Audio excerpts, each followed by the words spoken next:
Alright, let's try this again. Now, you should be able to hear me. Anyways, good evening, everyone. Hope you had a great weekend. Hope you're having a wonderful day. I, muted streaming equals advanced 4D chess streaming. Oh, fury. Anyways, I've been pretty tired. It was a long weekend, but it was pretty good. Anyways, we're gonna play more Monster Train. I forgot to do something real quick, so we're going to do that while I try to keep talking at the same time. And then we're going to start a run. We'll probably just keep doing more of the crowns and more of the Soul Saver runs. Soul Saver is definitely taking me a lot longer per run than the normal runs are, so it feels harder to fit them in, but I do want to get through those as well.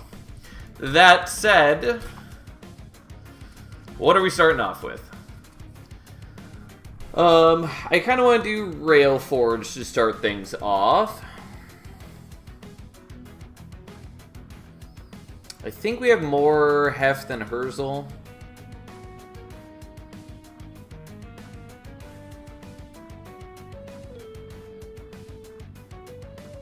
Yeah, I believe we have 5 Hef and 4 Herzl. So I guess we'll do Herzl, even though I definitely prefer Hef as a champion.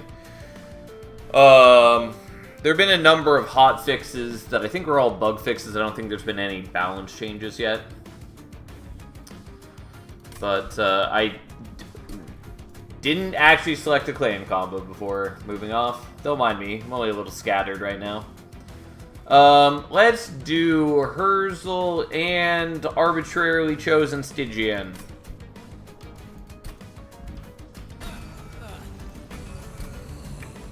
Okay, do we want Frozen Lance or Foregone Power? Don't love either of them. I'll do the Foregone Power, I guess. We'll see how it goes. Got Tangled done today. I think I may need to do a few more before I'm confident on Overgrowth. Yeah, I was waiting on Overgrowth just so I can level up the souls since I beat Bloom and Tangled pretty easily, so I don't actually have all that many unlocks yet. Can you show Handy Hef at max rank and logbook with chance? Yeah, we'll do that right now. So at rank 3, 90, 40, she has Trample, she has Weapon Craft still, though she does not level up Weapon Craft at all. She only levels up Weapon Craft on the Weaponsmith path, and she goes from equipping 1 extra to 3 extra, so 4 total. She can be very strong. And I think overall, Handy Hef is just pretty fun to play. I think it also, like, further puts into perspective how lame Monstrous Penumbra is, now that we have another example of a champion path with, like, relatively high stats and trample that actually, like, does something beyond that. Obviously, it's a little different. Like, Handy Hef doesn't gain trample until rank 3. Nonetheless, the point remains, Monstrous Penumbra should do something. So should Architect, but that's a different matter. Thinks I thought so, she doesn't have trample in my game. So she doesn't get trample until rank 3. She's... yeah. It's meant to be like a payoff for going all the way down the path. So, Pressurized Boiler is nice, but it's not Jack Strips. So, I think we all know where this is going. I think I have an unhealthy love for big railguns. I can't remember the last time I actually played Railgun. I think it's a cool unit, though. I really love the theming of it. So there's Pyresmith, and there's Enduring Steel. I think we're probably doing Pyresmith for a number of reasons. Let's just do Pyresmith. Maybe we'll get lucky enough to get Fused Pyre Shard as well. And the main thing, though, that I want, other than Fused Pyre Shard, is I would really like to get Siren Song. Yeah, it doesn't have it at rank 3 in my game. Are you playing on PC? Because I feel like that definitely shouldn't be the case.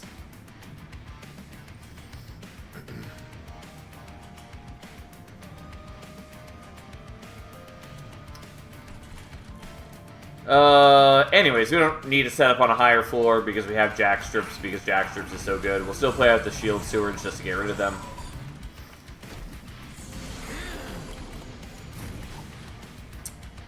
And then... Oh, yeah, I do need Herzl to be alive. Actually, probably should have set up on not bottom floor. Kind of spaced out. But we'll see what happens. We might still be fine. But I am not convinced that I should have Herzl here.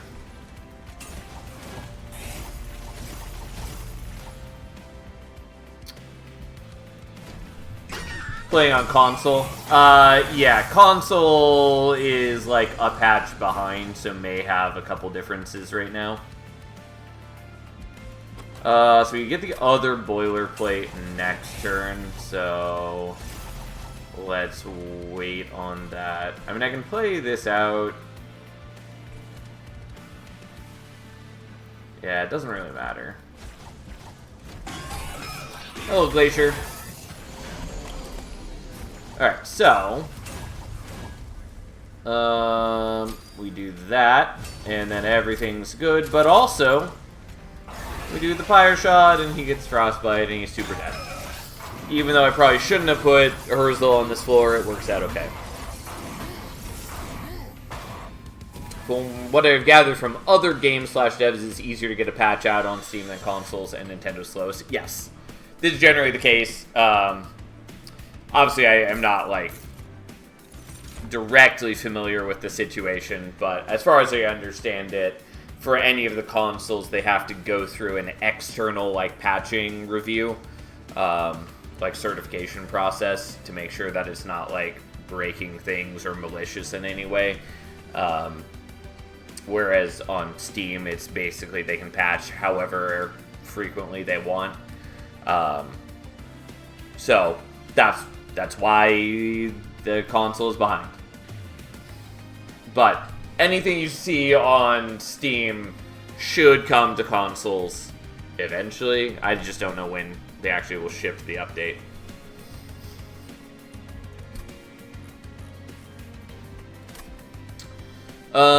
Do we want Bonk? Maybe. Depends on what I'm actually trying to do here.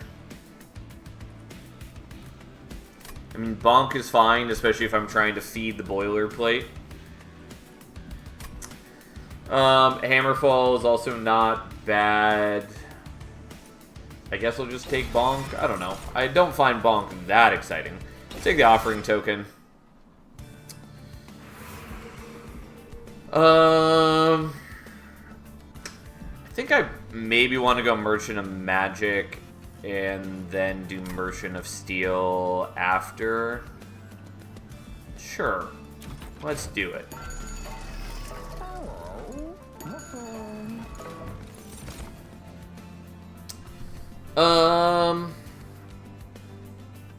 Offering token is almost an auto pick for me. Yeah, I feel bad because it pretty much is like an auto pick in this game. And it's a bit weird because being a common card, you can only see it in the first two rings, which means that it ends up like pushing out a lot of the other common choices, which is a little unfortunate, but it's whatever. But it's a very good card. It's very adaptable. It works better with the additional like Vengeful Shards and other curses in this game. It works very well with like the Curses of Entropy later.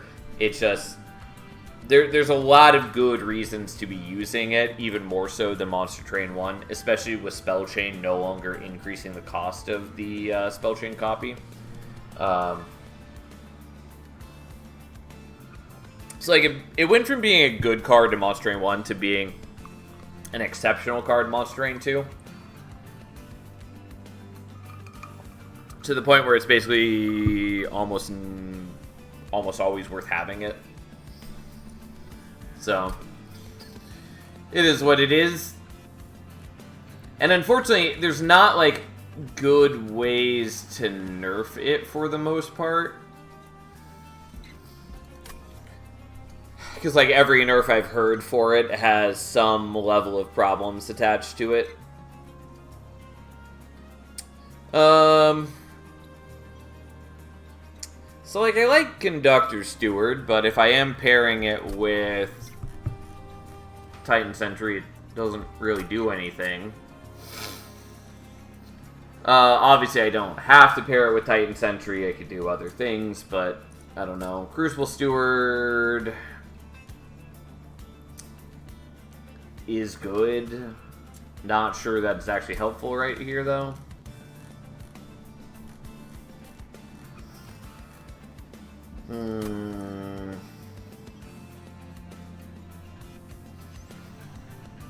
I don't know. It's just like, I don't actually have to take either of these. It really depends on what I end up doing from here onwards. And I'm not entirely certain what I want that to be. I mean, I do have dumb ideas. Alright, we'll take the Crucible Steward for now. We'll see if we actually end up utilizing it well. We're going to do Spell Chain here.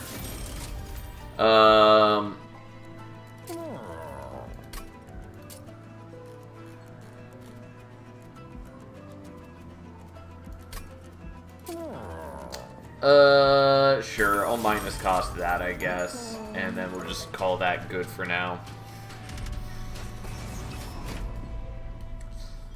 Okay. So we're gonna put you there, I think, and then I guess that. The problem is, what I really need to do is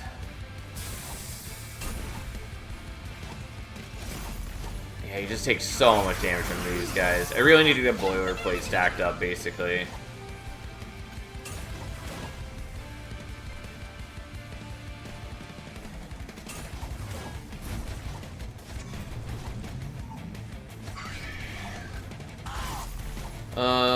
Yeah, we'll see how this goes.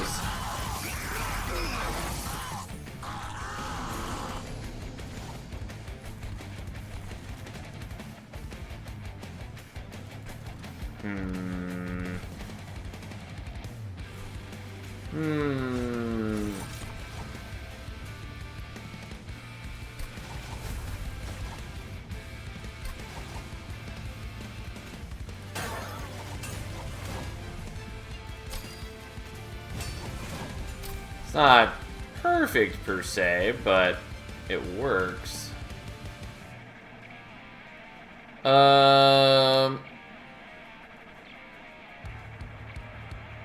Yeah, I'll do this, because then you're actually going to die on this floor. Although, if I was going to do that, I probably should have done that before doing the Boilerplate, but hey.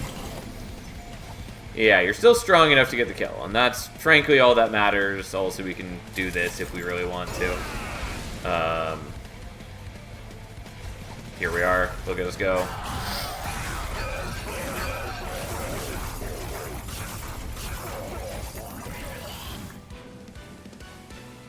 All right. Steel Pulley Claw is cute. I don't know that I really want it, though. I think I'll skip, because I'm trying to live a greedy life, and ideally I'd really actually like to do one specific thing. Now, the correct play is we go to the right here. I'll be very open about that. But I also kind of want to not do that.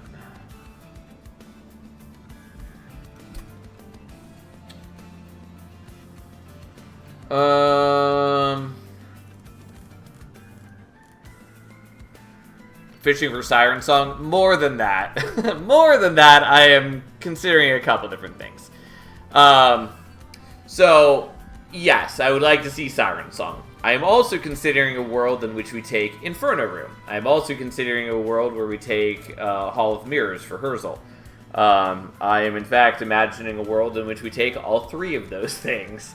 And, yeah, that is a world that we could do. But I could only get Hall of Mirrors or Inferno Room from neutral sources. So it'd have to be Merchant of Arms or, like, an Armory. Siren Song I could get from a normal draft, but I could also see it from the Merchant of Arms. I think, realistically, we have to do the Merchant of Steel here, just because I am fairly weak. I've got the Boiler Plate, but, you know, that's not going to be enough to save me all on its own. And if we do get, like, Incant Armor and Dualism, like, that's a hefty increase in power. So, yeah, beautiful. That's everything we wanted, basically. At least for this specifically. Also, admittedly, should have looked at the banner first. Oh boy, it's Juggernaut, that unit that I hate. I'm probably gonna take it just to master it at the very least. It just frustrates me so much. And I've only seen like 2 people actually excited about this unit. Like, in terms of like Covenant 10, you know, Titans and all that.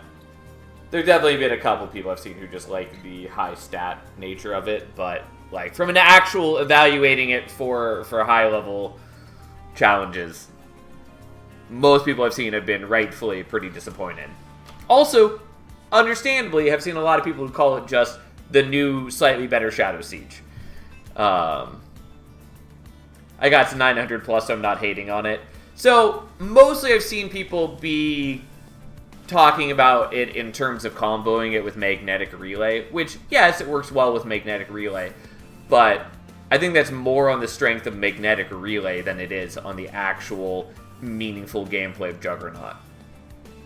Like, I don't find it interesting in the slightest as a rare unit. It needs to do something more on its own. I also still maintain that it should be not a banner unit. Especially because Sentry Turret should be a banner unit. At the very least, so that it shows up in fewer games. I had to Endless Lines to get it to 900 plus. Yeah, true. Like, that also works, but I don't think that works super well, since the higher stats it has, the harder it is to get it killed with Endless. Yes, there are some ways to do it, like with, Crushing Demise. But, yeah, I don't know. I just feel like, while Endless is technically a viable play style with it, it just mostly isn't going to do all that much for you. How does it interact with the X+2 artifact? It just gets +2 extra to its stats whenever you're playing it. So, it's getting +60 extra over whatever you play it at. To be fair, Mal could force the Endless onto me. I mean, yeah. Everything in this clan works with Magnetic Relay. Yeah, again, I think that has to do with Magnetic Relay being a very strong, powerful card. Not really... I don't think it really says much about Juggernaut itself. Seems fairly good mid-game, but essentially dead late. Also largely true. Like, yeah, you can play it at decent... Like, it's just not an interesting or particularly powerful rare unit. Like, yes, you can get good work out of it. You can get good work out of anything. Also, take it so we can master it, but... Like, before you do key banners, it soaks up some deployment ember. Yeah. And again, I think a unit that is positioned to devour your excess deployment ember is an incredibly boring, lame unit. Like... Again, I've talked about this in detail before, but if you want to make an X-cost unit, great. Like, that should combo well with, like, the smelting part of the clan. With the part of the clan that is generating excess ember so that you can, like, play it out at high ember. That's what it should be comboing with. It shouldn't be just eating up your excess deployment ember. That's really lame. It's also weird that you can play it as a zero-cost banner unit. Like, if this were a Magic card, it would have... It wouldn't be base 30-30, it would be base 0-0. So that if you play it at 0, it instantly dies.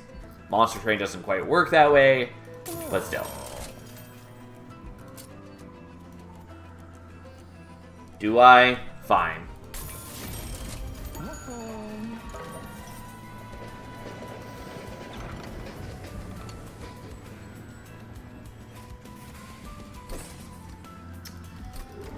Oh, okay. Well, here we go.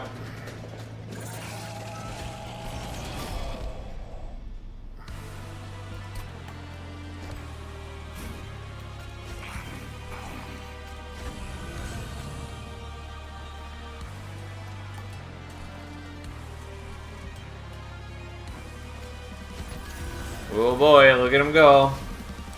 What's worst of all is that I think he actually has a pretty cool visual design, and so it frustrates me all the more that it's a fairly lame unit.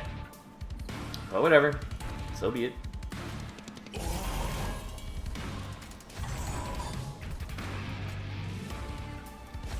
Sure, I'll give that to you, and we'll give you some Frostbite.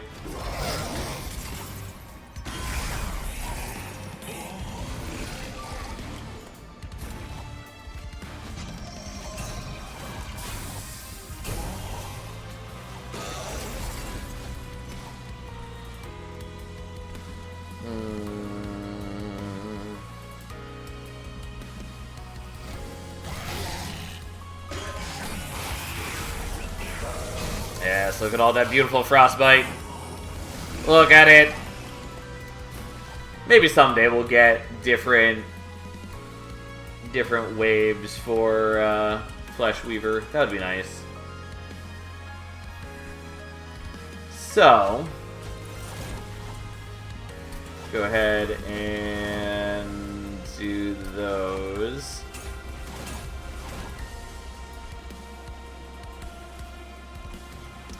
God, if you were 1 HP lower, I could kill you with the bonk. I guess I'm doing this even though you're going to take less damage from the Frostbite now, which is maybe a bad plan, but I just wanted to build up some Forge points.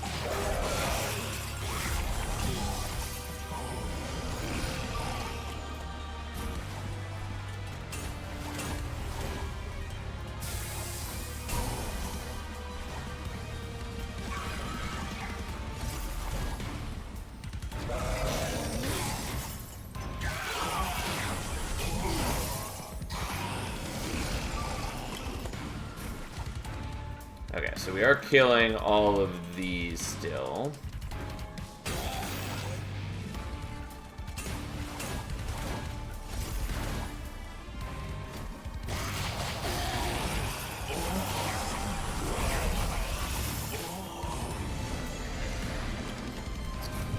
Yeah, unsurprisingly, we have the victory here. Mainly, we're just trying to power up the boilerplate before we go. That's what we're trying to do here. Because that is generally fairly helpful for me. Weirdly, like, dualism works differently than I would expect with boilerplate, but whatever.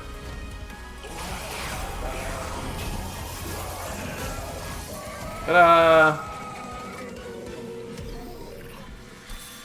Anyways, there we go. Pyre Shot is cute. Yeah, I'll take a Pyre Shot. I will skip those.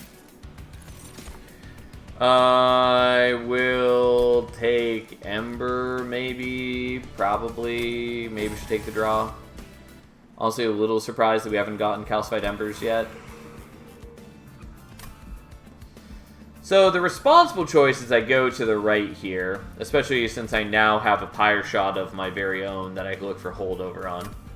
Admittedly, do still kind of want to go to the left here looking for fused Pyre Shards, but if I don't see in the first selection, I don't have enough gold to re-roll for it, basically. So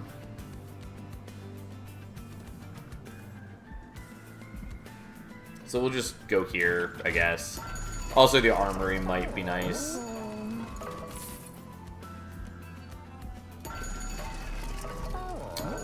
Okay, so we're doing Pyresmith 2.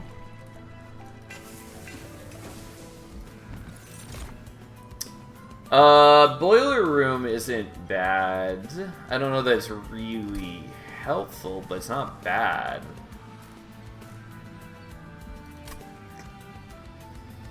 Do I actually care about Boiler Room? I suspect I don't. It's a good room, but do we have multiple boiler plates? We do. We started with 2, so that's what we do. So we're gonna do this, even though it's actually not wildly important.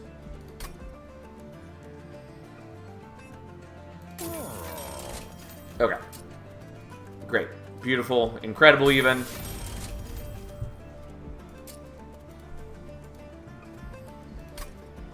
Sure.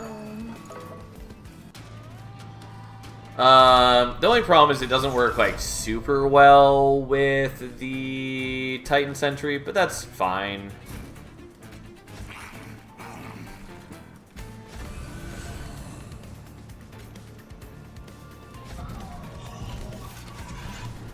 Oh boy, what a compelling unit. Isn't it so cool that he just eats my deployment ember and is a meaningful contributing member of society?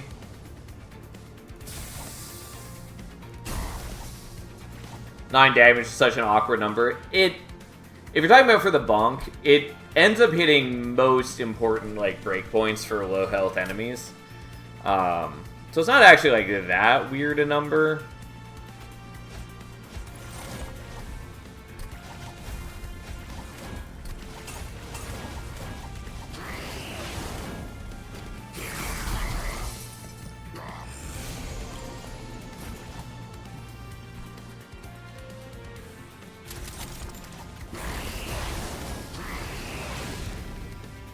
Forgot for a moment that the Herzl Pyre Shot is consumable, so it triggered his Etch as well, which is cute. I was hoping that would do differently, but that's fine. Admittedly, I kind of do want the Juggernaut to get hit so that it can maybe die and get replayed at some point. Although if I was going to do that, I should have left this spot open, and I kind of forgot about that. But that's okay. Okay, I mean for Soul Saviors, most of the annoying backliners there are 10 HP. Yeah, well, a lot of things are a little different for Soul Savior, turns out.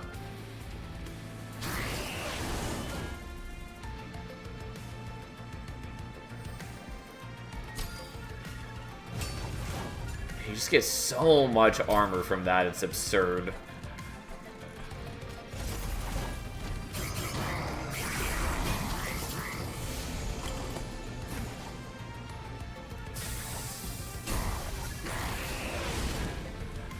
Oh, actually I should have done this slightly differently. Or I could start bonking my own dude. Yeah, no, let's do this correctly. The only difference is we should have used the bonk first, that's all.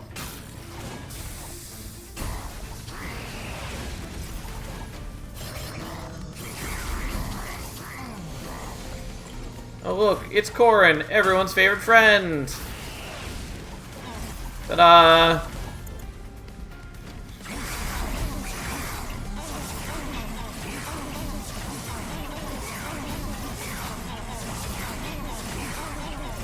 Ta-da! So incredible. Oh look, it's a magnetic relay. We're gonna take pyre plating is what we're gonna do.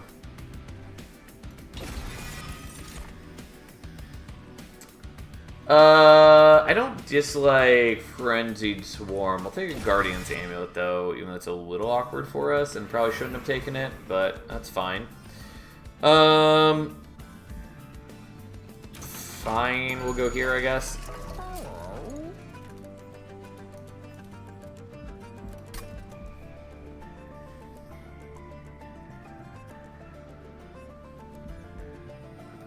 I could smidge him. I don't really care. Sure, have multi-strike, you exciting unit, you.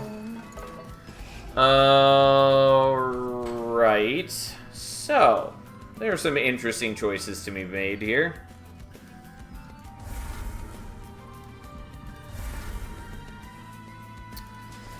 Now, choice number 1 is, do we dupe the Pyre Shot or something else? And I think the answer is yes, we'll dupe the Pyre Shot.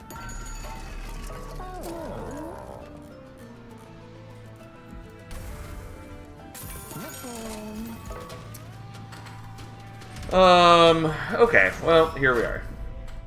Again, the Pyre Shot isn't actually working all that great with the Titan Sentry, but that's fine. What does it matter?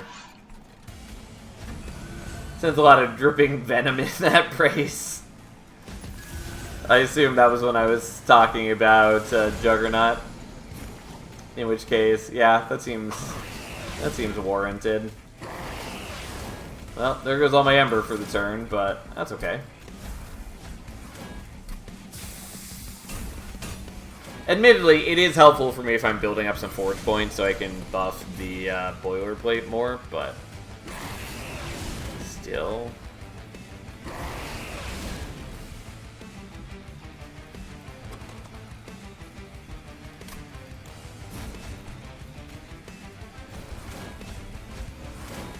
Okay, didn't really want to have to blow that yet, but here we are.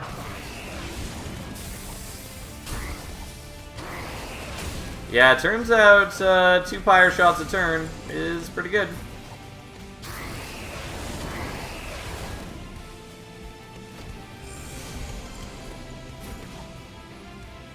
We do finally have a Calcified Ember, but I think we're just going to eat the Calcified Ember. And then plate our Pyre. And then we can do some things here.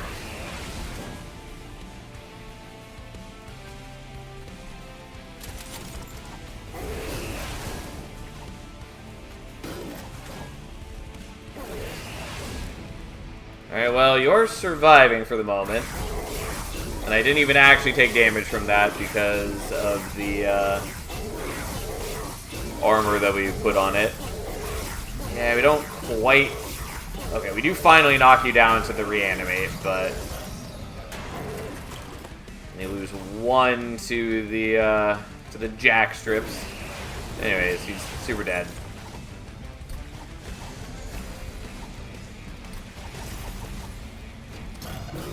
How you doing, Splat? Ta-da! Oh boy, our Juggernaut, truly a contributing member of society. Alright, disassemble is fine. Mind you, I could have taken the magnetic relay earlier, but I didn't. Doing good, how about you? Doing alright. It was a long weekend. I definitely did not get as much or as good of sleep as I should have, but other than that, it was fine. So assembly room is strong. I'm not sure I want to use it right now.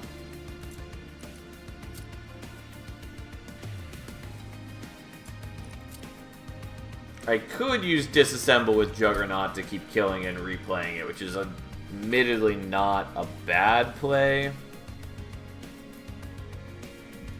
I also still kind of want to do assembly room.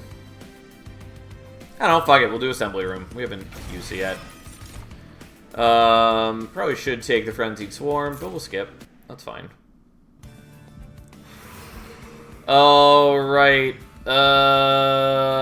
Yeah, we'll go here, and then we'll go to the Merchant of Arms next, and see how we feel about things. I don't dislike that. I'll definitely take Dante's Footstool, though. Nope, don't need those.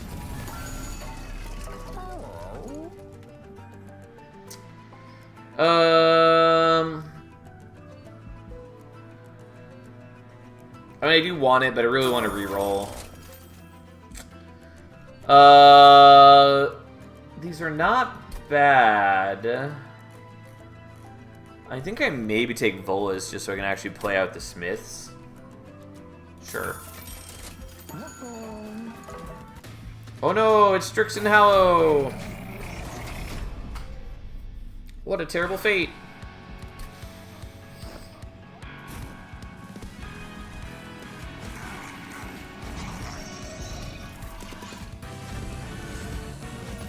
Oh boy, look at him go.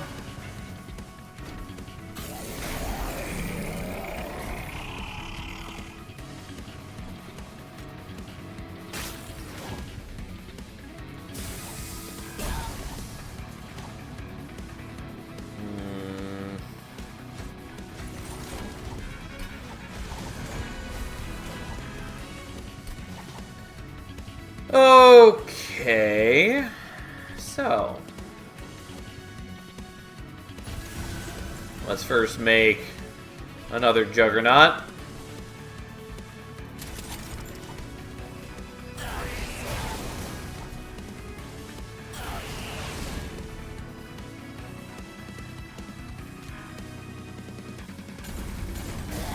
And then let's pop this so I can give you... No, I don't blow the forge points right now. And then still play out the other one.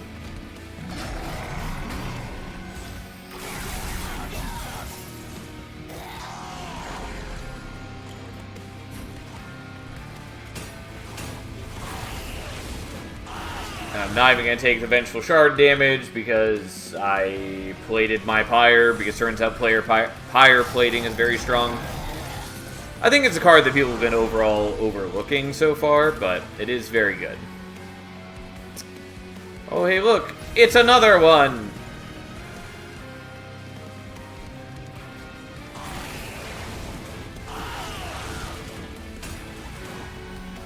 Sure, I'll eat that one.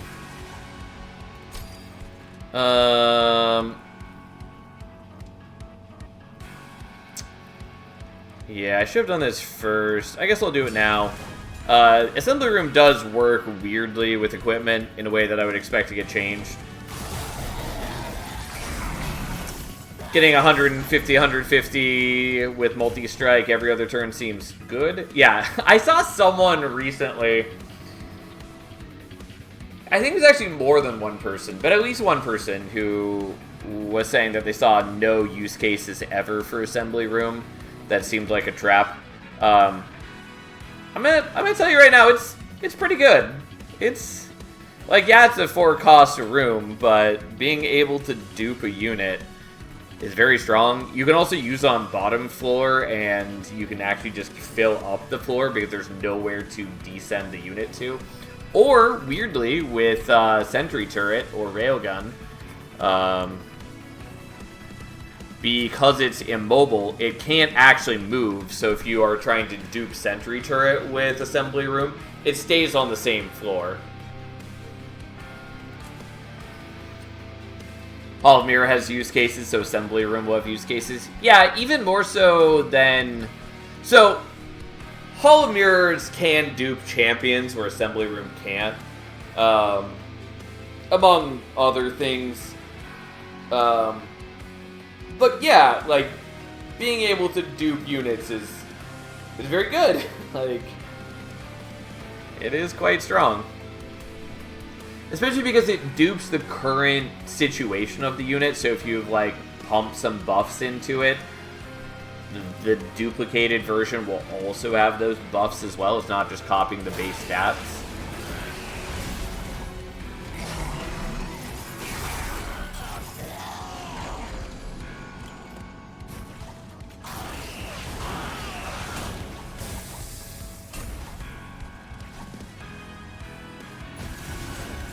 Ta-da!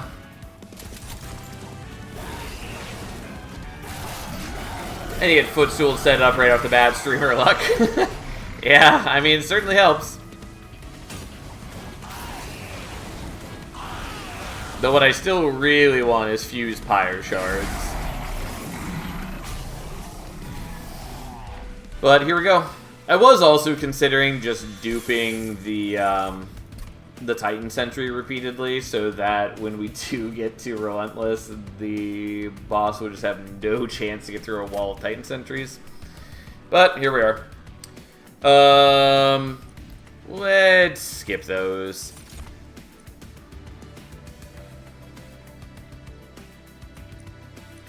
We're just gonna take Ember for reasons. Partly because I am currently devoting 4 Ember a turn to the Pyre Shots, and so having 5 Ember a turn makes it easier to do things, yada yada yada. Yeah, we're going here, I guess.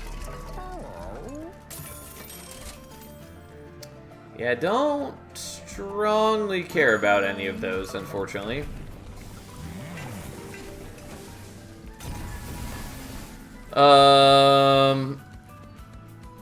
I guess we just dupe the offering token because there's not much else they care about here. Like, we could dupe the Guardian's Amulet. That's fine. We'll just do this. Well, we did just take extra Ember. A little annoying that we now have less Ember, but I'm gonna tell you right now, it doesn't really matter.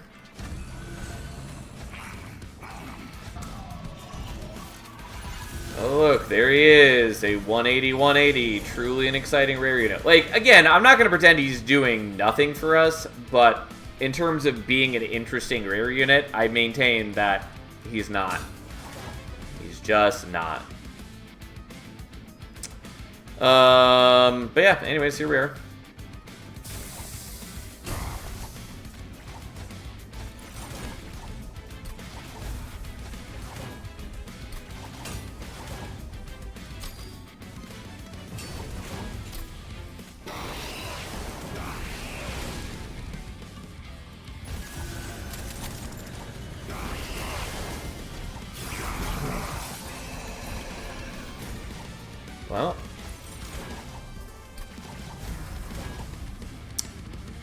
Well, sure, we'll keep the pyre plating. So we can then do this, and then make the pyre even stronger.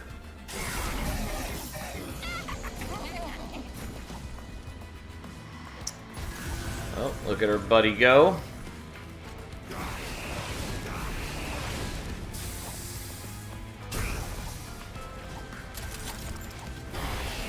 Not that we really need to shoot every enemy dead on bottom floor, but we can.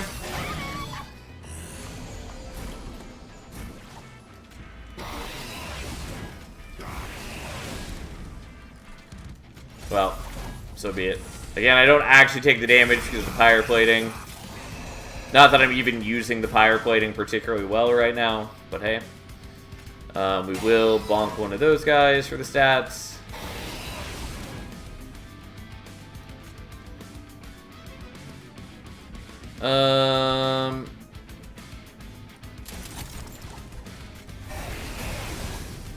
Yeah, I kind of want to not play that so I can play with the boilerplate.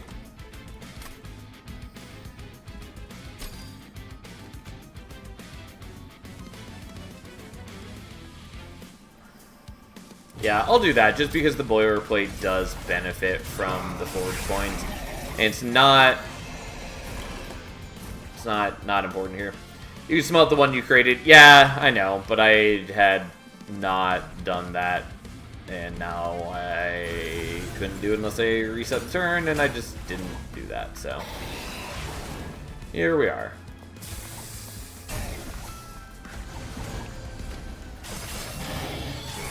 And again, it's not like we're in danger of losing here. Like, we're just not, even if it might look like that for a moment. Oh, yeah. Yeah. Maybe I don't want to take the damage.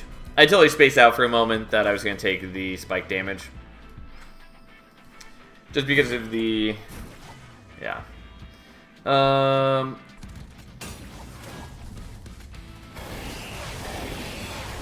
Sure, we'll do it like this. That's fine.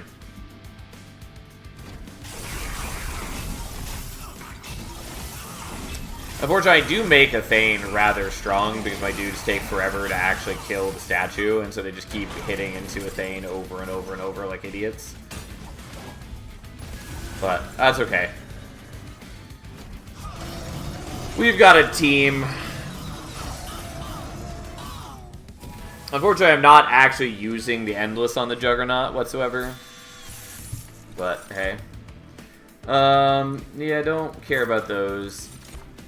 I will take another of those, I guess.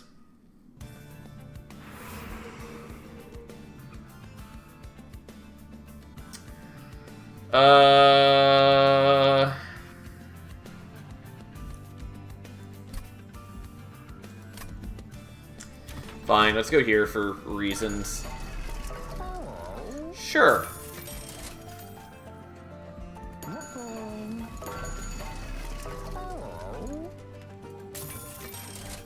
Well, didn't get what I was wanting, but fine.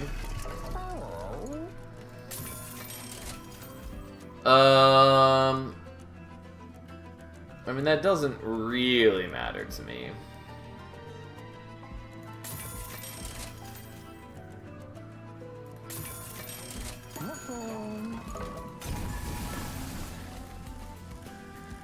I'll just dupe this. I kind of want to dupe the pyre plating. Just kind of hoping to get a boiler room. I know I passed up on one earlier, but that was a very different situation at the time that we saw it, and I kind of wanted to... I kind of wanted it now, but oh well, that's fine.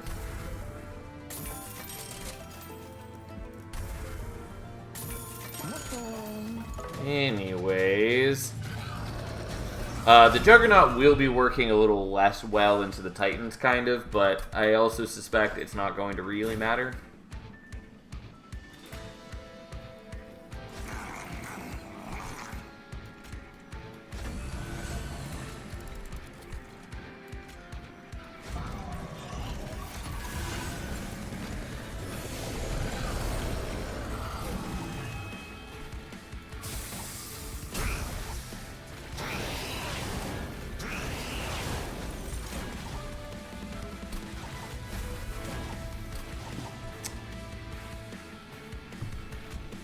Okay, well, you can enjoy that, and then we'll just dupe you, which weirdly has the armor but doesn't have the equipment.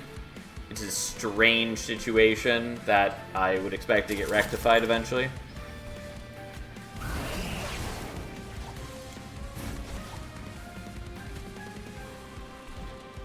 And I remember to play it on that floor because it does actually matter slightly to play it on that floor.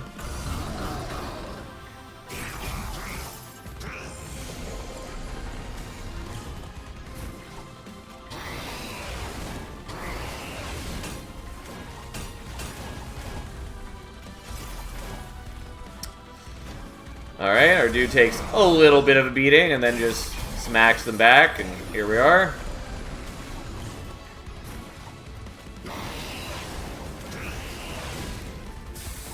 I will go ahead and murder one of those so that that is for sure going to hit the correct target.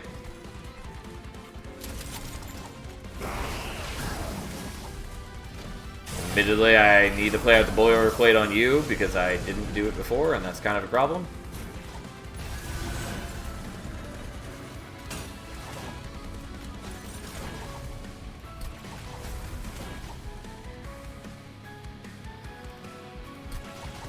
Oh, that doesn't actually kill you. It does kill you, though.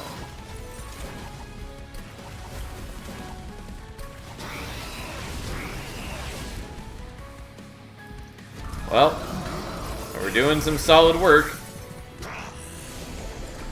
Oh no, we didn't kill them with the pyre shot. What a terrible fate.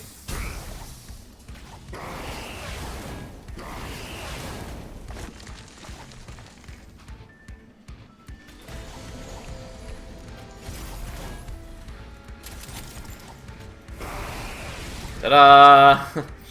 Again, I really do wish that we had gotten fused pyre shards, so then we could just be making our pyres attack stronger and stronger and stronger, but alas, we didn't. That's fine.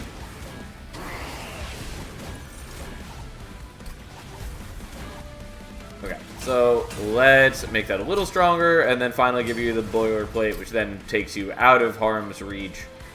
And then we remember to dupe you again.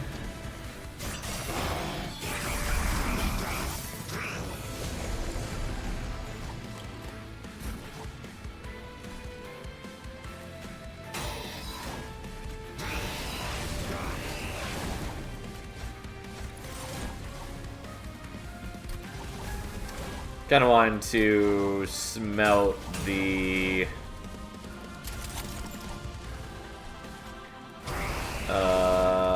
steward, but I didn't. Not that it really matters. Again, we're not actual in danger here.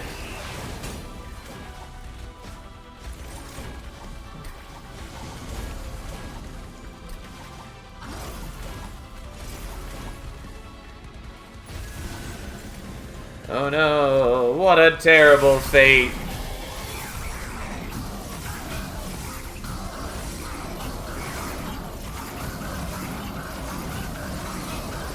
I'm a little sad that we didn't end up doing anything with, like, Siren Song, but that's okay. Look at our buddies go. Truly an unstoppable force if I've ever seen one.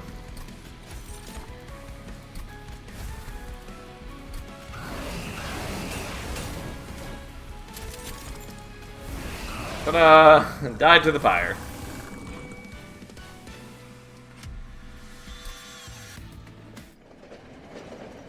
Assembly room is much cooler. I mean, assembly room is very cool. Like, I do like it quite a bit. I think it's a great room. It absolutely deserves to be 4 cost. Honestly, it should be pyre bound, is what it should get.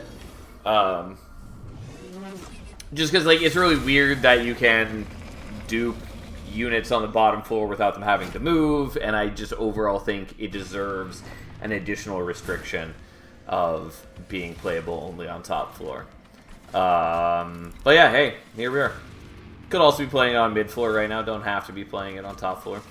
Could also just not play the Titan Sentry whatsoever, which I was considering. And then just play this out for max stats, basically. But I think we'll do it like this. I do think I probably still want the Crucible Steward. So we'll just play you out as 210 still.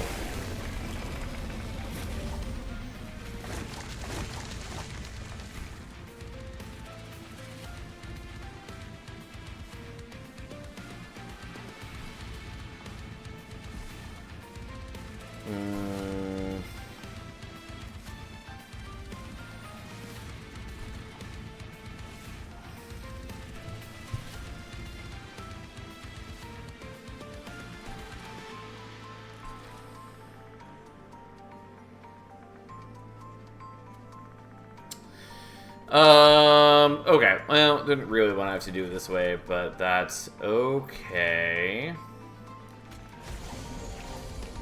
Yeah, that would have been helpful. Honestly, forgot that I had Wing Steel, but that's okay.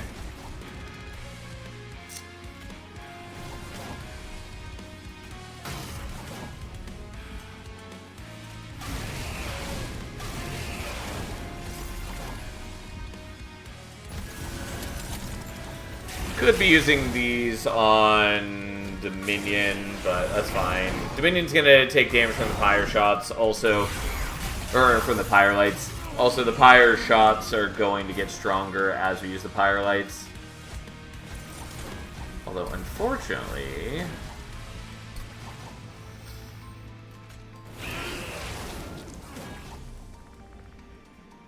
yeah, I'm willing to eat that.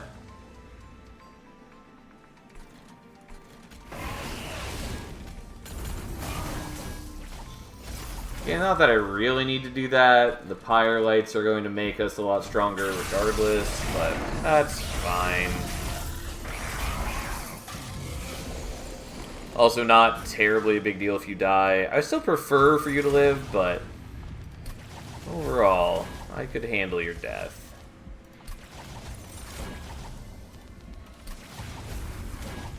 Unfortunately, I don't have the ability to smelt this turn.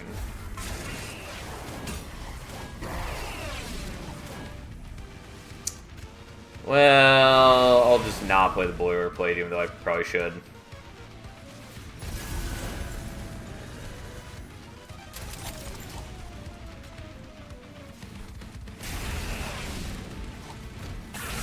But again, it's not like I really need the Titan Sentry when most of my, like, I'm taking care of problems as is.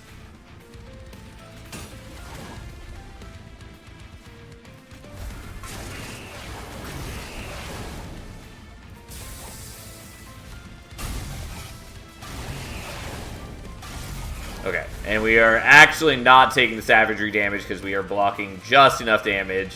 Honestly surprised by that. I thought for sure that we would take pyro damage this turn.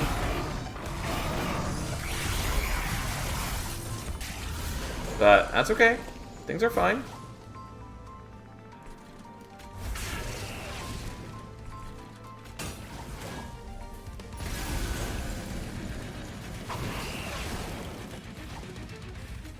Well, don't mind if I do get rid of those.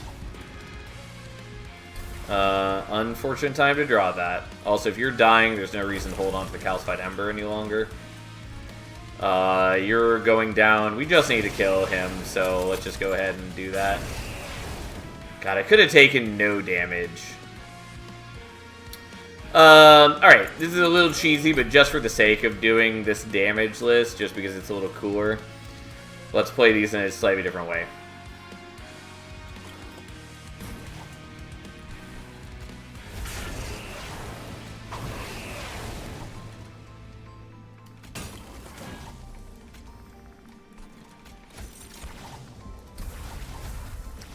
Because we can now do that.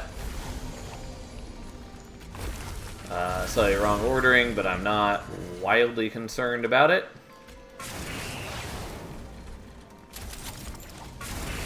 There we go. So now we are killing them, and it should be damageless. Because we had sapped Dominion, and we put some armor on the Pyre, and we blocked Savagery every turn, because that's what we did. We did a moderately acceptable job of blocking on bottom floor, and then we just put up a whole bunch of Juggernauts everywhere else.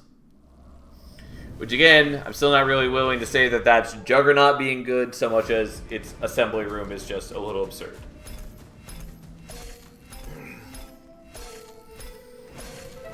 Had a really fun run with Herzl where I did 800 attack Pyre and killed the Titans in 3 turns. Yeah, I did something similar. Not quite that high attack, but yeah, Herzl can be cool. I definitely prefer Hef. Also, would not be surprised if, like, Magnetic Relay got nerfed to not work with Herzl. Just because being able to refresh its cooldown with Magnetic Relay is perhaps a little too strong. But, yeah, there's some fun things you can do with Herzl for sure. And again, like, in the ideal world, if you're doing Pyre Smith and Pyre Shot things, you also get... There's Railforge. I keep expecting Railforge to be at the end here, but it's not, because it's grouped as though it's one of the Monster Train 2 clans, and Wormkin as though it's one of the Monster Train 1 clans. But anyways, getting Fused Pyre Shard is also part of the dream there, where whenever your Pyre defeats an enemy, it permanently gains +5 attack, and since Pyre Shot counts as being the Pyre itself attacking, it gains extra attack whenever your Pyre Shot kills something, which is really cool.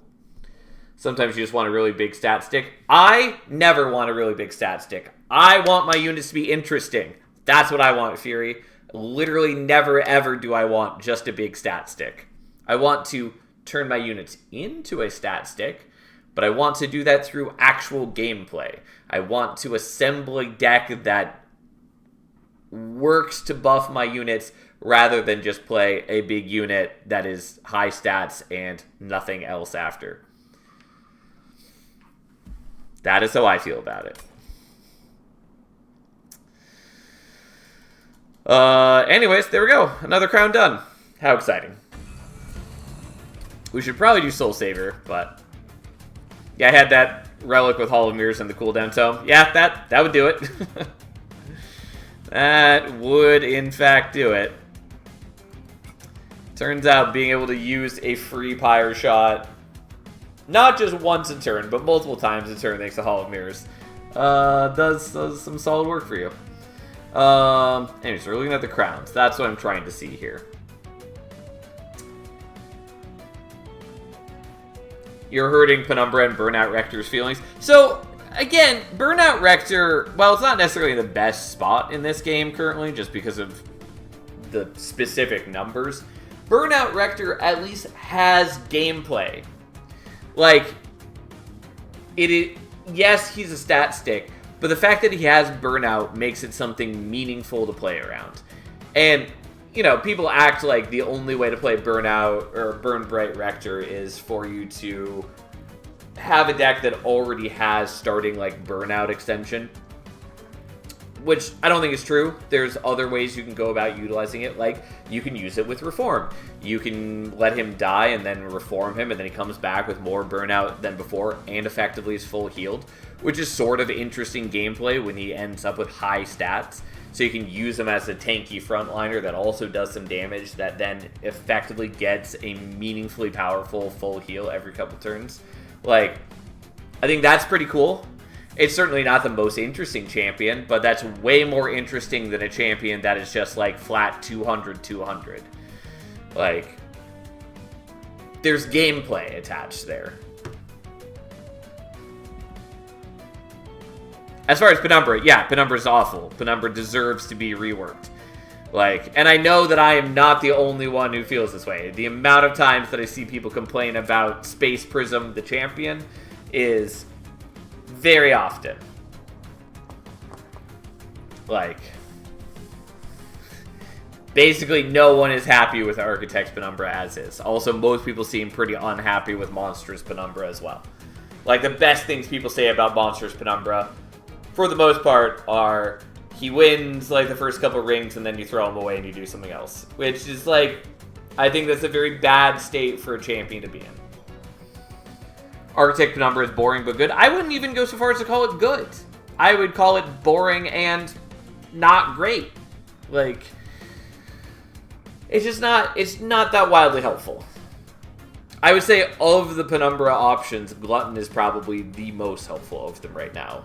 And even then, I think Glutton isn't, like, amazing. It's certainly better than Monster Train 1, just because there's better ways to use it, since deployment phase really helps out, and, you know, yada, yada, yada. With him, I don't need to pick floor upgrades and stack floor. You do still, though, need to take capacity often if you were trying to do meaningful things, because it's only +1 capacity at rank 3. Like, yes, it's +4 capacity, but because Penumbra takes up 3 of that capacity, it is only an increase of 1 capacity, which is generally still less than you want if you are trying to make a large, powerful floor. Like, and yes, you get Penumbra on the floor too, but not the most engaging, powerful unit. There are plenty of situations where just putting a different unit instead of Architect Penumbra is going to do way more for you. Hell yeah, Sal's online. Well, glad to please you, Lemachuka. When they made the sacrifice event, people in the chat instantly started calling it the Penumbra event. I mean, the amount of time, like, yeah, the moment that they revealed the Shard Soul event, there was a long discussion on the Discord of people being like, what champion is best to blend? Penumbra definitely being one of the highest rated ones. Mind you, I did disagree with a lot of the takes in that discussion, but that's because I often disagree with a lot of takes on a lot of things, but Sentience together. Well, the other one was like Talos, which I strongly disagree with, and it's just a weird holdover of people hating Talos for whatever reason. Talos is like... Talos has a lot less hate than in like the first couple months, but Talos still gets a weird amount of hate.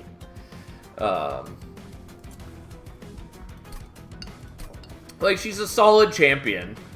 She does a lot of work for you, but people act like Battle Cleric is just, like, absolutely meaningless, and that Enchantress is impossible to get off the ground unless you already have an insanely busted start. And, you know, people act like Celestial Radiance is the only good Talos, and even then people essentially say, like, oh, it's only pickable if you have a bunch of shift cards already, even though there are plenty of ways to get shift cards in Banish, even if you don't start with them. And even then, you don't need a lot of shift cards to get Celestial Radiance rolling. Like, even if you're doing 1 shift a turn, that is melee weakness 3 to an entire floor. That's a huge damage increase. And she just, like, naturally overstacks the floor. She is a free unit, essentially. Like, no matter what you're doing, Talos is just a free unit for you. That is part of her strength.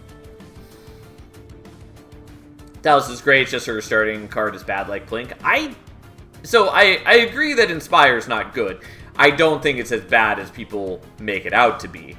But again, like, I think it's difficult to buff it without making it too strong, for the most part. As far as Plink, though, I actually think Plink is a pretty solid starter card.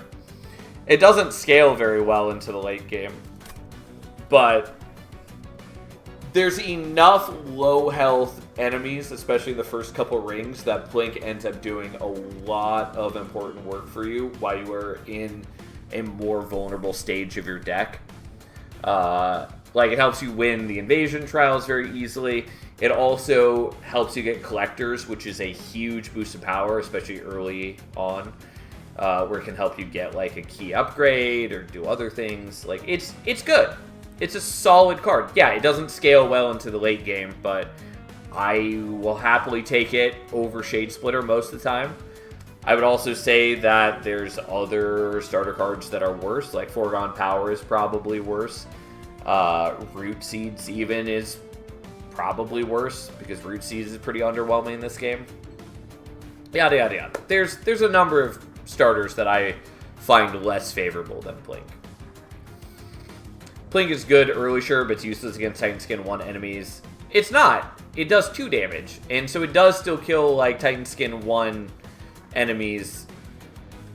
Like, it's not useless against them.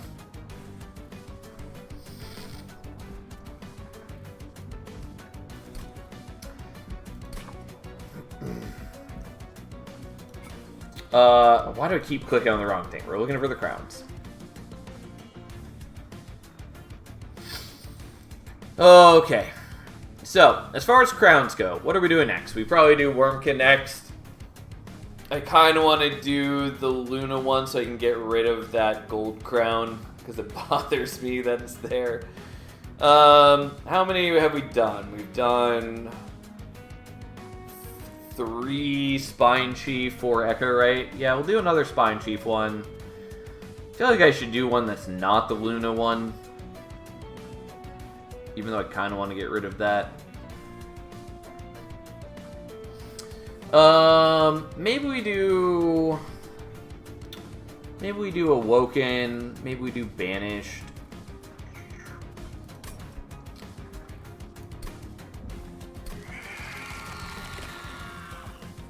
Maybe switch up to have fixed Railforge, Wormkin secondary, and random main clans. I am not doing that because we are actively trying to work through the crowns right now.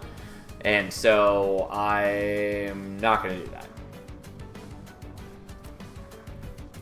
Also, I'm still having fun playing with the new champions.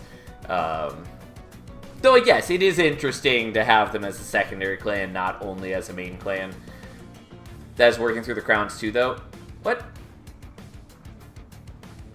It's not.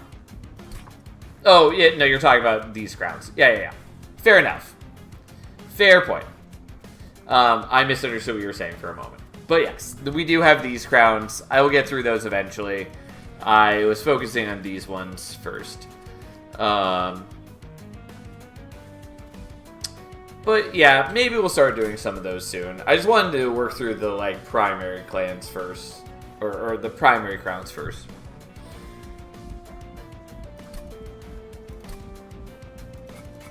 Partly, again, just because I find it refreshing to have the new champions.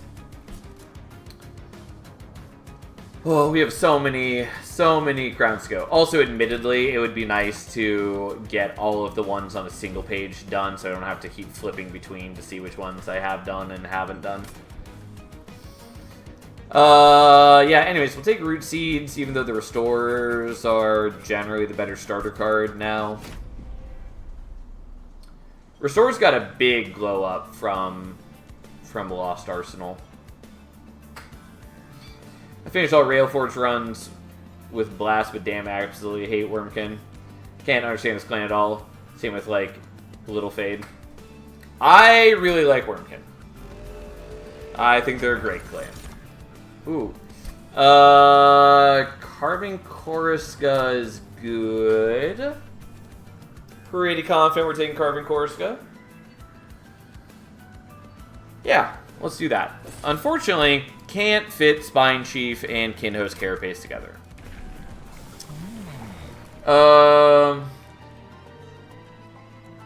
Your favorite, you're not wrong.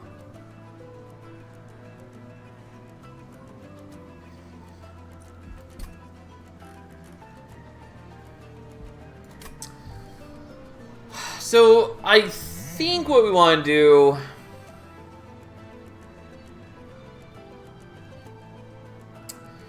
I mean, I kind of want to do Infector just because it can do some absurd things, and admittedly, I kind of want to do that. Corruptor is generally the better pick with Awoken, since if we just pair it with, like, Animus of Will or any of the sweep units, it's so much...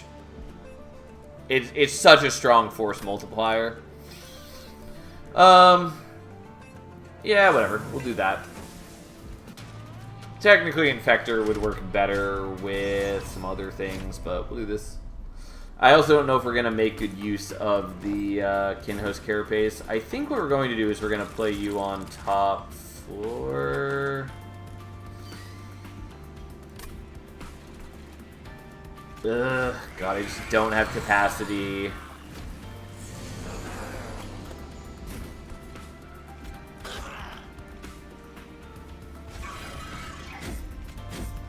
Okay. We're going to sacrifice some Pyre HP so we can try to power up the Kinho's. That's what we're trying to do.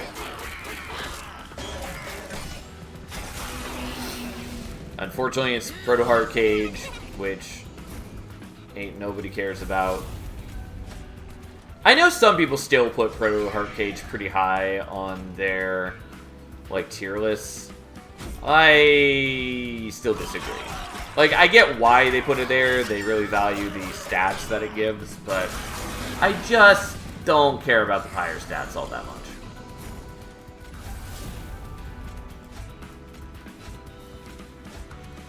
God, you're just barely holding on. I do think I probably can't afford to be doing this on this first battle. I think I probably have to just be not catering to the Kinho's Carapace as much. God,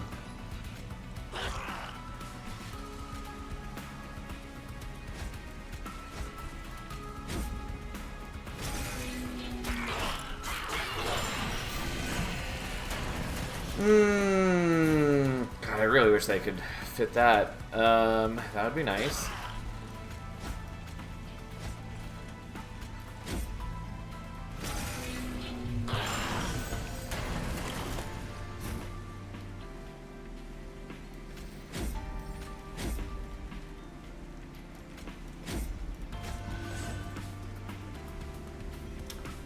So we'd be doing 220, so you'd have 160 to go, so we need about 4 attacks.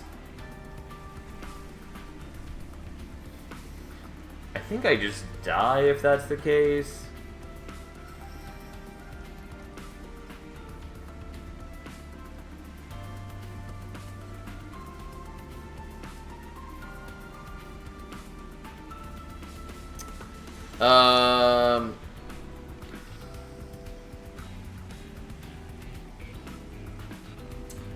So you'd end up killing when you have, I think, 5 attack, and so then you gain 1 more sap, and so you'd go down to 3 attack. No, I'm doing the math wrong here.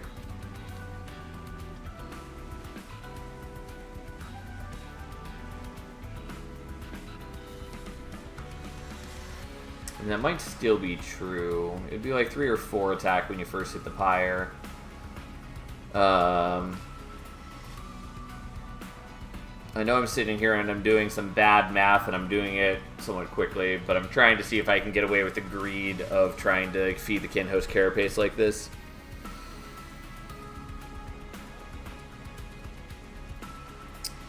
I'm not convinced the answer is yes.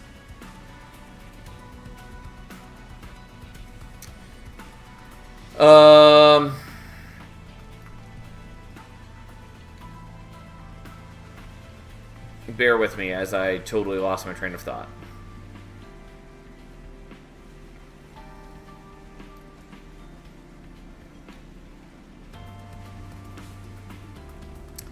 Yeah, I think I can't survive by like a very small amount. Alright. Try to do this a little more responsibly. So...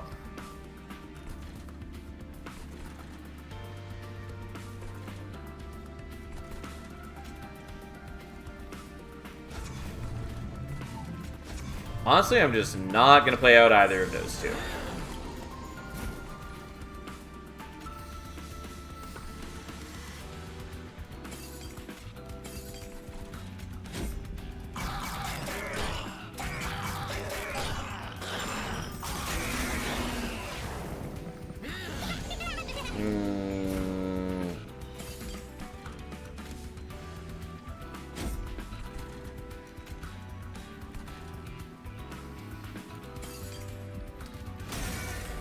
I probably didn't need to review, but I'm trying to generate more capacity on that floor, or free up capacity, I should say.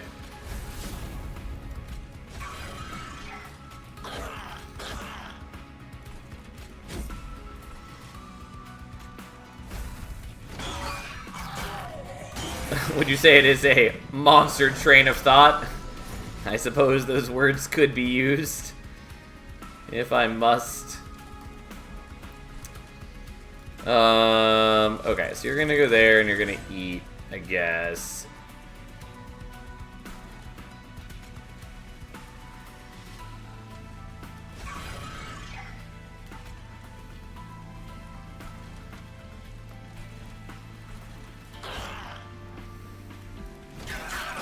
Yeah, this is a really dumb first battle where I'm not playing particularly well. Mostly I just shouldn't have done the trial, essentially. Yeah, fuck, I was trying to keep you alive. Should have done this differently, but I did space out on that. Well. Also, I forgot to check if we are actually drawing Spine Chief here. We are, okay, so that's something.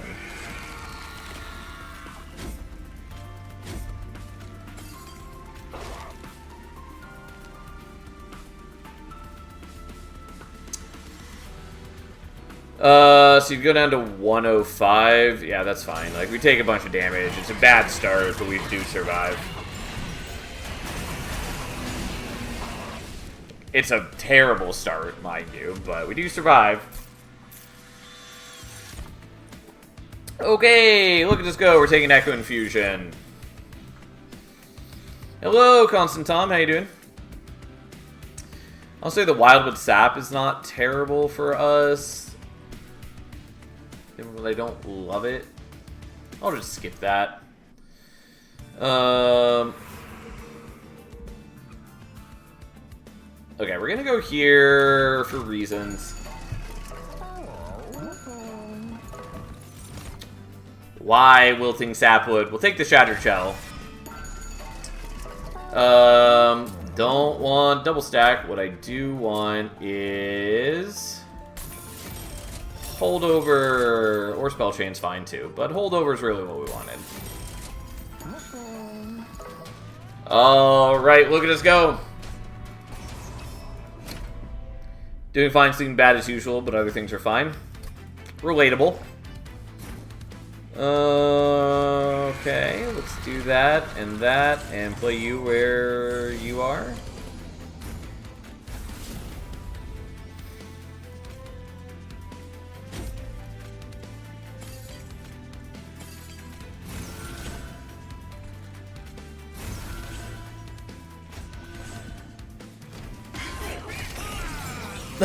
Sapling would have helped to finish this run faster. Oh boy, so compelling. Really, really selling me on that, I see. Yeah, technically you missed out on a little bit of strength this way, but that's okay. I'm not too wild or concerned about buffing the Kinho's Carapace, honestly. I still would like to, but it's not my greatest concern, since I think we're going to be dropping it in favor of other units.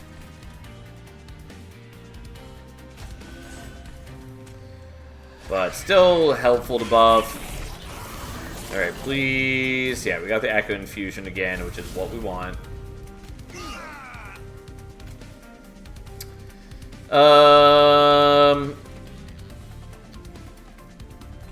Okay.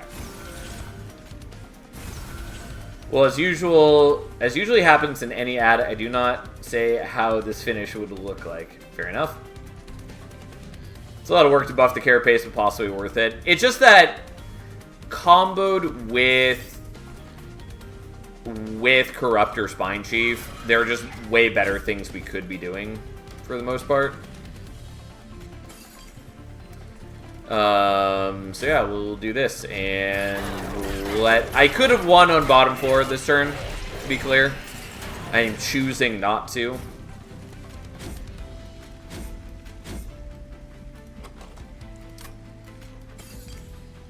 So I can get more stats there. And thus, we triumph at a mighty 2 HP. Yeah, you wanted eggs and bogflies on this path? Kind of. The eggs are a bit of a tough sell, but... yeah. I mean, what I really want is Animus of Will and Shattered Shell. That's, like, what I want. Admittedly, I don't even care about the Shattered Shell. Would have preferred the Husk Hermit for the extra HP, but that's also fine.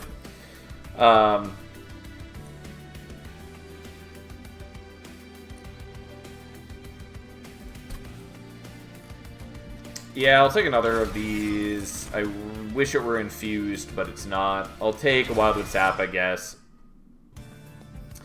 What we badly want is, like, Quick, and Smidge Stone would also be great.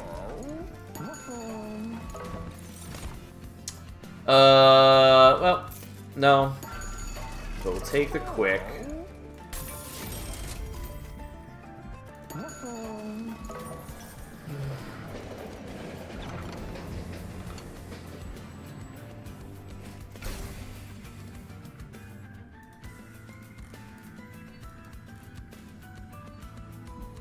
Fine, who cares? Whatever.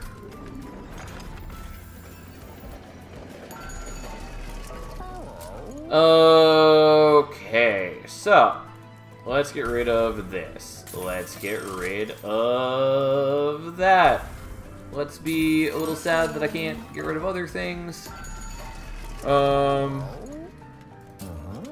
Could give you HP. Probably should give you HP. Not going to give you HP. Like, we'll likely be fine without it. Especially since Knockback Archeon doesn't actually hit all that hard. And more to the point, I do have the ability to buff my HP. I just have to actually draw it.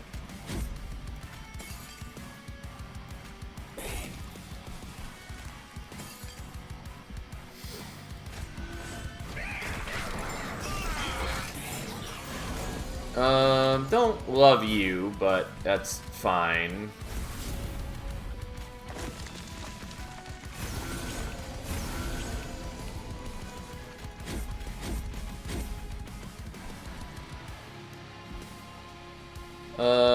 Sure. Yes, the stupid sap is annoying, but it was necessary to play out those spells. Okay, and here's why we took the uninfused one, because we already had the Bounding Echoes, so now we can do this while it is infused.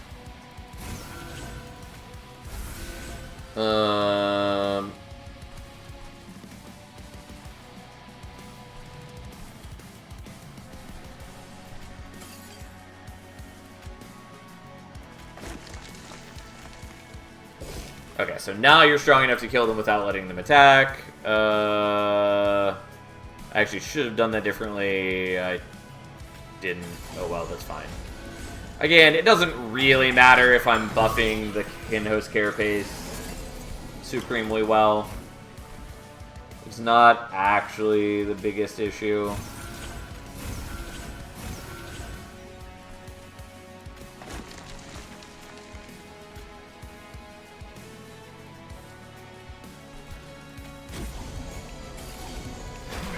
Still feels correct to buff it, but, like, frankly, we're almost certainly just going to be moving away from it.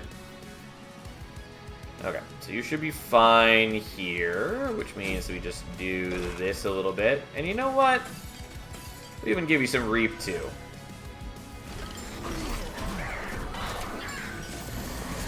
Okay, this is why we were buffing the HP of both units, since I was pretty sure the Spine Chief was going to end up in front position. Either way, here we go.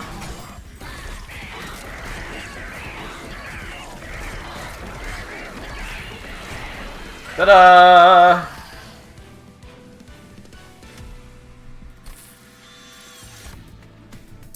Unleash the Wildwood's not bad. Unearth Remains is good. Yeah, I'm going to take Unleash the Wildwood, especially because we are actually increasing HP. We will skip these. Why couldn't they just give us Animus of Will? I mean, like, we're pretty okay with just the sweep unit, but having multi-strike would be so good for us. I'll take Capacity, by the way.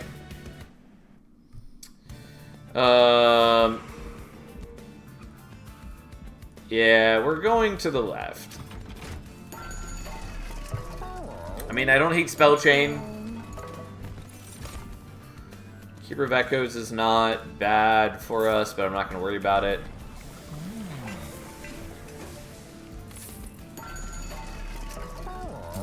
Okay, so that's going to go on this one. Permafrost is going to go there. What we really wanted was Holdover, but that's fine.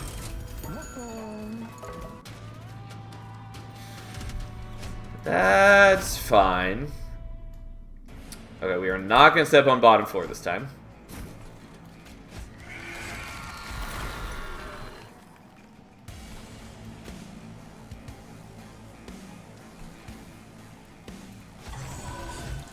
I guess we set up like that. I don't know. Mostly, we just wanted to make sure we had a little bit of time to build up charges. Since that's what all of our power comes from, basically.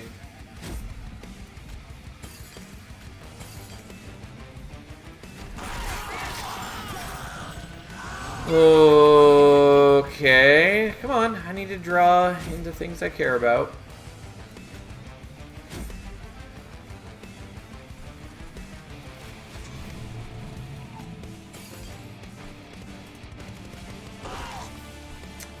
Sure, you can eat that one single charge. Not really worth doing, but hey.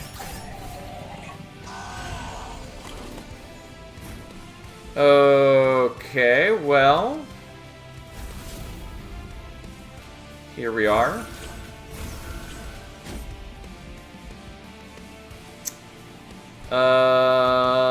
You know what? I will do those there. And then he keeps growing stronger. Sure, I will use this while we've got the Vengeful Shards in hand. So now they too are infused. Just as God intended.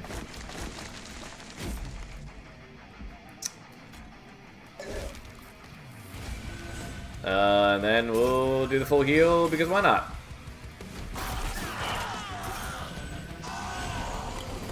Yes.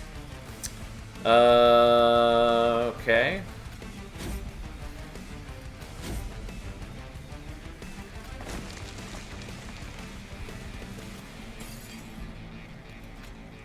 Sure.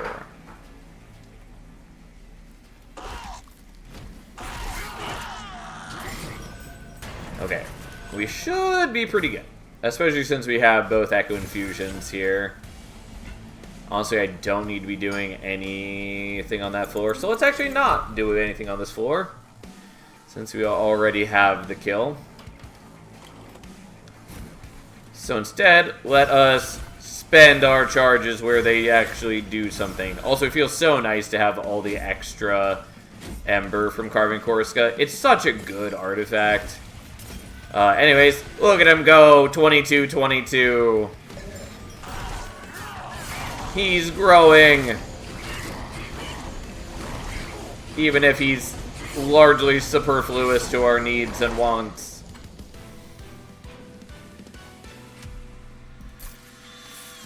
But, like, there's no reason not to be buffing him right now, so we continue buffing him. Honestly, the ambient charge is probably worth it. I'll take it.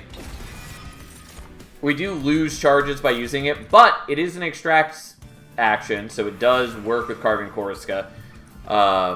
Also, if it draws us into, like, the Echo Infusions, then that's fine.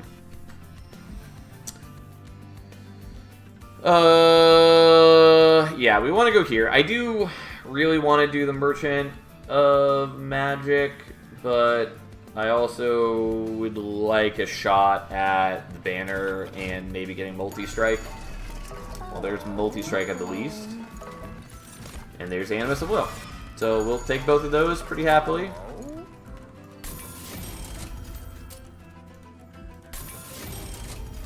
Give me Smidgestone. No, but fine. Maybe. Do I care about the quick? I don't, like, really care about the quick, honestly.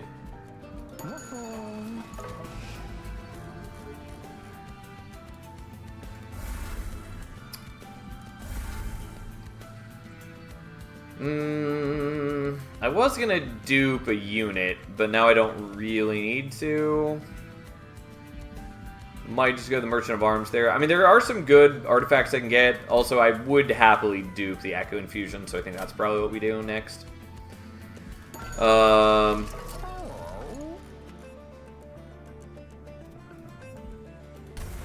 get rid of that for now. It's fine. Maybe shouldn't have spent the gold, but overall, it's okay. Alright. So we are definitely going to set up mid-floor again. Of note, we do need to contend with Savagery later, so we are going to want to be setting up on bottom floor in the future, which basically just means that we need our charge generation to be more efficient than it currently is. Which is fine. That's very doable. Just something we have to get to. Sure. We're strong enough to kill all these, even if it's a bit painful. Don't love that we're gonna get sapped in a moment, but fine.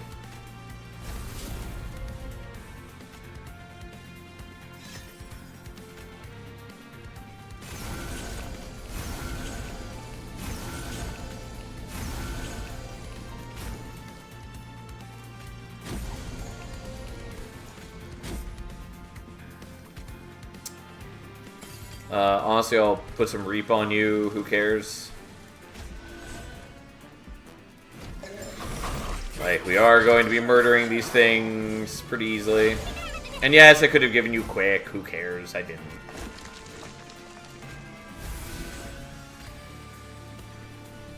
Okay, we're killing everything there. So we'll just go ahead and start building charges on that floor. Yeah, Spine Chief takes a little bit of damage. Oh, big deal. What a terrible world we live in. Yeah, I don't think I really have a ton of things that I need to hit with the Bounding Echoes, honestly.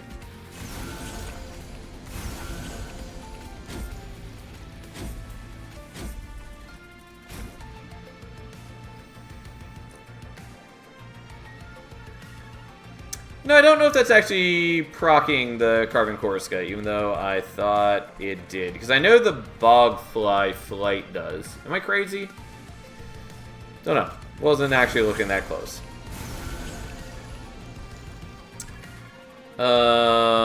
Okay, may as well do this to do that. And this is a bit of a waste, but we're just going to keep buffing the dude. Even though, again, I'm not really actually planning to use him. It just feels so needless to not do it.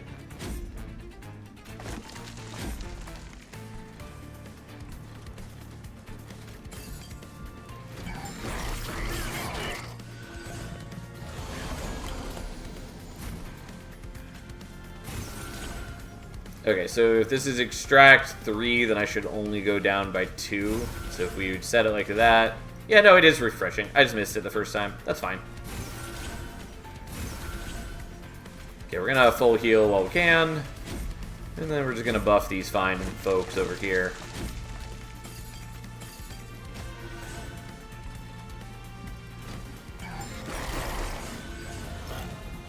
Yes, look at my monsters grow. Okay, well, we don't have any buffs anywhere, so there we go.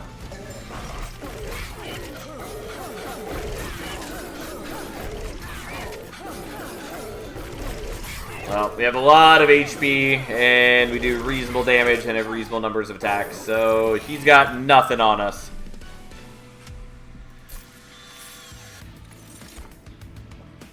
I mean, Soul Siphon's not bad. It's probably worth doing, maybe.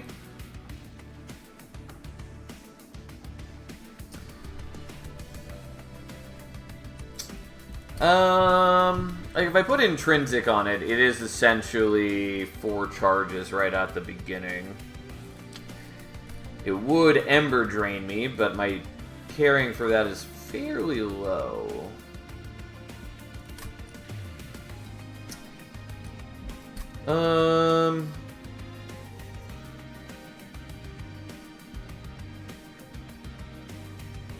Yeah, fine. We'll take it, I guess. Engraft is fine. I think I'm overall gonna skip, even though I should maybe take it. Probably should have taken it. Anyway, so we're going here. We're finally healing a little bit. I definitely don't care about Departure Manifest.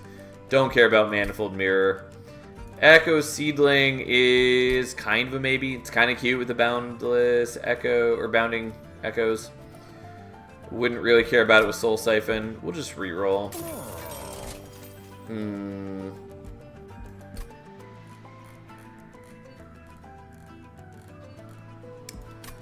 Fine, I'll take Void Fragment. It'll be worth it in the across the run. And then we dupe the infused one. And we go from there. Well, the spikes would be scary if we actually let them do anything with them. So let's just not let that happen.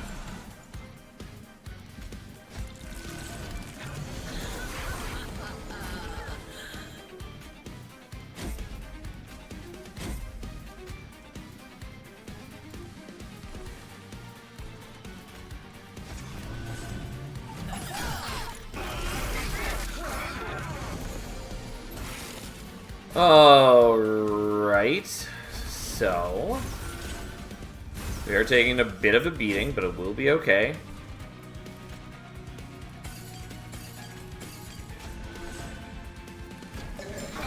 We could be doing a lot more damage on bottom floor if we were pumping as many charges as we could, but for some reason I've chosen not to do that. Oh, I'm sorry, we're doing this in a slightly different order.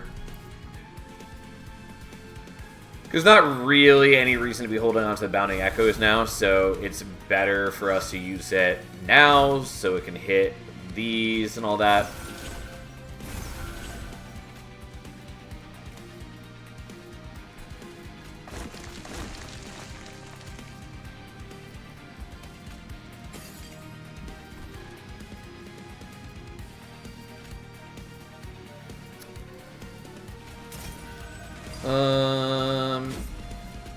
Sure, we'll do it like that.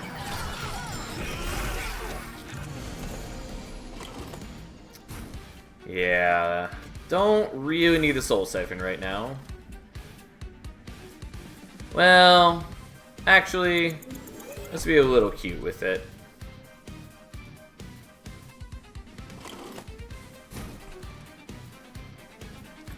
Yeah, I mean, I don't really need it, but that's fine. Okay, so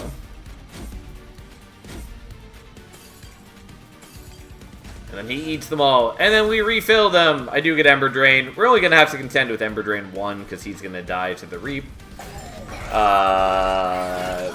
Also, you know, I have extra Ember from using these anyways, so I'm not too worried about it. I'm a little concerned with how much corruption he's ending up with, but that's a different matter altogether.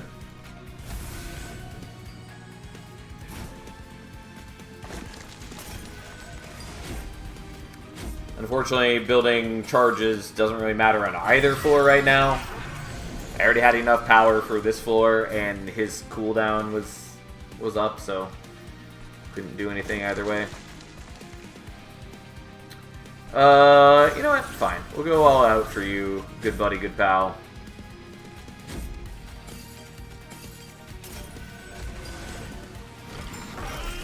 Yeah, it's a bit of a shame that I'm not actually using the Carapace. It's just, he's so much worse for us than just using one of these units. But he's fine to put on another floor, I guess. He's just not really important for us.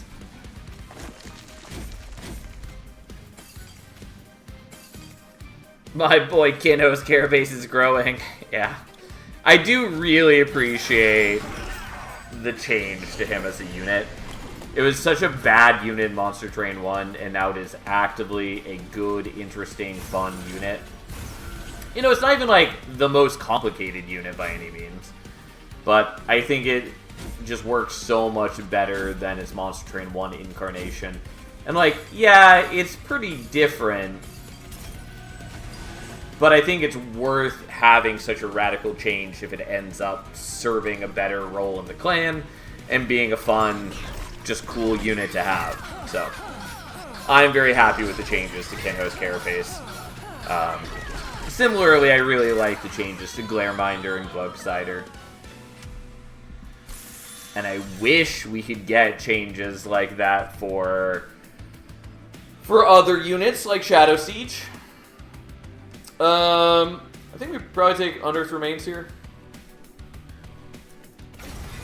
Turns out it's generally quite good. We maybe take the extra capacity here. Yeah, I'll just take more capacity, even though I'm getting to a difficult point in deployment Ember. Which is to say, I don't have enough. But that's okay. I don't need to worry too hard about that.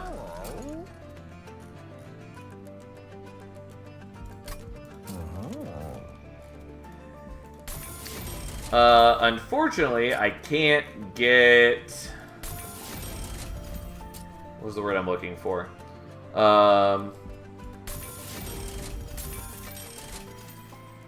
Oh, I do want the intrinsic. We'll do intrinsic there. I would love the -2 as well, but not a big deal.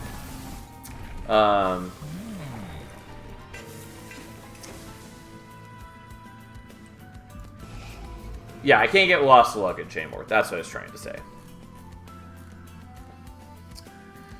Because we already saw it in the opening, and so it's not... It can't be duplicated. So, if we saw it at the opening and didn't take it, that means we can't get it later. The Mark of Invasion is not great for us, but it is what it is. I think I have to be on top floor.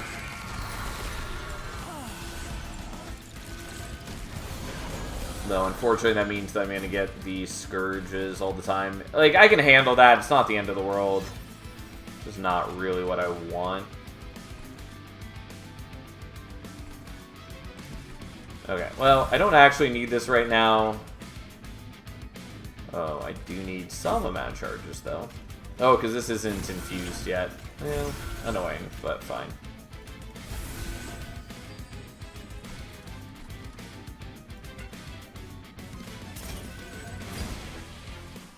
Well, I'll get rid of that. That works out okay, and then we'll just eat those because we can.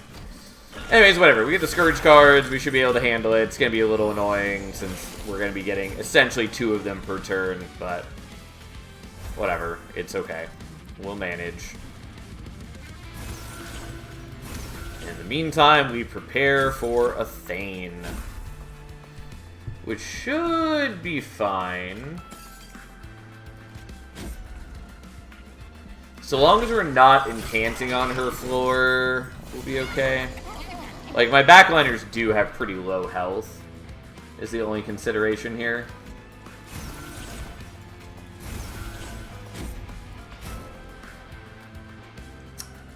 I guess we do that now.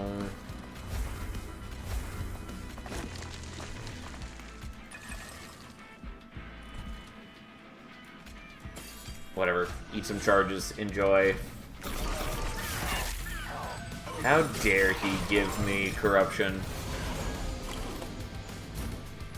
It's not a big deal, and I could have avoided it if I'd given you quick.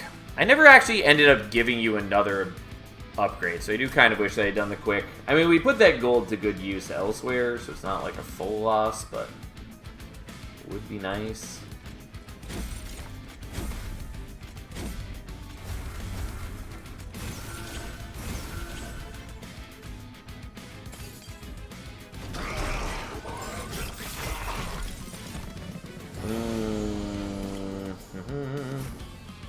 Alright, so we finally get the other Echo Infusion.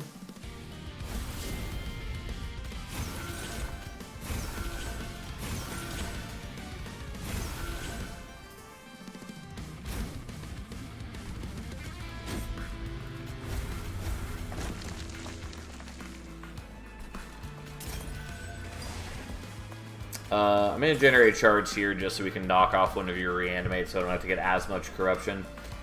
I don't think it tons matters, and here I'm greedily eating the charges instead of doing stuff with the reach, but whatever.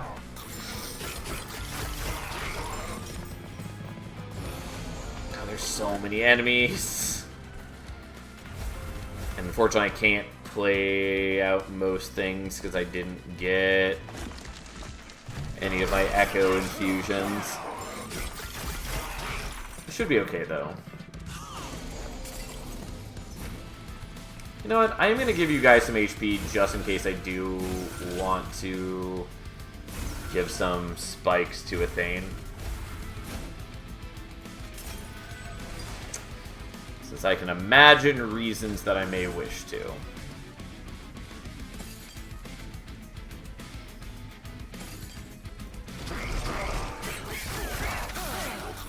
Fortunately, we're getting even more Scourge cards now, but we'll be okay. God, it really does just, like, eat up my entire hand, though.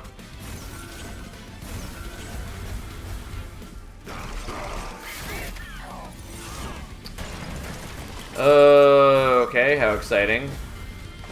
Yeah, I thought this might be the case. There we go. We'll just leave it like that. I think we still would have come out ahead if I were doing more incanting. But we know that this works, so we'll just leave that there.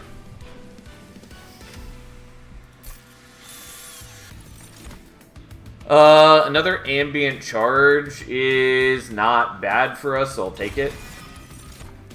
I will take the engraft, actually, and I will get rid of a fracture.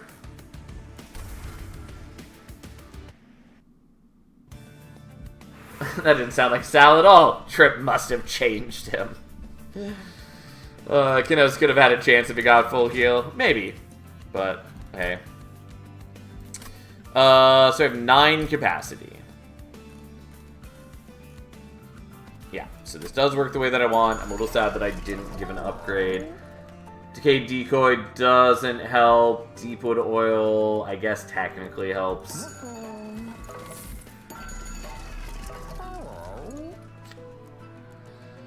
I don't think it really matters. It shouldn't. There's not really any more spikes enemies that we need to deal with. Yeah, I'll take that. The base charge kind of doesn't super matter. It would have mattered if I hadn't already done Intrinsic on the Soul Siphon, but I did, and so it doesn't totally matter. I think we probably want to do that.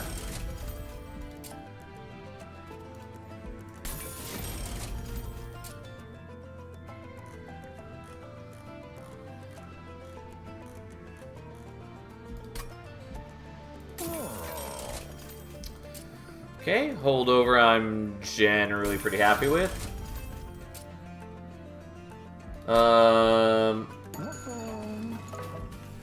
First of kin times 5 plus Pulley Claw. That was a fun run. Yeah. I think Pulley Claw is just awesome, and First of Kin is still one of my favorite Wormkin units. It's just so cool. It is a shame to lose its infusion. It was really good as an infusion in Monster Train 1. Since you could infuse it onto like egg units or sweepers or things like that. But it's still a good unit even without that, especially now that it is lower cost. And also Smidgestone exists, and also just more clans have access to ways to overstack it. Anyways, there's a lot of things I'd like to do. We're definitely just duping the Animus here. I don't think the base charge really matters. I think what we're going to do is...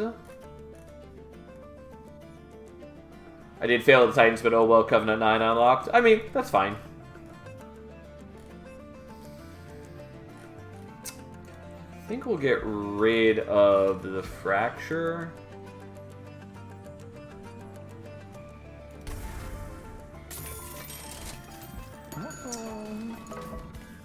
Do I have anything to do with this gold? Not really. I'm moving by the Holy Stone. May as well buy the Holy Stone. Ooh, so helpful. It's like I totally need it when I'm already at 108 HP. And we should have no meaningful problems winning this fight. Like, we're going to be very strong right off the bat, essentially. I should have one. I just mismanaged the fight before and was under 35 Pyre health to start. Yeah, I mean, that'll do it, unfortunately. Okay, so this is why we did the Soul Siphon and other things, because now our dudes go from having, like, 10 attack to 103. You know, not that we're done yet.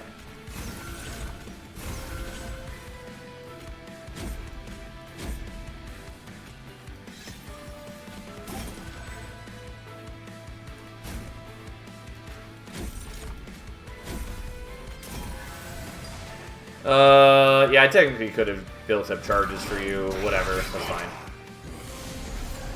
But yeah, I still love how the Titan fights can just devolve into being a Pyre HP check.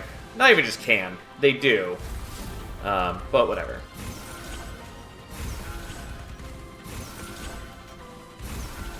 Okay, so... which gives us even more Ember. So I can play all those without taking damage. We kill things, we take a little bit of damage. That's okay. Yes, watch them burn.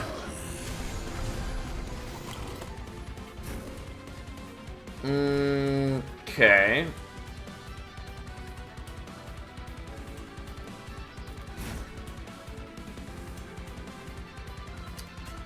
Alright, so that's the last thing we wanted to hit. Yeah, so I'm not killing you yet, which is a concern.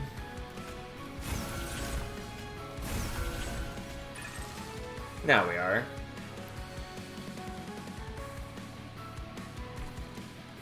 Okay, well, we'll give you some strength for the sake of it.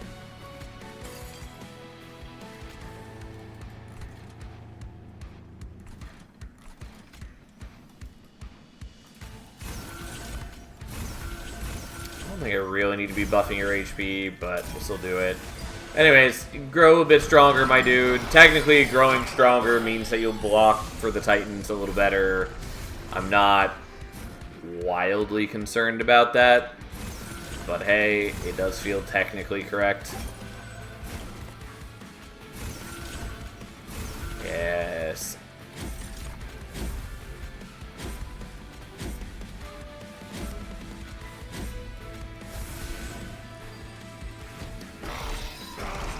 Yes, look at us go, murdering all who stand against us. So we're already killing everything here, so I guess let's just buff him up while we can, even though I perhaps should have done this slightly differently.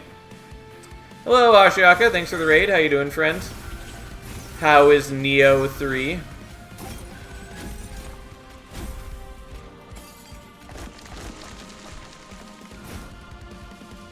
Okay, so I do need a little bit more. There we go.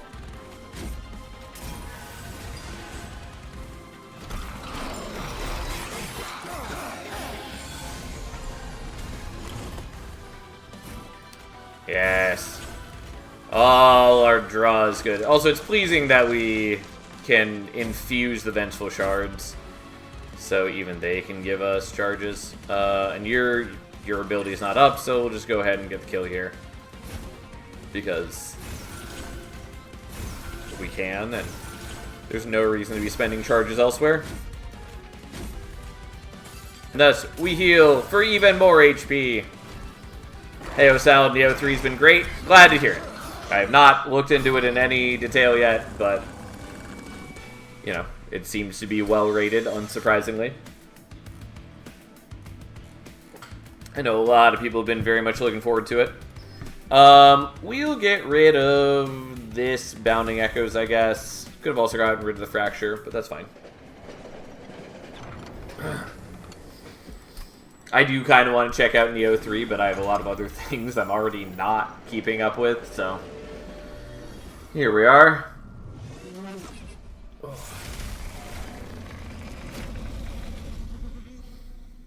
Yes. Alright, well, time to murder the Titans. This should be overall not terribly difficult. Again, it does please me that my guys have their base attack, and yet that doesn't matter. We just do so much extra power from Spine Chiefs buffing. Which is like the whole point of Corruptor. It's not like this is a surprise in any way, shape, or form, but still.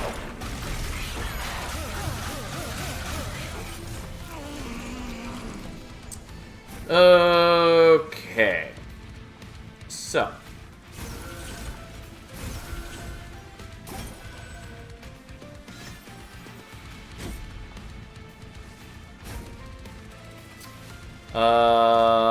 Yeah, I'm willing to do this. We don't hit the Vengeful Shards this way, but, like, so be it.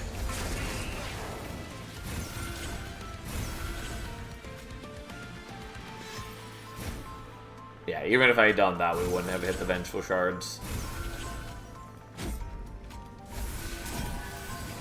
Alright, you're gonna take a little bit of a beating, but you block Savagery for a turn, and you do a non-trivial amount of damage. And then over here, we just do a lot of damage to Entropy. We weather the corruption. We live a life of true, untarnished beauty.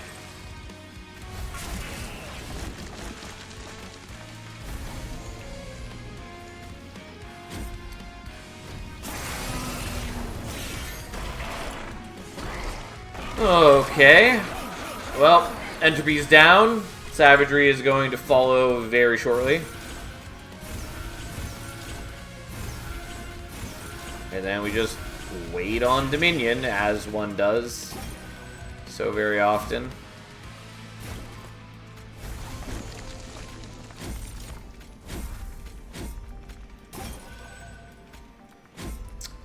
Honestly, I'll heal you.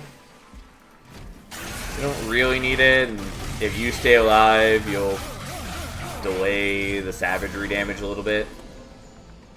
And I am constantly, like, sort of healing Spine Chief by giving him more and more max HP. And also, you know, we redraw into the Unleash the Wildwood pretty frequently.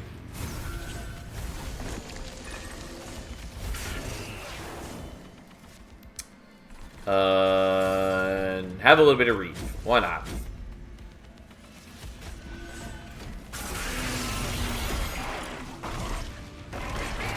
I could have done more charges in the Pyre Room if I had cast the Root Seeds on him, but I didn't want to do that.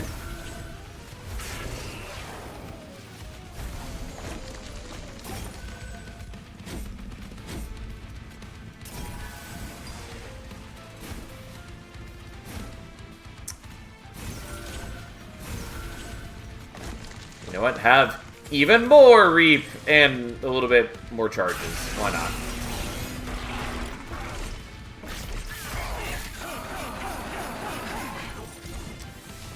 Alright. Yeah, so look at his health increase. It's also it's very pleasing how much extra energy we're getting from Carving Koriska. Anyways, here's the kill. And our Kinho's Carapace was even a contributing member. I technically could have given him a lot more charges this turn to eat, but oh well. It was a very rough start because I was greedy and all that. But, you know, it's fine. We got down to 2 HP. We ended at 100 something. I guess we ended at 84 after the Titans, but not a big deal. Ta-da!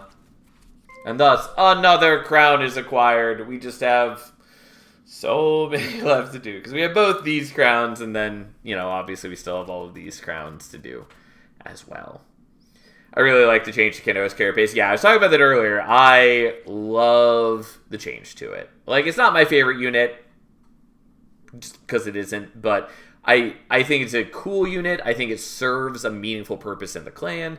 I think it's just way more interesting and fun than, you know, the Monster Train 1 version of the unit. I think it's absolutely worth changing it and just not really adhering to its old design in favor of it just being a cool, new, fun unit. So, also that 2 HP start to the win was awesome to watch. Well, I'm glad you enjoyed that, Wrath. Thing is that it's such a simple change that made it so much better. Yeah, it's an overall simple design for a unit, but it just functions well in clan. Like, there's meaningful concerns around it, like it having a tool cooldown has you making decisions around when you actually want to pop the ability. It also, you know, has meaningful considerations around whether you want to keep the charges high to, like, buff or reap, or to use with, like, Echo Stone or extract cards, or if you can afford to be dumping those into, like, empowering the Kinho's Carapace, yada, yada, yada. There's just a lot of cool things. Also, the equipment Overgrowth Carapace is somewhat based on its old design anyway, name and concept. Yeah, for sure. But yeah. Anyways, I definitely appreciate the change to it. And similarly, like I said, I really appreciate the changes to Glugsider and Glareminder, which, again, are also pretty radically different units than they were in Monster Train 1. But I think the game is just much better for being willing to make those radical changes to those units. I wish they would be willing to do the same with, like, Shadow Siege and some other things, but yeah. Still haven't seen the Glug run, but I'm looking forward to it. Yeah, I had seen it offered once, but it just didn't fit into what we were doing. I kind of wanted to take it, but it would have radically changed what our focus was. But someday we'll play it. And we still haven't seen Glareminder show up at all. I feel like we should do Soul Savior, but I kind of just want to keep doing normal runs, so we'll just keep doing normal runs. And I think we're just going to continue to try and knock out these crowns. I think we're doing Hef next. What do we want to pair Hef with, though? We haven't done Lazarus tonight. We haven't done Luna or Remnant.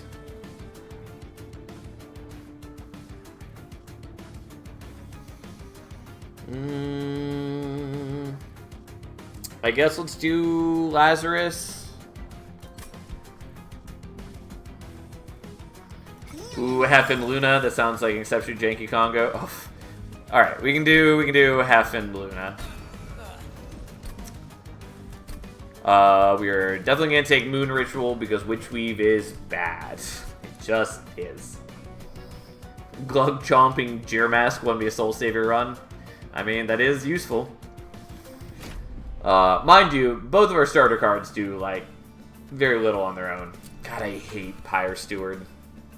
I really want Pyre Steward to get reworked. It's just a bad design for a unit. Because either it does nothing for you, or it, like, trivializes damage taken. And, like, that's not great. It's not great. It also just irks me that's such a mismatch with the art. Like, it should be an offensive unit, and instead it's this weird, very defensive support unit. Anyways, all that aside, not wild to see Renovate and Gravity together.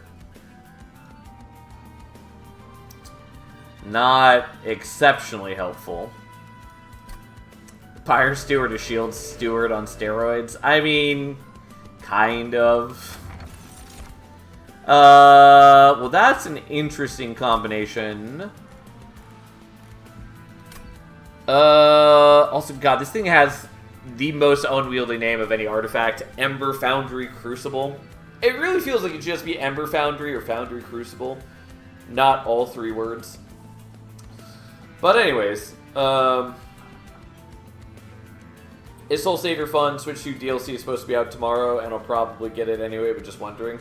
Yeah, I like it. I'm definitely not, like, the target audience for it, since I generally prefer roguelikes that don't have meta progression over, like, roguelites that do.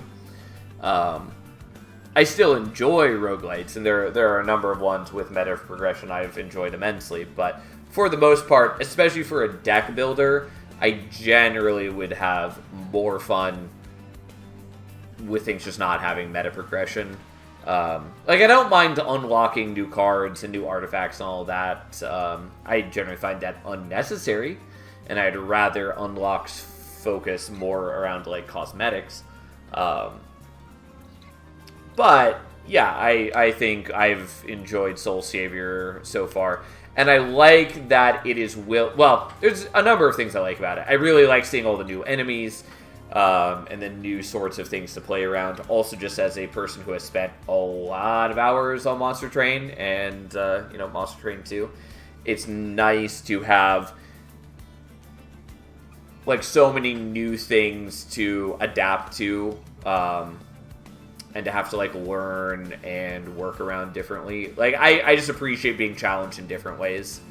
But also, I appreciate that because the enemy scaling is so much higher and because they are allowing you to have the permanent progression, a lot of the souls are able to be kind of ridiculous, powerful, interesting, fun effects. So I really like that aspect of it. Not that I've, you know, experimented with all the souls, but I do know what most or all of them do. It should be Ember Foundry Crucible of Doom to be more dramatic. Huh, roguelike mode isn't what I'd expect of the mode, not necessarily a bad thing though. Yeah, so just as a quick overview. As you play Soul Savior, you unlock souls, which are like one-off upgrades that you can slot into cards in their own, like, special slot. And so they are dramatically higher in strength. And so in exchange, enemies are a lot stronger. And so you can take a couple souls into each run with you, and you can get some extra souls randomly in the run. But you do need to, like, unlock the souls, and then also you can level up the souls so that they have more pronounced effects. So in combination with that, there's 3 different, like, difficulty modes for Soul Savior. And so, like, level 0, Bloom is very beatable with no meta progression. Tangle, the level 2, is meant to be with, like, some meta progression. And Overgrowth level 3 is fully expecting you to have a lot of meta progression. But anyways, for this actual run that we're looking at right now, these are both focused on giving extra Ember, and we do have ways to be benefiting from either of these. Like, we have the Moon Rituals, so we can potentially be doing Astrologer's Orrery, like, every turn. Or we can salvage. I'm going to take the Crucible, just see if it actually ends up mattering for us. Yeah, I feel like we should be taking Metal Worker here. I don't know that we have, like, a great reason for it.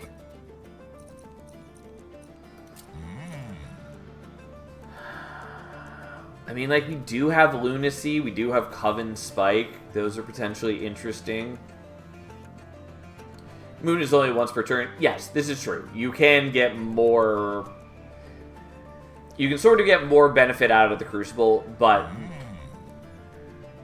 we do need to still keep having things to smelt. Which is fine. But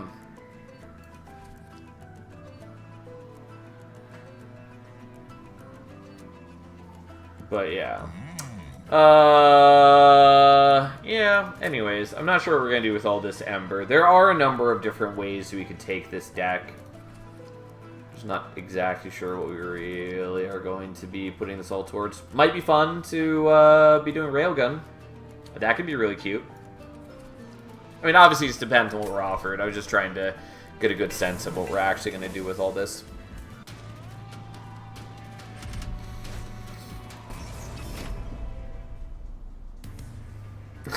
Juggernaut. How dare you. Again, like, that's part of what frustrates me about it, is that Juggernaut should be the smelt payoff. It should matter that I am generating a bunch of Ember when I am playing Juggernaut, and it mostly doesn't. It mostly doesn't matter in the slightest. Technically, we do have Pyre Steward as a smelt payoff. Honestly, I really don't want to use it because it just feels so dumb to be healing for like 20 HP a fight. It's just dumb. It's just not great.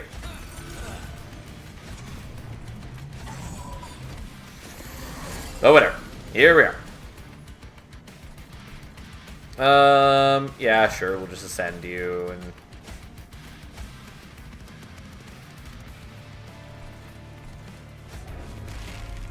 Doesn't really matter.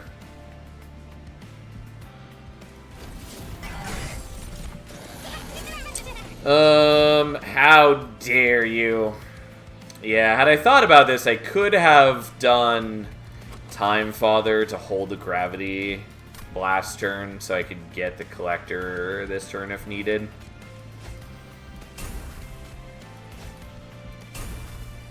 Whatever. Let's heal some HP. Because I guess he spews fire at our pyre. Pray for some salvage machines. I mean, I really do want to see salvage machine. Also wouldn't hate Foundry Crucible, or Foundry Steward. But yeah. Unfortunately, I have, like, no offensive power right now. So that's a problem, but hey.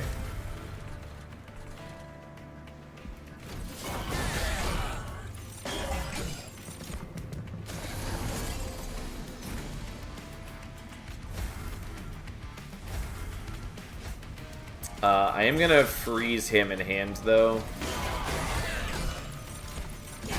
Whatever. I'm probably just gonna take some pyre damage, but that's okay. We're gonna Pyre Steward our way into a dumb situation.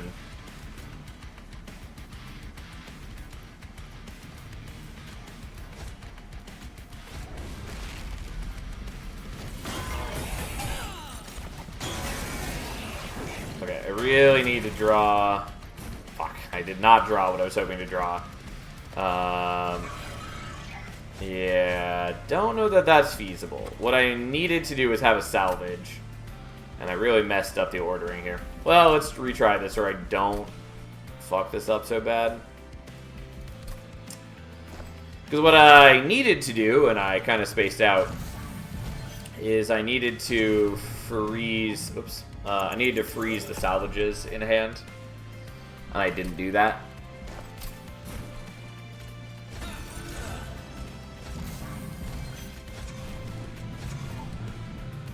You got rid of most of the salvage. Yeah, I just wasn't thinking about it, even though it is 100% what I needed to do. I also think I probably just use the Renovate here. Because I really do want to have capacity open for the Spear Stewards. Okay, yeah, I'll freeze those. Unfortunately, these fuckers are slowing down my draws, like the assholes that they are, but whatever. Also, don't know why I didn't use Pyre Steward's ability. I just got carried away.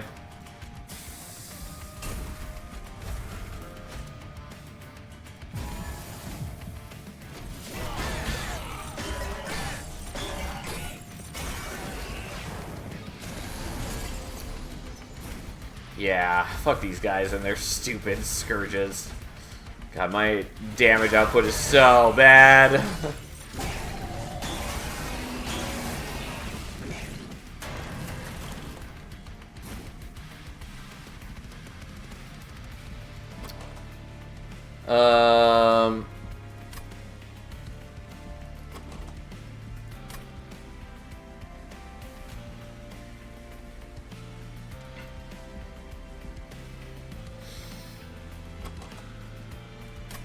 I'm pretty sure, just from prior knowledge, that we're drawing the Spear Sewer next turn, but we're going to not act under that assumption, and we're just going to scrap metal that, and scrap metal that. We're going to remember to use that, and then we're going to heal for 16.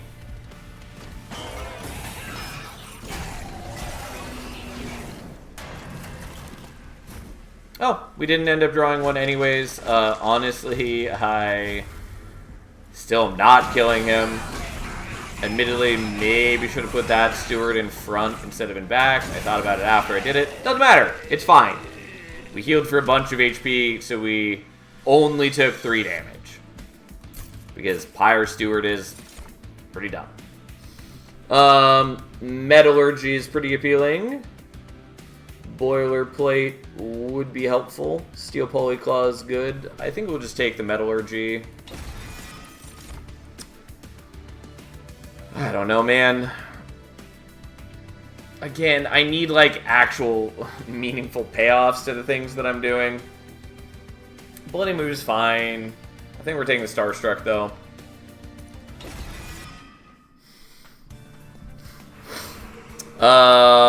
I think we're going here, though the Luna units may be better for us, but let's go here. Don't hate Smidgestone. Dualism is fine. Knuckler Steward? Well, so be it. I mean, I do want the salvage machine, but we're definitely taking Knuckler Steward. Yeah, unfortunately you don't gain Burst 2 with Dualism.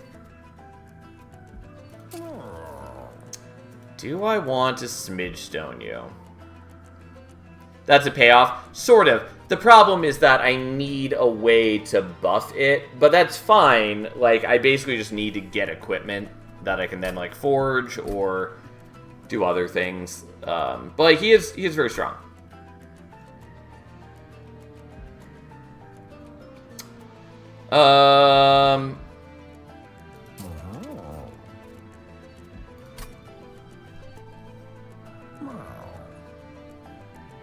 I could still maybe do the dualism for extra armor from, like, forging.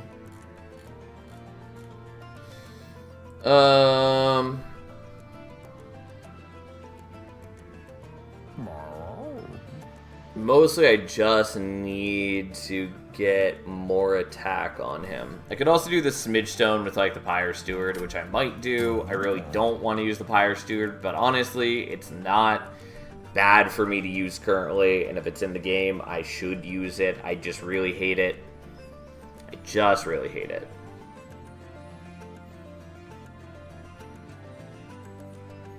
But it is useful for the moment. Loath as I am to use it.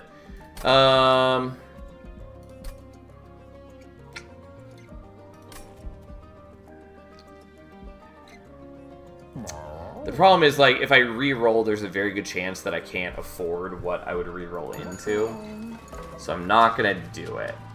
I would really like to get Titanite or Multi-Strike or both. Large Stone, also acceptable. Smidgestone maybe would have been okay for us to have taken there, but it wouldn't be ideal. Do I actually want to play you out? You know what? I'm going to not play him out to start. If I had taken the boilerplate, I would be more willing to do so.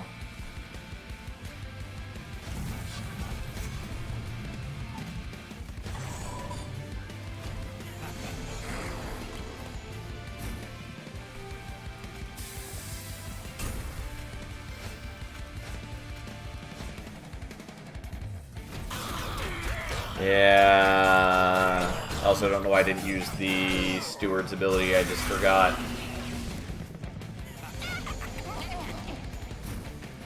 Yeah, this is kind of some of the issue.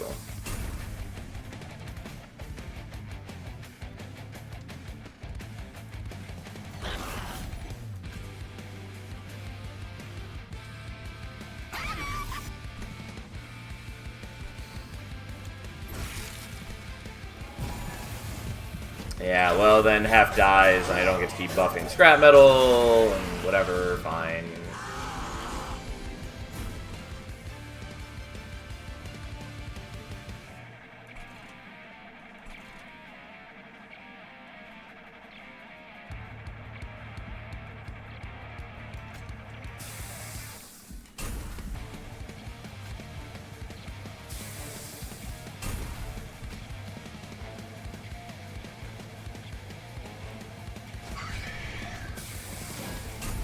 Okay, so we'll do like this. And then you're pretty strong now.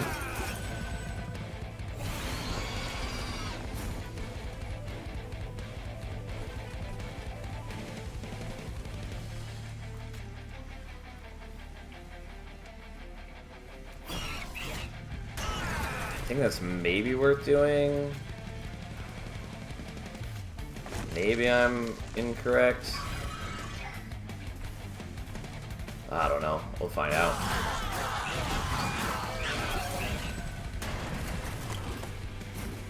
Yeah, okay. We're fine. Everything's okay. Even if a little worrisome, but it's fine. Not the best fight. I should have healed at the beginning in particular, but that's okay. Knuckler Steward is very cool and pretty good.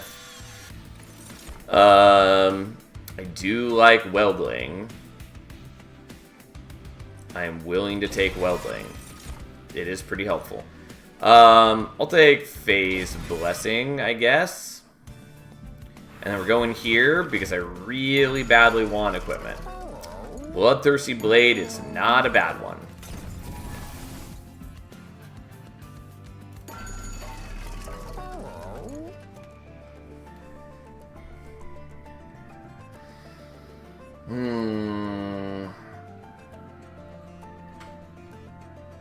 I could also take Boiler Room, which is interesting. It's basically just, do I want Void Armament as well? And I think the answer is a pretty solid probably.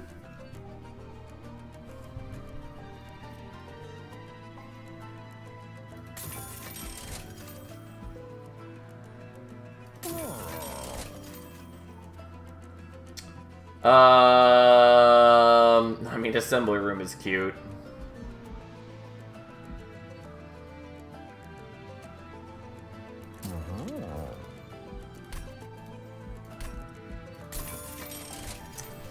Probably should take the Assembly Room. Not that I have the gold for it now, but... Oh!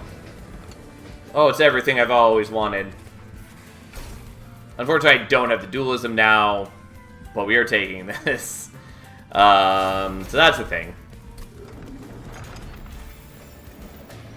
Again, unfortunately, my defense is still pretty shit at the moment, but it will get better.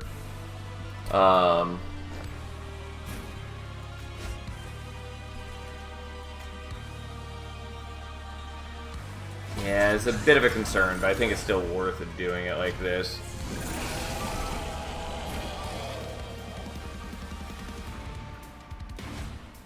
Yeah, unfortunately, I can't play you yet.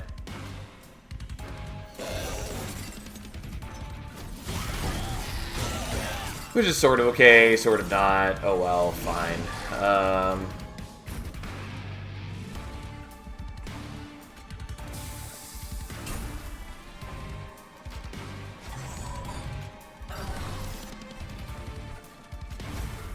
Okay, I do want to leave capacity open in the back, because I would like to get the Weldling plate out there.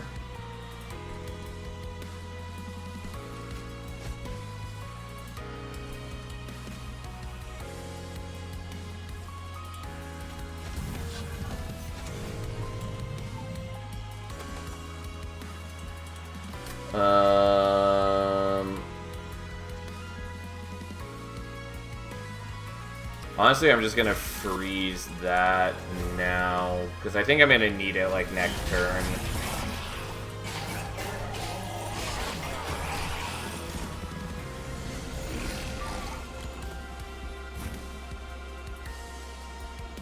Yeah, that doesn't work, though, which is the problem.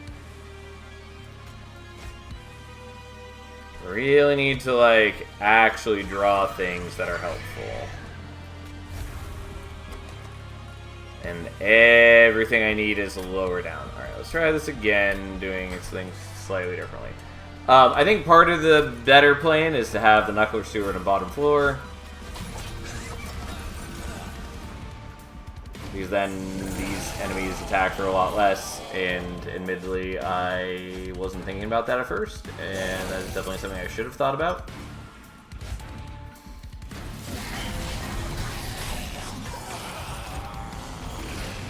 Unfortunately, still didn't kill you, but this does help quite a bit.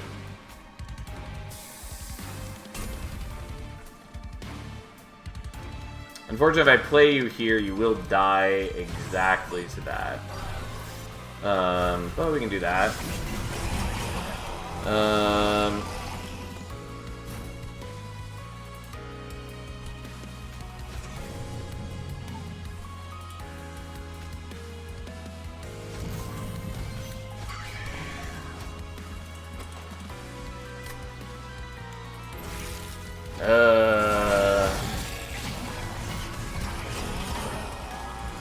Yeah, I need you not to be killing things. But there's the Weldling, which sort of helps. It's sort of too late as well.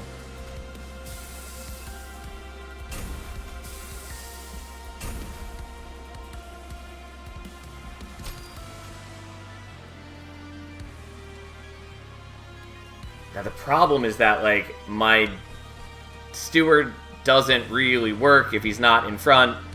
But, like, we can do this. It still is worth it, even if it's a bit infuriating.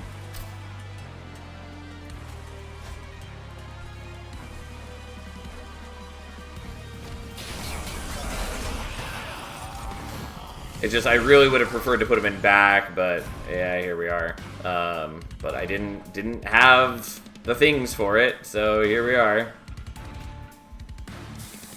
Yeah, I meant to heal. I totally spaced out. It was on the agenda, and then I just forgot to click the button. It's fine. It's whatever. But you are correct. Absolutely is what I should have done.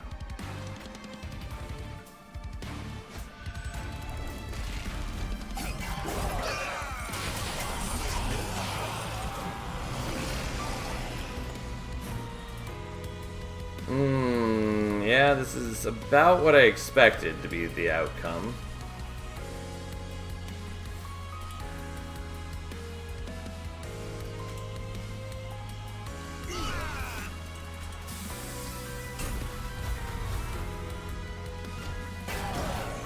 Sal, the Herald of I should have but didn't. Yeah. Yeah, unfortunately, it's just not working great.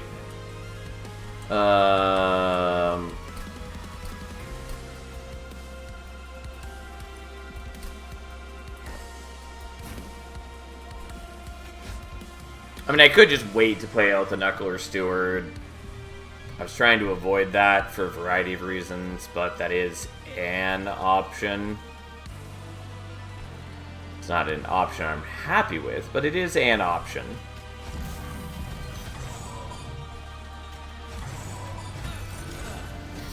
But, let's see what we can do.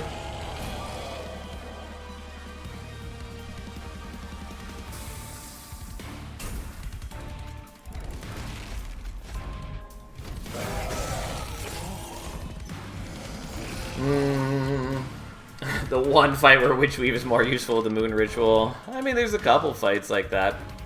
But yeah.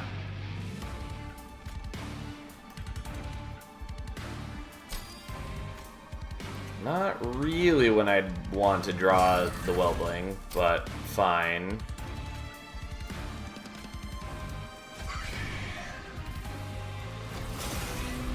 Oh, I could have frozen him with, you know, my pyre that freezes things. Don't know why that didn't occur to me as an option, but it didn't.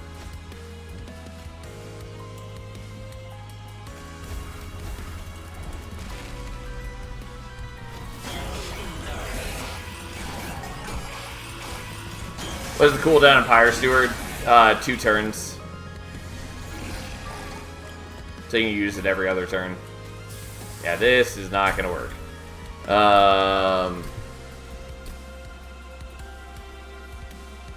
Yeah. Turns out my deck has problems, which I'm not surprised by per se, but I am annoyed by.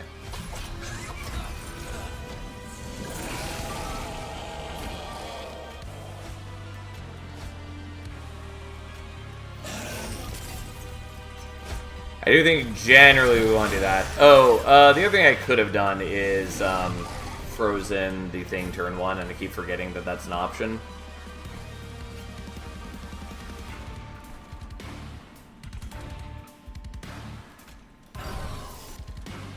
But legitimately, that's the thing I probably should be doing.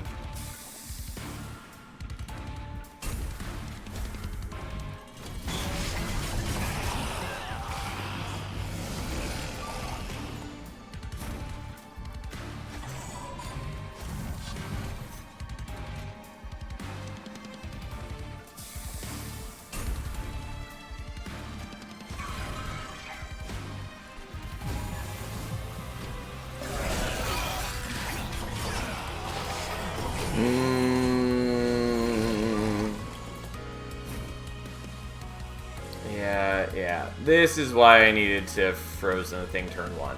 I mean, there's a lot of other things, but like just freezing the equipment turn 1 is an option that I keep forgetting about, and turns out would be pretty useful for me. Because basically what I'm looking for is just a way where I can protect the Knuckler Steward a little better. And so having an equipment that I can dump onto him later after I build up some forge points is really the majority of what I am looking for.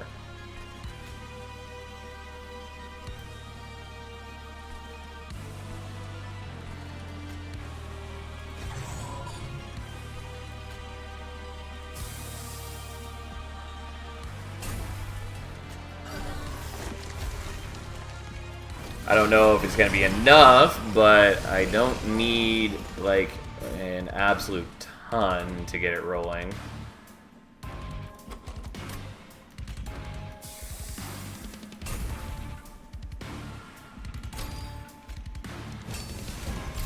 Yeah, it's not nearly as much as I would want, but...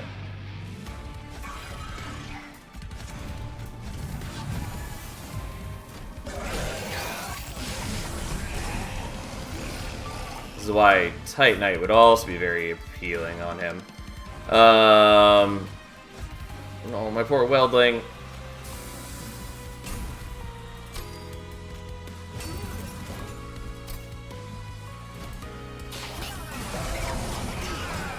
Yeah, it's not gonna work at this rate. Like, I have the Phase Blessing. That's cute. It just also is not enough.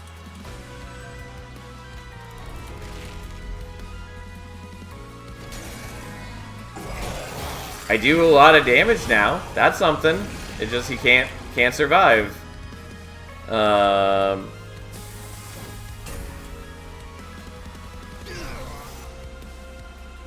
Yeah.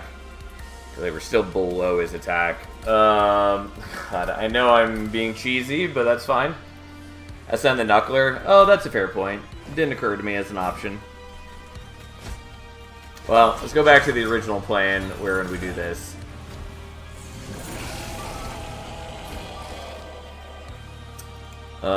Even if life is a great and unknowable buildup of sorrow.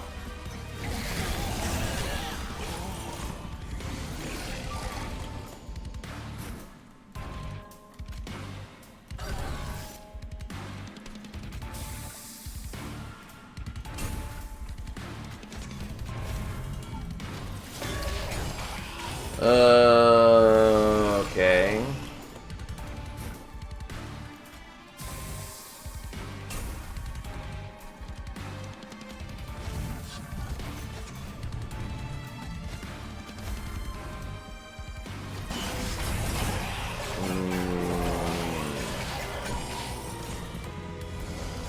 Yeah, and then you're back up here, and you do too much damage, and I didn't have a way to do this.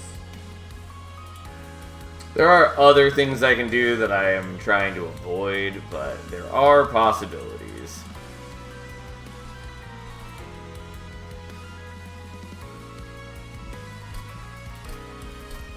I know we're spending a lot of time fiddling with this, and I should just let it die for my own hubris, but I would like to use the Knuckler Steward since we've gotten the Knuckler Steward, and here we are.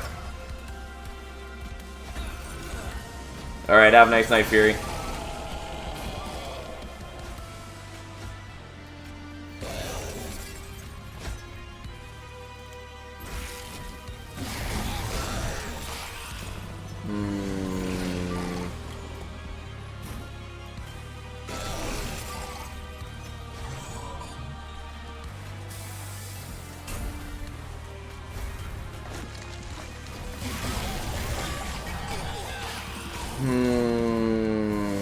Yeah, but then you immediately come back up here, which is a bit much. But we can do that. We do end up having some issues, but that's maybe fine.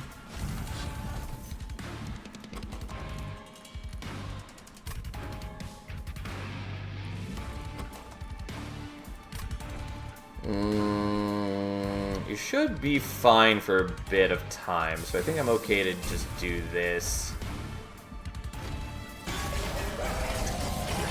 Having the Scourge guys in this fight, though, just really slows things down. It's so annoying.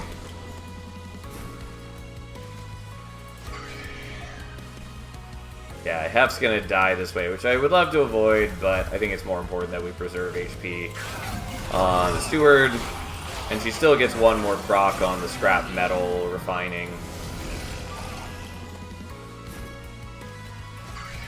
Yeah, the problem is that then I just draw only Scourges and I still can't get to the bottom chunk of my deck. Which is a problem.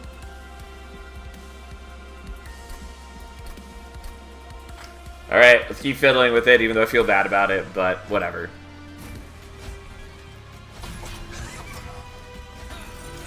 I'm not proud of this, but hey.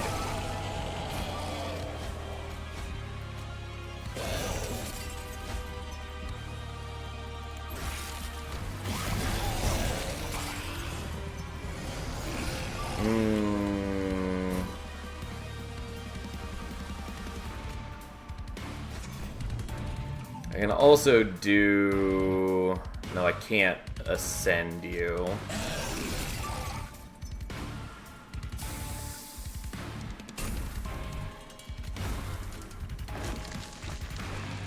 Well, so be it. Poor Hef, she dies, and we suffer.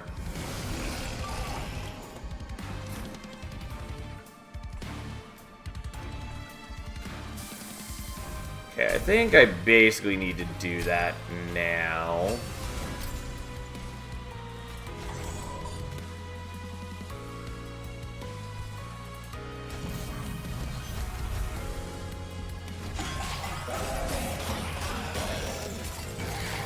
Oh.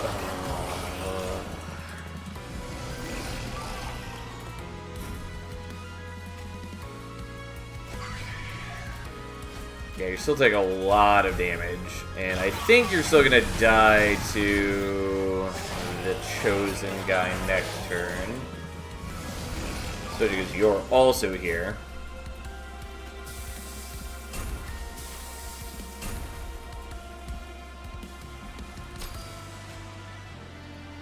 I could forge you, but you would still end up with exactly 11.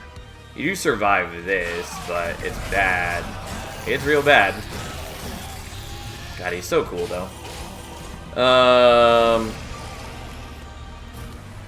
I finally get Weldling. It just is Oops, that's not the card that I meant to use. At a glance, I routinely confuse Smelt and Renovate for some reason. Yeah, it's not enough because things are problems.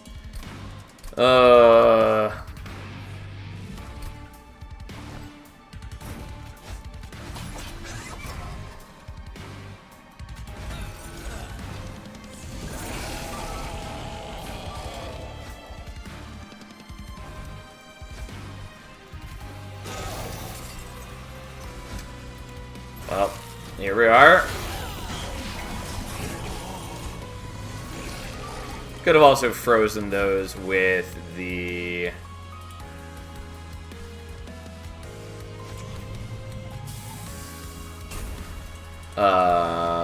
with whatever I'm trying to say in hand, the Starstruck in hand, so I could be dazing him this turn instead.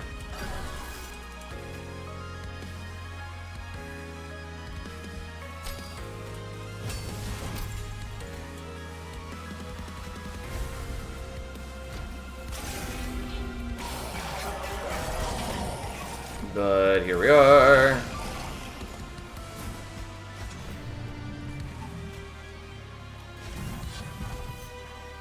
You're determined. I mean, it's definitely doable. It's just not great. Admit I should probably be playing both of those here so I could kill those instead.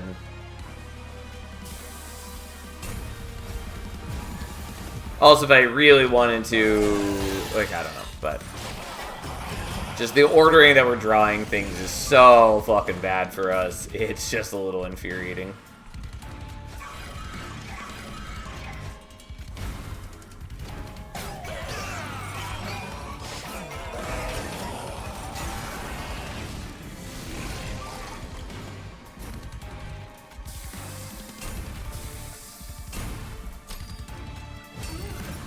Well, that at least helps. I don't think it helps enough, because I'm doing, like, nothing to get Flesh Weaver's attack down. It's close, but at this rate, like, if I do it like this, then he'll get purged, which is not acceptable. If I could draw the Weldling, like, a turn earlier, we're fine.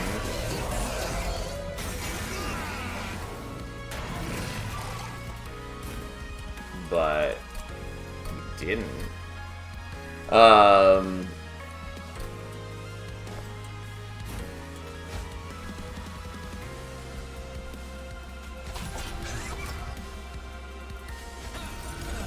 Well, we'll see what we can do.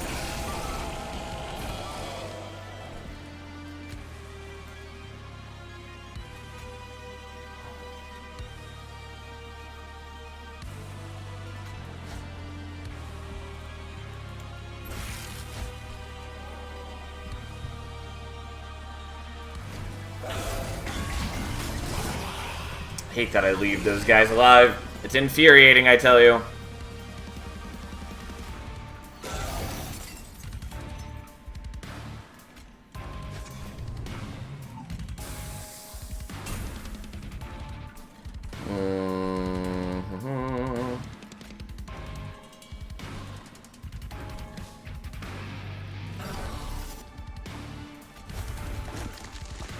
Oh, actually, I should probably play that out this turn while I can. Kind of feel bad because now this would be a janky combo, not this janky. Oh, you're totally fine. I did this to myself and that I could have made a much stronger deck than what I've done. And I'm only doing this because I put myself in a position where I want to use the Knuckler Steward, even though I have made a deck that has largely no early game power, and turns out that's a problem with what I'm facing. Anyways, it's totally fine.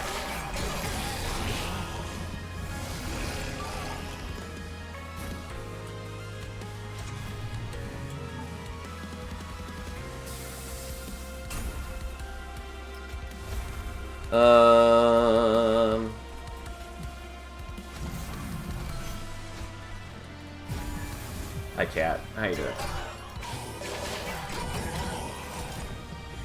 It'd be so helpful if I were actually killing off these jerks in a more reasonable time frame.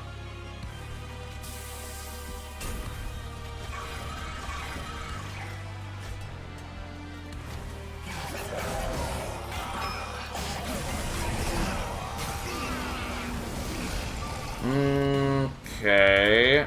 Yeah, again, I just wish that you weren't dying here. Like, why can't you just be going to mid-floor? Mid-floor is where all the cool kids are.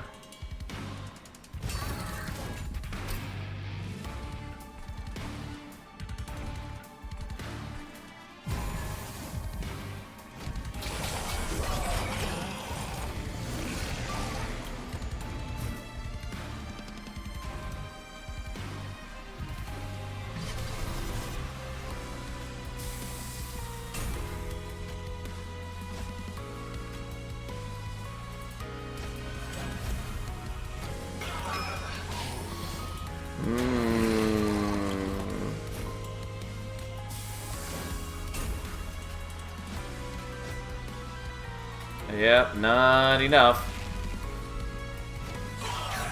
Again, my draw order is just so bad. And, like, admittedly, I could do things. Whatever, that's fine.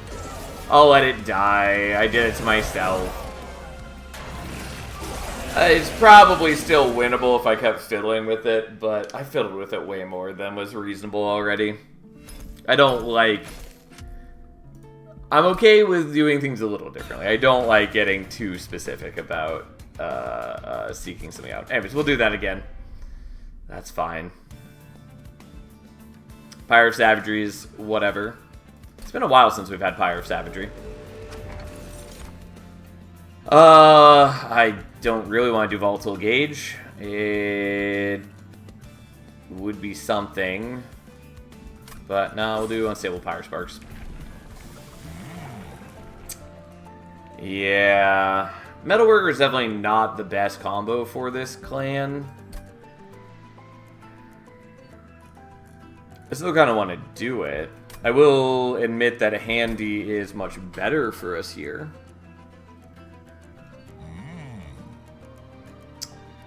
But I do still kind of want to do Metalworker.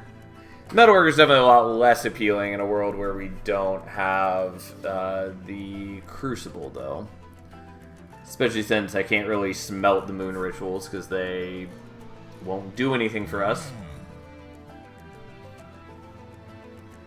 I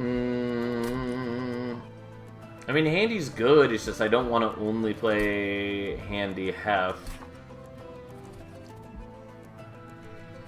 There are some kind of cute things you can do with Handy Hef in this clan combo, though. Namely, having multiple Cycle Staffs or Moonlit Glaives. Or you can end up with just a whole lot of Titan Skin with Dust Mantle. Like, I don't know, whatever, fine, we'll play Handy. It's definitely my favorite of Hef's paths. But, you know, I don't always want to play the same one. I'm just sad that I don't get to use the Knuckler Steward. But alas, here we are.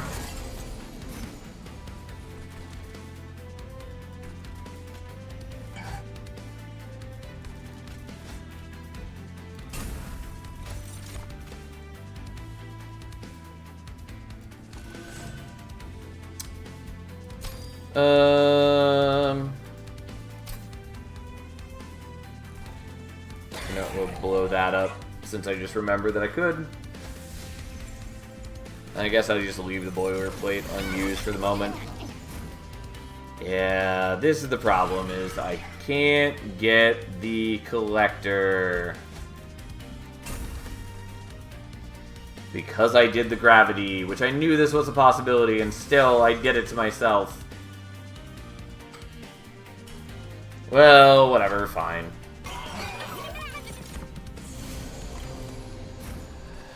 Yeah, I could have used you last turn.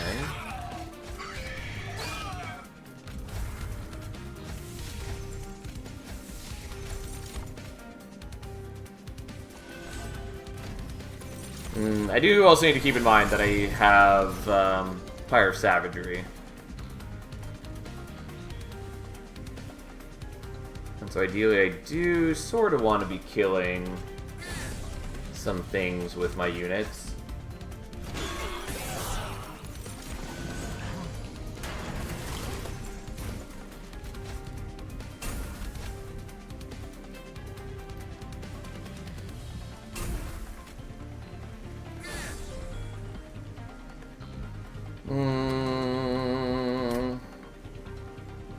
Yeah, I guess we'll wait to use your ability, since we might want to use it next turn. Yeah, so we draw the boilerplate, and we didn't.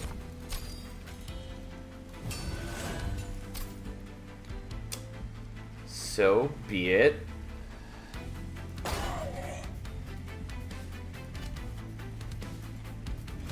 I could have also turned it to New Moon, where we'd have multi-strike on our dude. I was kind of hoping that Hef was the one who was going to get the kill, but I didn't want to math it out to figure out if that was possible. Weldling is certainly not bad. Hammerfall is fine.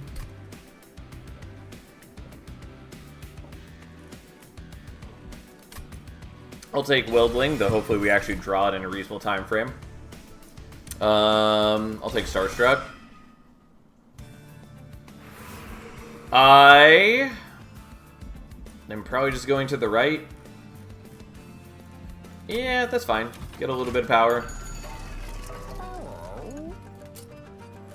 Good large stone, my boy.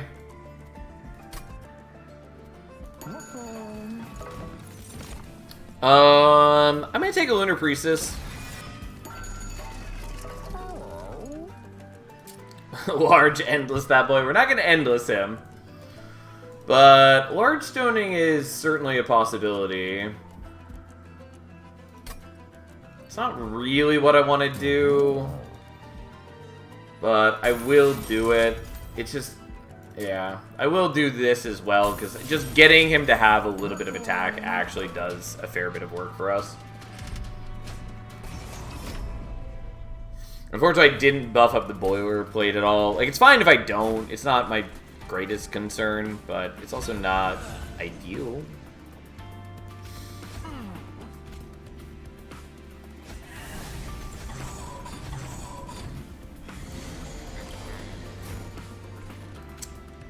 Okay. Wheel.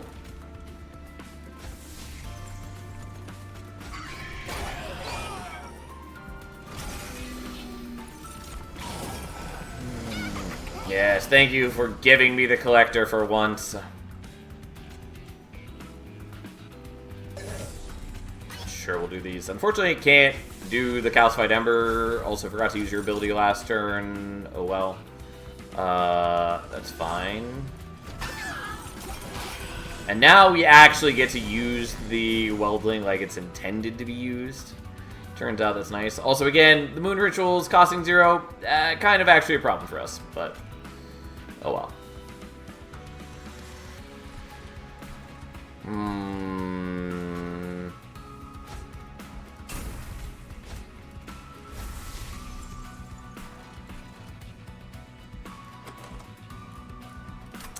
You know what? It's very minor, but whatever. Enjoy.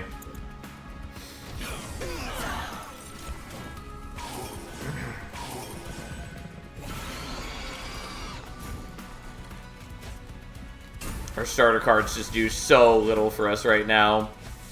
It is a little bit of despair.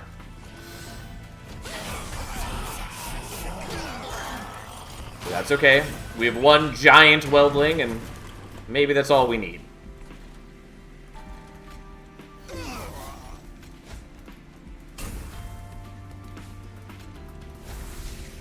Oh, actually, yeah, that's fine.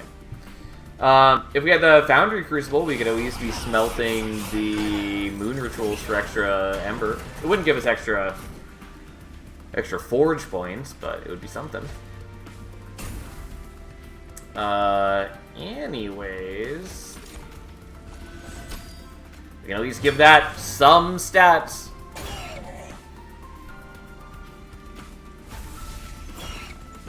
Okay, whatever. We'll see who gets the kill. Hopefully Hef does. It's not the end of the world either way, but it would be preferable. Yeah, you show him, Hef. Okay, now I'd love to get, like, I don't know, Luna Cycle Staff.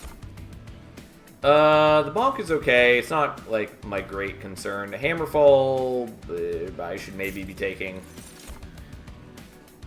Fine, we'll take a Phase Blessing. I don't know.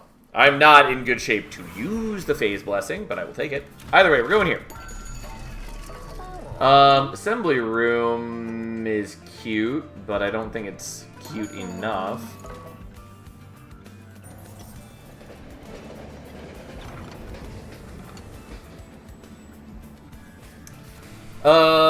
Pyreborn, Lazarus, Stygian. So, Pyreborn and Lazarus both have some good pickups for us. Namely, Lazarus has... Well, I mean, it has a lot of good things, like Spike of the League, but mostly I would want to see Minds of their own. For Pyreborn, I might want to see... Cursed Dragon Staff. Bit weird though it may be, there's some cute things we could do with it. Maybe want that. There we go. That was more of an ordeal than it needed to be. I should probably take the Lazarus option, but there are a number of like rare Lazarus things that would be pretty meaningless for us. Let's just double check, make sure I'm not forgetting about something appealing. Pyreborn.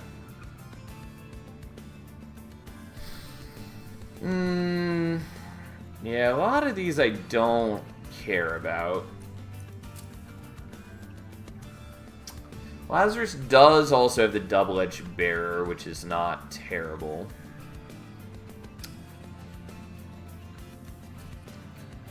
But they mostly only have minds of their own that I'd super care about.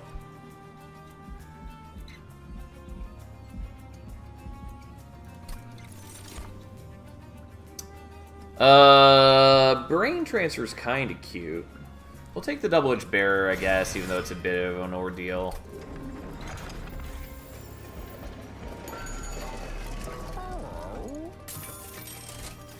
And there's a Cycle Staff, which I do actively quite desire. I do kind of want the Swift Steel Dagger too, but I think mostly I just want to deployable this.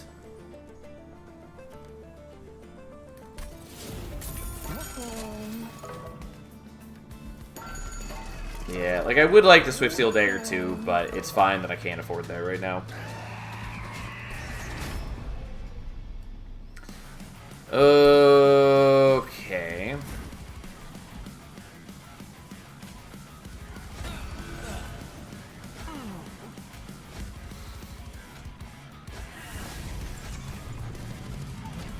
Unfortunately, you will take something of a beating right now.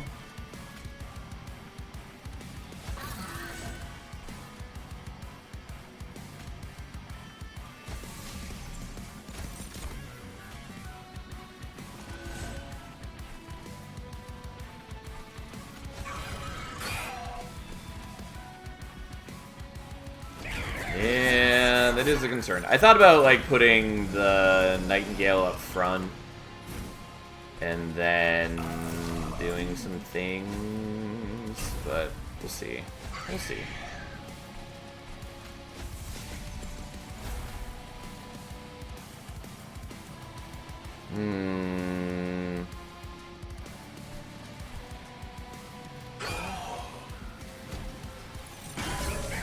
Not getting the level, the first fight collector now makes a difference. Yeah, this is why I talk about it all the time, that it does, like, meaningfully matter to get those early collectors. Not that, like, you need them to win, necessarily, but it does make a difference.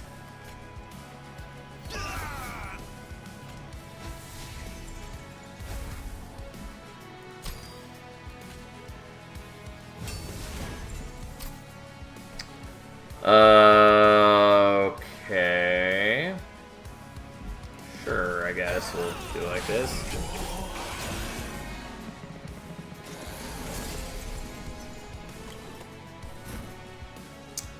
Yeah, that's a bit of a problem.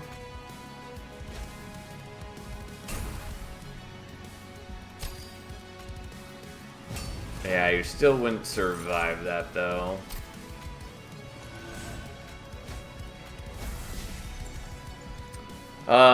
I mean, I can still probably win this battle as is. I just don't want to. But that's fine, kind of.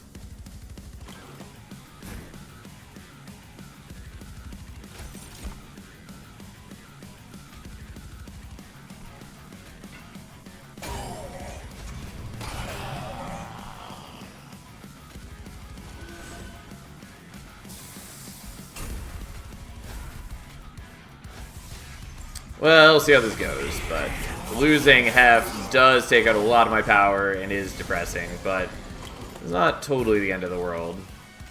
Gee, it's almost like these cards would have been really helpful a turn ago.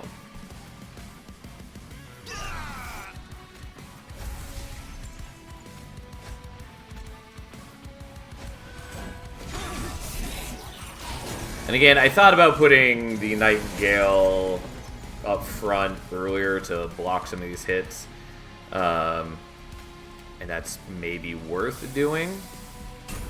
God, it does frustrate me having the bad smelt cards, or that is to say, cards that are not worth me smelting.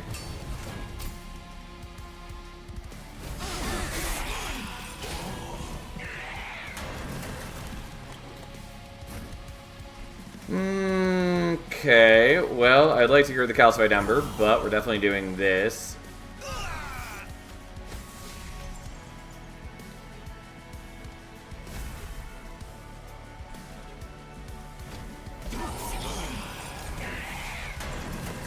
That way I don't lose armor.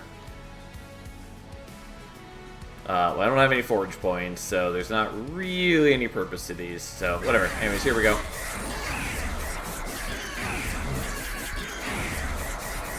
Go for it then, stab him to death. Anyways, the Weldling gets the kill, which does mean he gets permanent attack. Not the worst, but also not actually that helpful. I do like the Herzl's Hammer. We're going to take another Cycle Staff, though. The Conductor Steward is cute. A premium jank. I'm glad you enjoy. Sure. I guess, maybe. Yeah. It has issues, but still what we're going to do. I'll take the Ember. I do really want draw, though. But that's fine. We're doing this for now.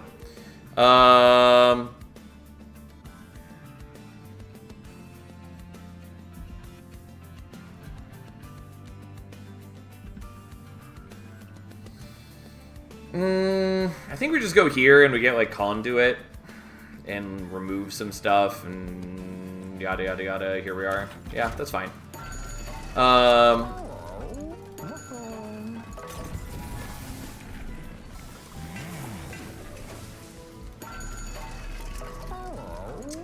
Now,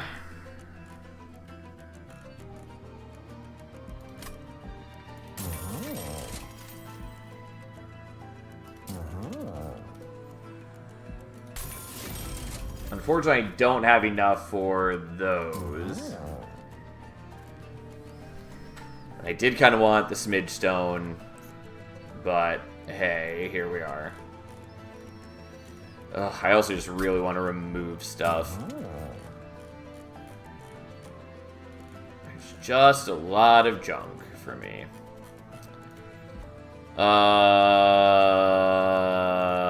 Fine, whatever. Here we are. And you know what? Okay, we'll give you that. I'm not wild about it. It's whatever. And what we are going to do...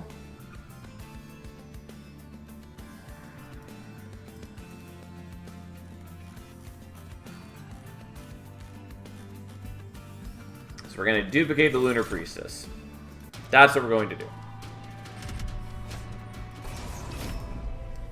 And we have a whole bundle of problems, but that's fine. It'll get better as time goes on. Now, we're going to do the Conductor Steward, and then Hef, and then a Buddy, and then Cycle Staff number 1.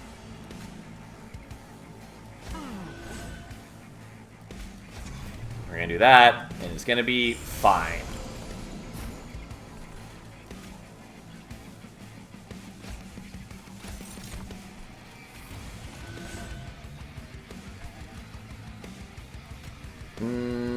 Okay. The calcified embers are kind of nice to keep around for smelting, but we're not going to worry about it. We're just not. That's just not the world we live in. Okay, so you're going to take some pain, but that's okay. And now we're just going to keep doing some stuff.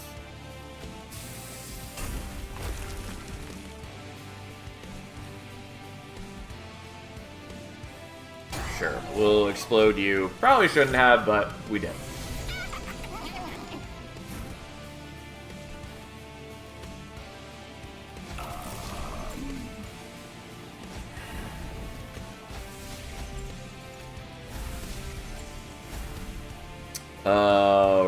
Right, and then...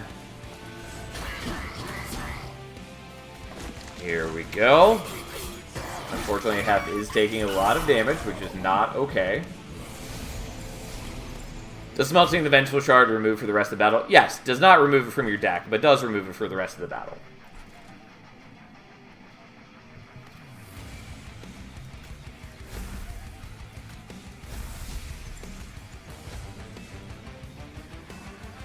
I wanted the stupid Weldling. That's what I wanted. I don't... Oh, I can do both of these. For some reason, I didn't think I could. The problem is I wouldn't be able to use the Cycle Staff, but that's still what we're going to do, I guess.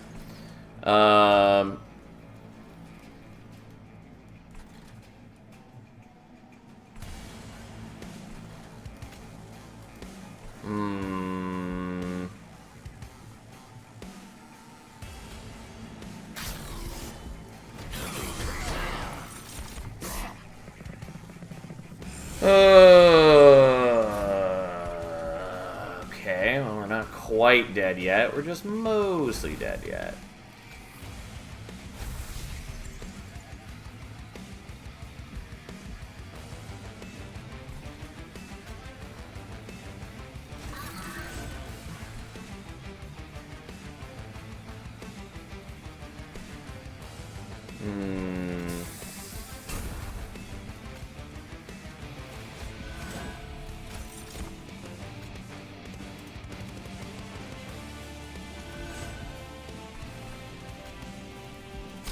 Really want to be able to move you to a higher floor. My defense is bad. I mean, my deck is just not good in general at the moment, but it does get better. Also, Corrin is both somewhat concerning and somewhat nice.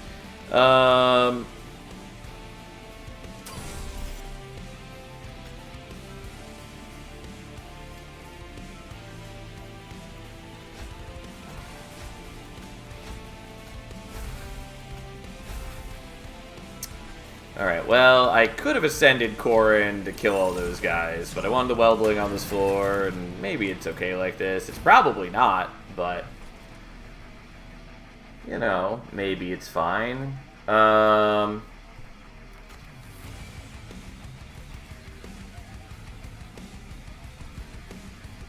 there's so many enemies. But if I ascend Corrin, then I have to fight Corrin immediately, and I don't get other things. I think I need to do the Ascend. We're at least going to check how it looks. Yeah, but just like, they're so bad if I leave them as is. Okay, but we can do that, and there's the kill. So I think that's what we have to do, because, yeah, that would have been really bad, even though we would have benefited from the Weldling for another turn. Oh, well, my deck is getting better. I badly need to, like, remove cards. Hey, it's Sentry Turret. It's pretty cute. We're not going to do those. Oh, I'm not going to take Card Collapse, even though it is a lot of damage. Card Collapse is just a weird card. And I could do the Sentry Turret to good effect, especially with Pyre Savagery, which just makes it an absolute monstrosity. But we're not going to. I mean, Cover of Night's not bad. Sure. I will take it. Magnetic Relay for Jank. If I had more capacity, I would, because then we could just get the Conductor Steward back each turn, which would be cute, but no. We will probably go here, though I would really like the removals, but this also does help me quite a bit.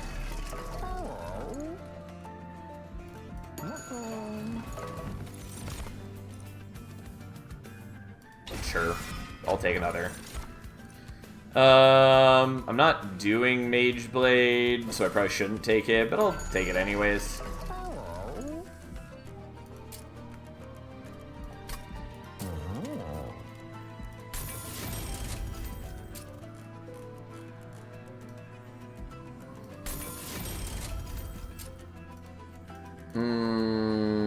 I'm getting carried away when what I really wanted was, like, remove consume on that, but that's fine. We'll do this, I guess. And then remove a card, one of many. Well, here we are. Unfortunately, like, the salvages are doing fuck all for me. Yeah, I just, like, really need to be drawing in a better order for the most part.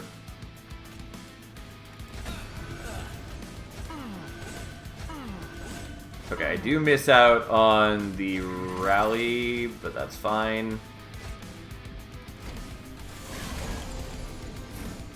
Oh, well, we're gonna put the Weldling up there. I did want to do other things, but this is what we're doing.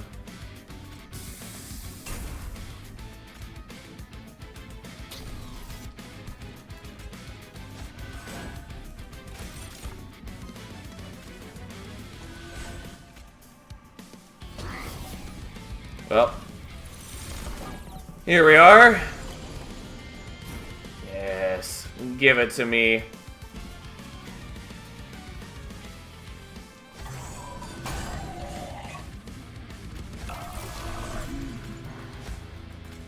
Oh, whoops. Wrong order. Don't mind me.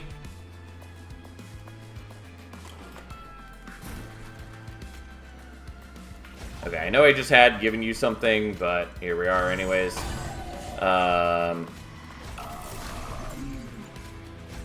so now we start doing this.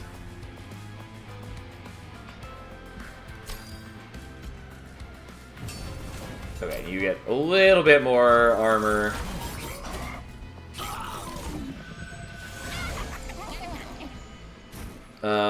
Well, sadly can't get that, but hey, we're trying.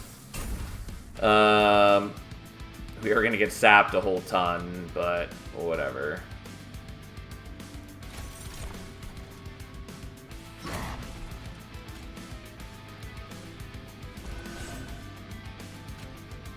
I mean, I don't have to play them on this floor. I'd miss out on the conduit, but that's largely okay.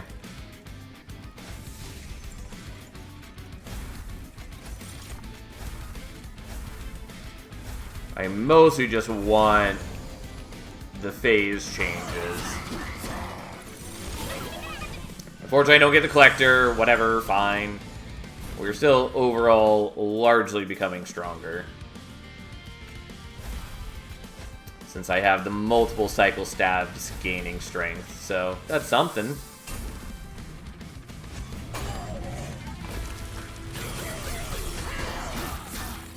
And with the double-edged bearer, half has 2 attacks, which is nice. That's something.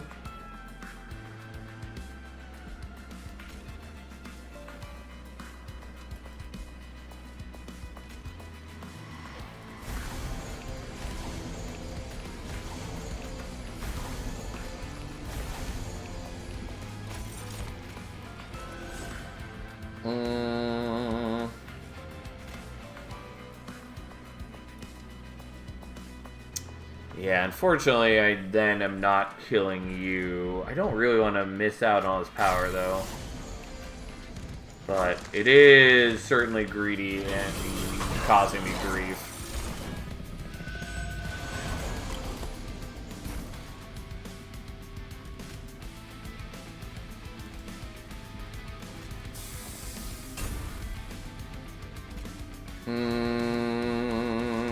Alright, well, I'll just take a little bit of pyre damage. It's just, I want to be powering up the cycle stabs, and this is what that looks like, so...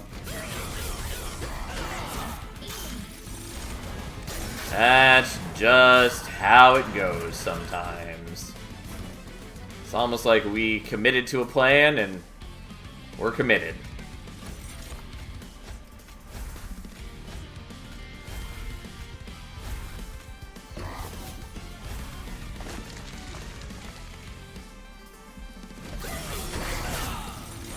And yes, I could have dazed him to stop him, but I didn't.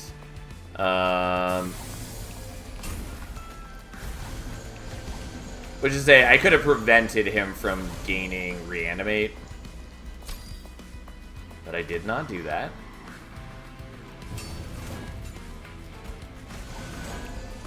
And that's okay. Anyways, we do some damage. We farm his reanimate for some extra permanent stats. It's not a ton, but it's some. And because we sapped our dudes, it basically all goes to Hef and the Weldling, which is not unwelcome.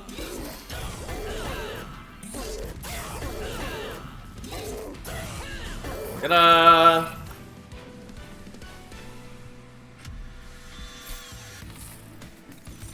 I mean, I do like Masterwork in general. Trap Shoot is not the worst, but we're probably not going to worry about it. Moonlit Glaive is legitimately not bad for us since I have Conduit on these guys. And I am using the Moon Rituals.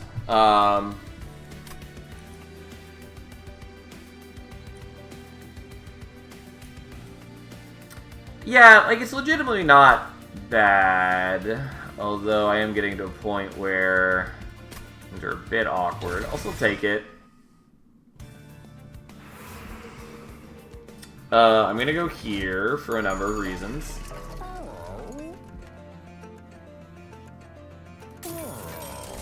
Ooh, I was really hoping for not quite that. The weapons cache is pretty okay. I really wanted quick, though. I mean, I have another out for that. That would be nice.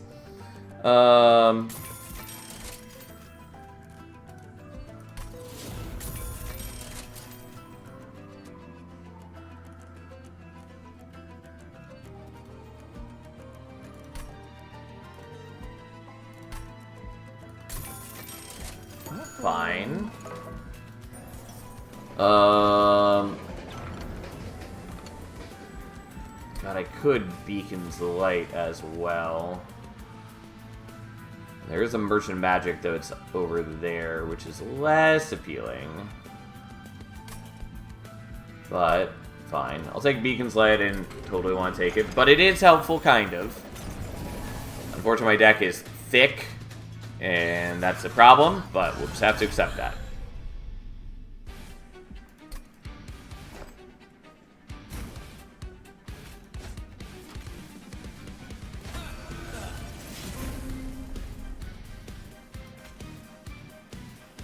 Maybe I do want the Conductor Steward. Well...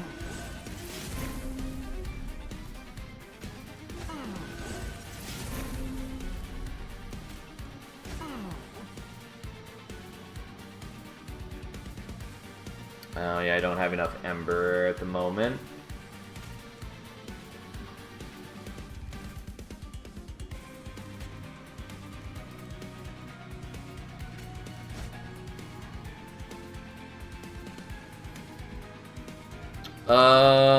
Well, so be it. We'll see what we can do.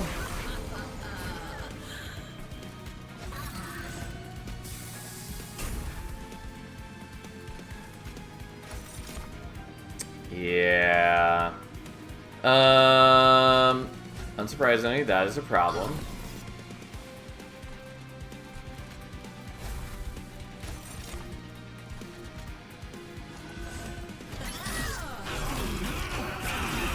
Yeah, I think I need to not be on bottom floor for this exact reason, or if I am on bottom floor, I need to be using the Conductor Steward.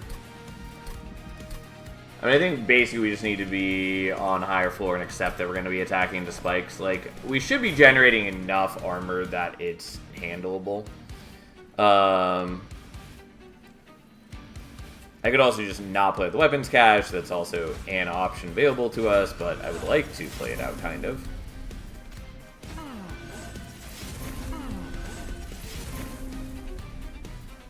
I think overall we probably just want to play out both of these. And we play those out just so I don't have to draw them later.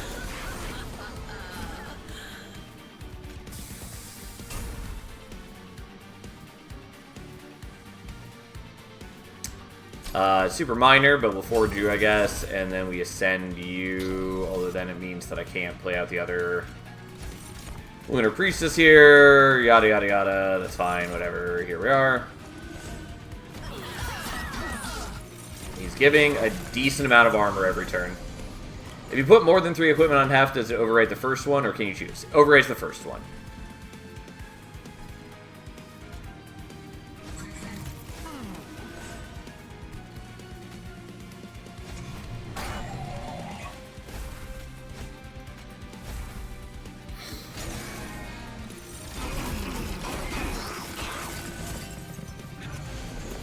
My poor Lunar Priestess. I can't ascend her now. So I guess we do that.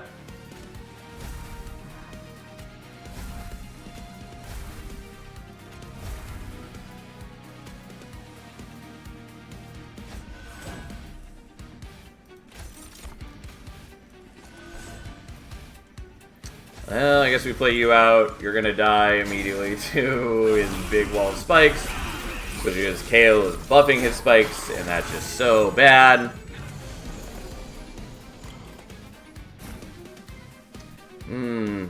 Interesting.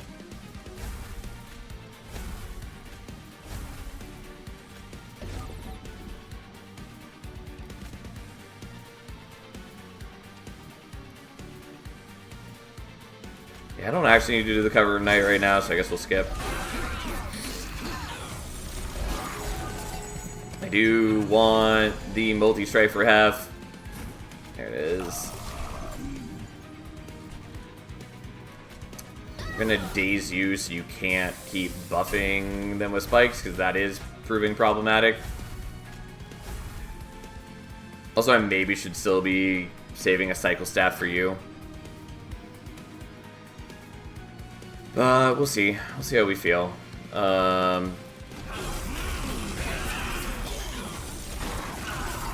Hef is very strong, but my defense is not incredible.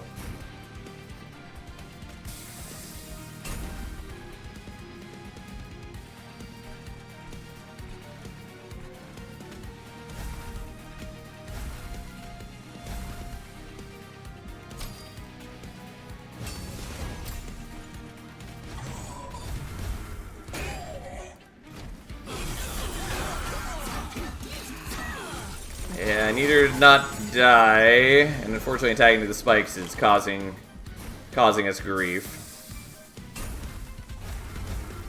Especially since I am drawing largely the same cards every turn. But we're about to go into Relentless. Unfortunately, Kale's gonna have so many spikes. But hey.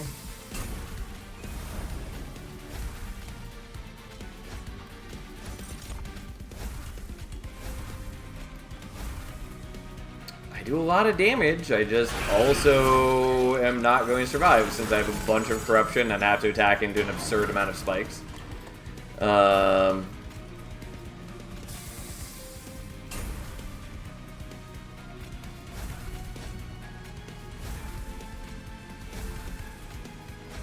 did get the phase blessing, which helps, but I still need to survive long enough to get an attack in. which sort of works in a dumb way.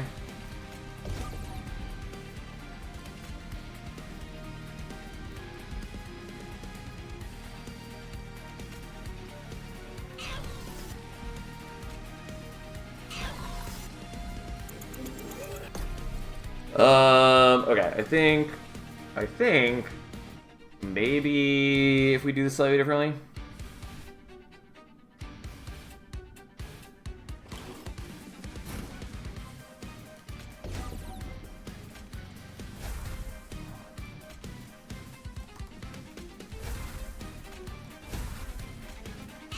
Because we can send and we can daze you for a second turn. Not even close, unsurprisingly.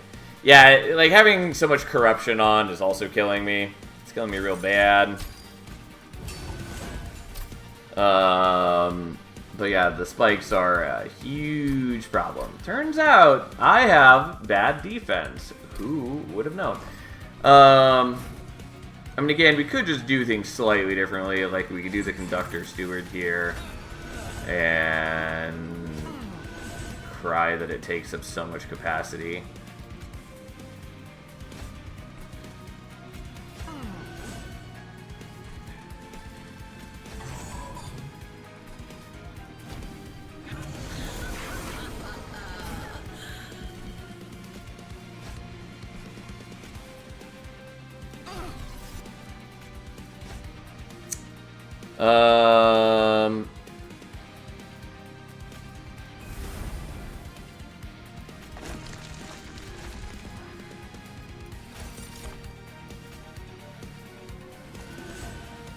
Yeah, so I can still get a little bit of corruption on her there.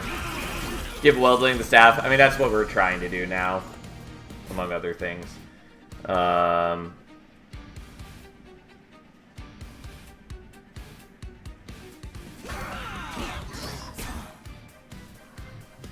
unfortunately, we have to do it slightly differently.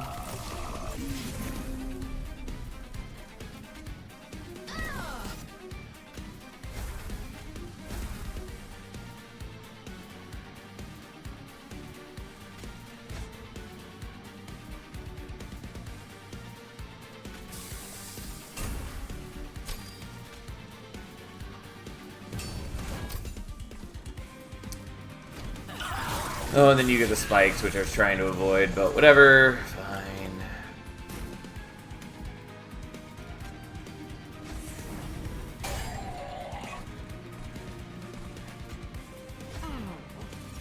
Yeah, don't really want that.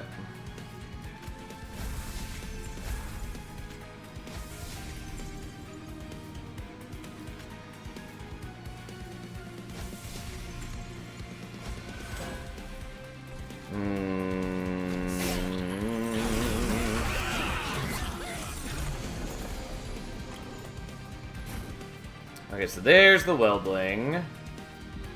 Though I don't have enough Ember for both of these things.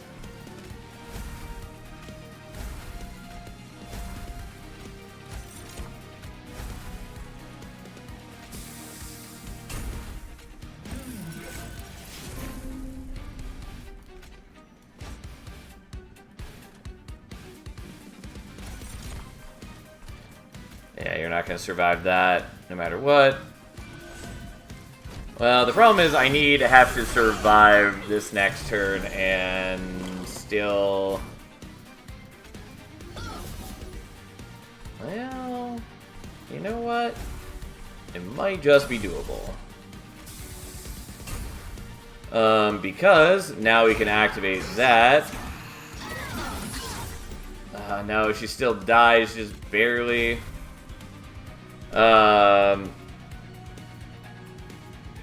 Yeah, because she attacks into the spikes twice, she dies before this resolve trigger fires, which is bad. Like, we might still be able to win this like this, but I'm not happy about it. We'll see what happens. But having the empowered Weldling does do a lot of work for us.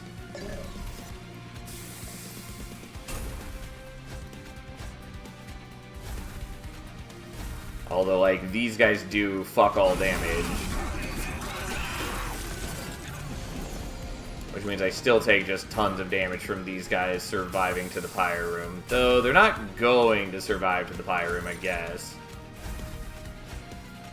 I don't know, this might be doable. Like, the Weldling does a lot of damage and therefore also passes on a lot of armor every turn. Which is why we were trying to do it when Hef was still alive. But here we are.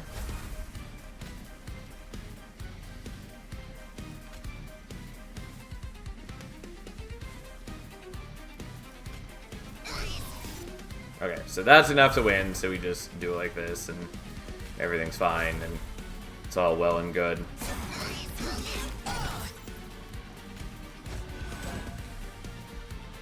Okay, whatever. What a mess.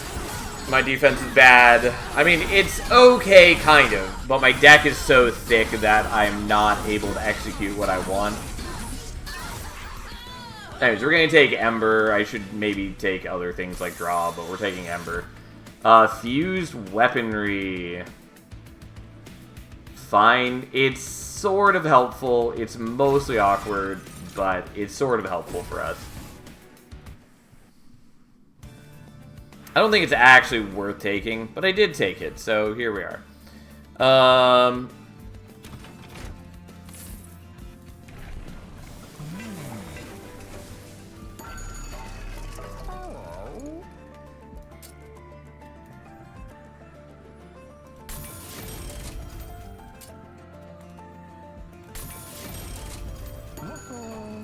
Alright, so I think what we're doing is we're duping this one.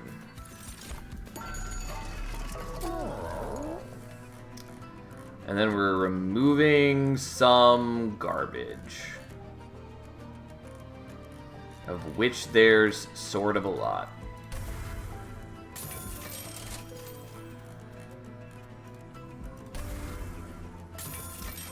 Unfortunately, that's all I'm removing, and we'll go from there, and we still have to beat Savagery, and yeah. Just not in great shape for that. We could dupe another Welder, pivot into that life. I mean, I thought about it, it's not the worst thing, but it doesn't help me with... It doesn't help me with some of my biggest issues. But so few things do at this moment.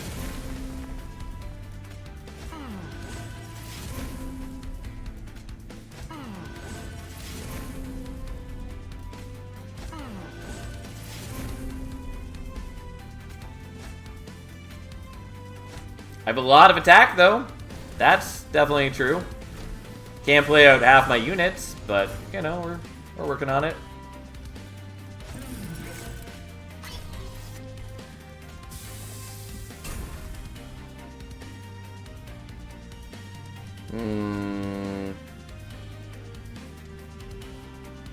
Sure, I'll just do that now.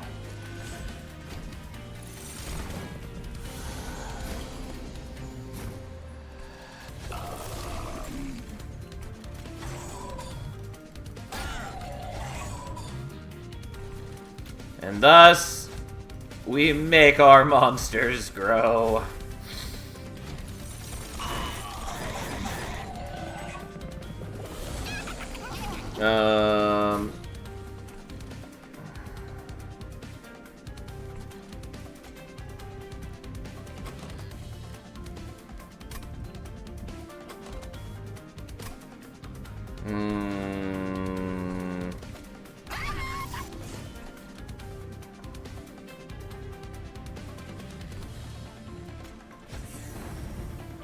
I could have smelted you, I guess. It doesn't really matter.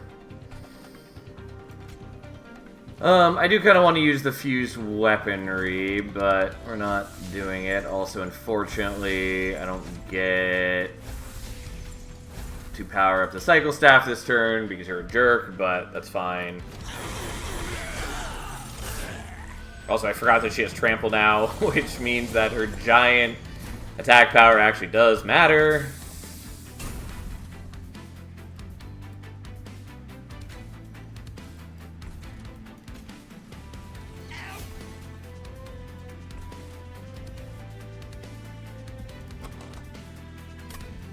I don't really want to buff the enemies is the problem. But I do really want to play these out.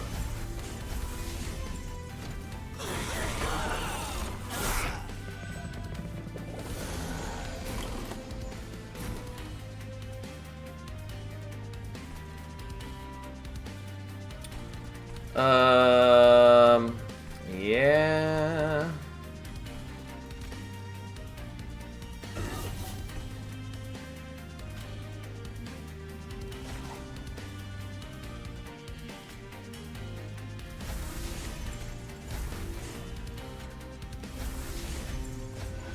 Yeah, she takes a big, hefty hit, but she doesn't die.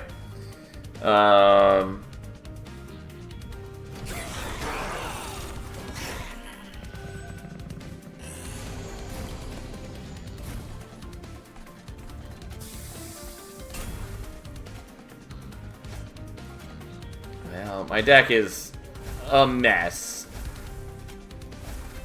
But it's sort of a workable mess.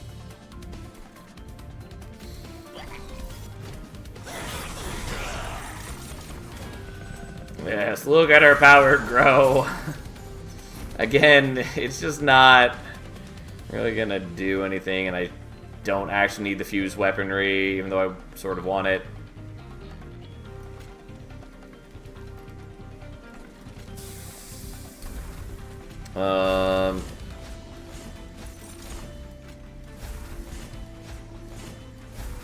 Yeah, unfortunately, I figured that at some point that was gonna get you killed. Alright, we'll only play out a couple of them, I guess.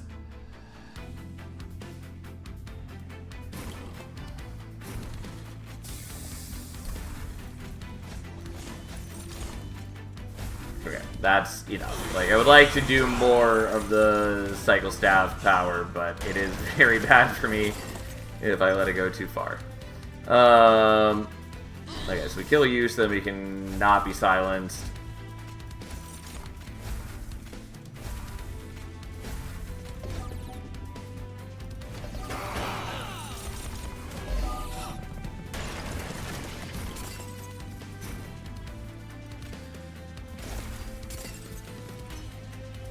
Okay, let's just daze you.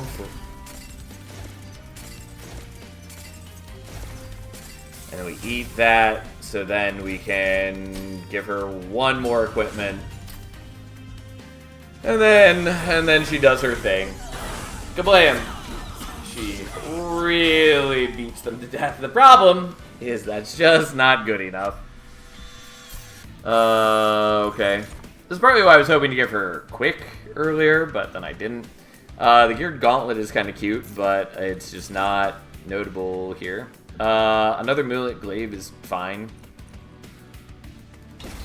Does give me a Calcified Ember. It's also maybe unnecessary, but here we are. We're definitely going here for reasons.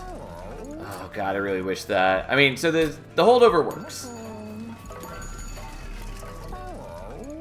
Emote Tome is interesting. Pyre Piping technically works right now.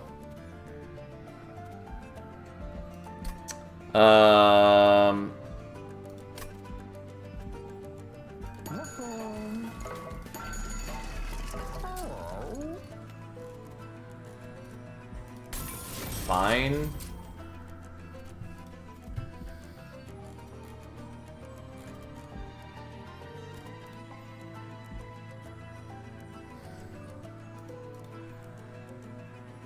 I'm gonna do this just to future-proof in case we need it. Yes, we wanted intrinsic. All of our problems are now solved. We've won the game. Let's minus cost that, I guess.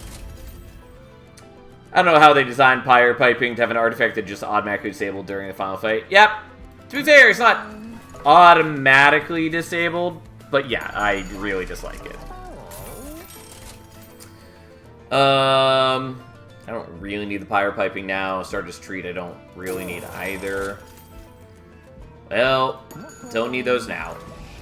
But yeah, I really dislike Pyre Piping. I think it's just not great in design.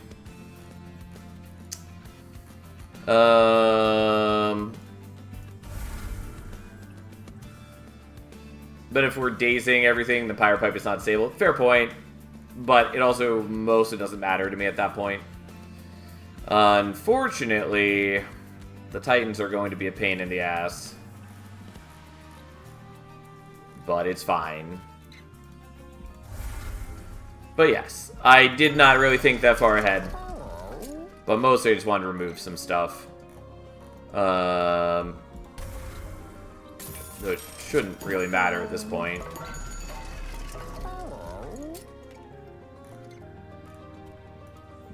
Why not? Enjoy. Okay, everything is solved. Even though my deck is a bit of shenanigans. So, there's number one. Don't really need the boilerplates. I really did not use them very well.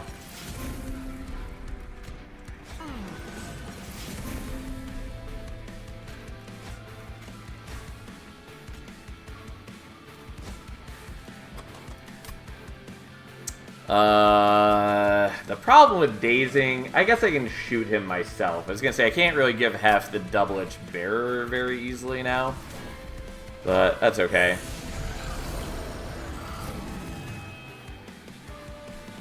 Yeah, I don't actually have anything to hit this way. Let's say, I don't have anything to use the gravity on.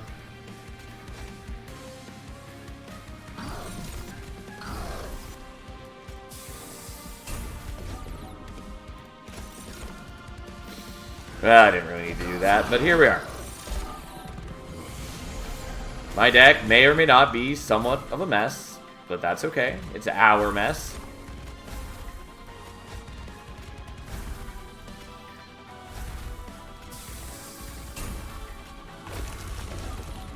And I do appreciate how powerful our cycle stabs are getting.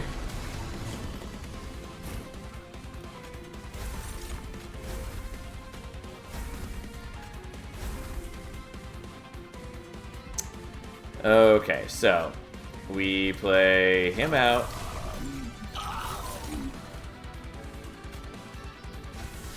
And then I have to stop there because otherwise things go very badly.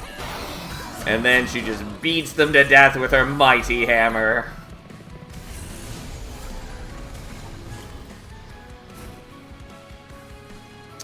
Okay. Oh, whoops. Wrong ordering. It does actually matter which one I do, kind of. Like, it matters. But, you know. Okay, so we're gonna play you.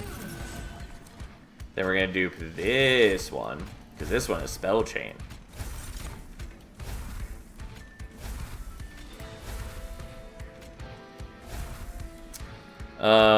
And then we're gonna give that to you, I guess, even though it doesn't actual matter. And hey, guess what? You get one as well. You know what? We'll even feed this one some forge points, which is largely inconsequential to us. The most hefty of hammers. You know what? I can accept that.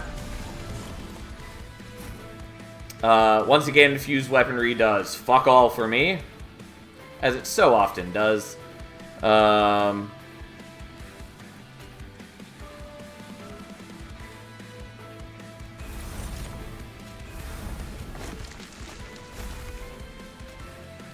Yeah, just like every moon ritual is an extra 15 attack, which is pretty cute.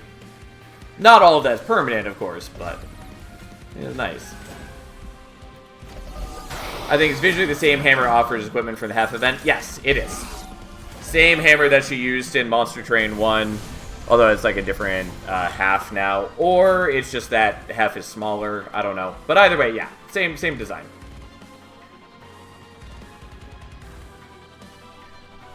Well, a whole bunch of cards that do not matter to us.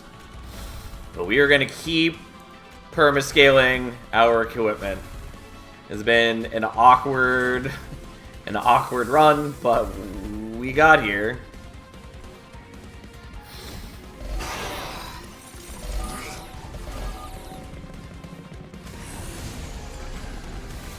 Oh, Oh, man. Alright, so.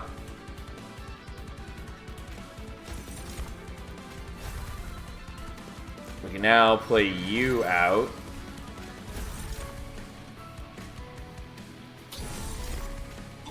And then suddenly he is much stronger now that he can benefit from all the conduit up here.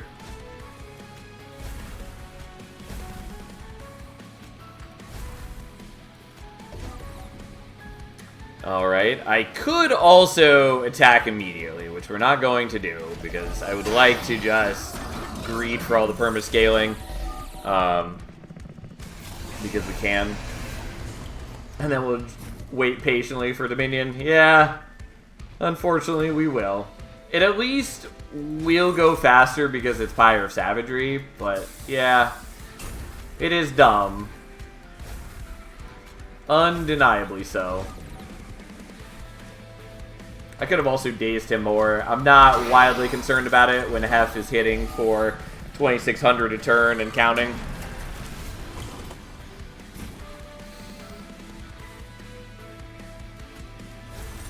Plus, we can get the extra attack off the Conductor Steward as well.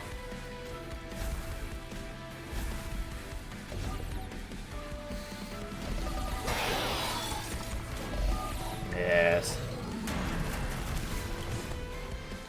I was hoping we'd get one of the spell chain ones, but we didn't.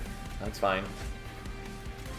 But again, like, this is why Handy Hef needs Trample, because, like, imagine if she didn't have Trample, how disappointing this would be. Like, she'd still be doing some work for us, but it would be a very different situation. Anyways, here we are. Kablam. There we go. Alright, a lot of that was conduit we built up. Like, a lot of our damage was from the conduit we were building up. But, how powerful is Hef and her cycle stabs now?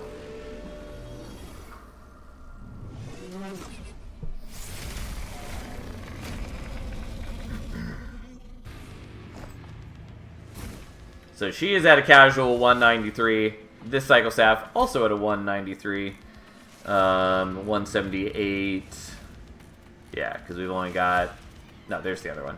And the other one's also at 178. Unsurprisingly. Alright, fair enough. Oh, great. It's the Titans. Yeah. Yeah. Everyone's favorite.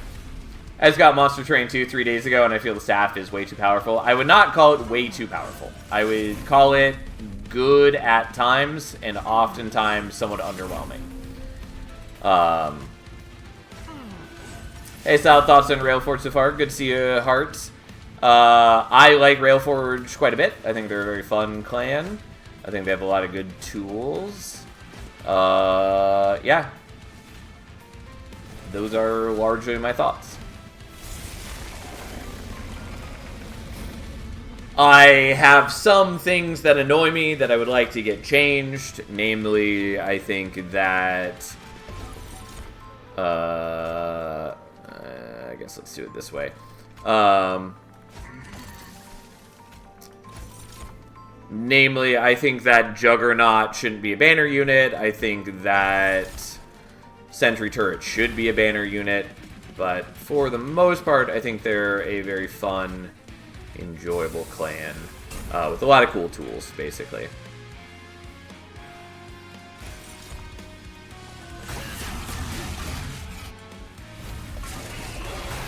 Staff is powerful with additional Moon Cycle trigger unit. Yeah, I mean, you're basically talking about, like, Lunar Priestess or Moon Caller, I think is the name of the other one. Which is fine. It's good to have units that have good synergy in certain moments. But yeah, for the most part, I would say the staff is usually not, like, insane. It can be good, for sure, but usually not insane.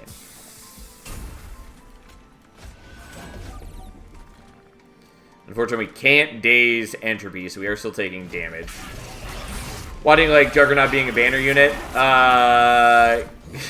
Give me a moment. I've given this rant many times so far, but Give me a moment.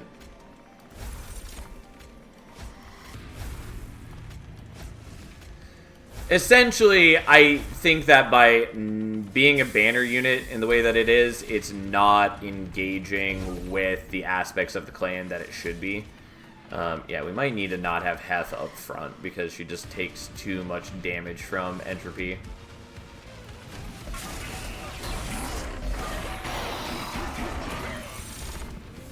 Or the artifact that gives all your units a buff for the first single target spell use. Yeah, that is a very strong spell. Or artifact, excuse me. But it's sort of okay to have some things be overly strong. Or above curve, I should say. Yeah,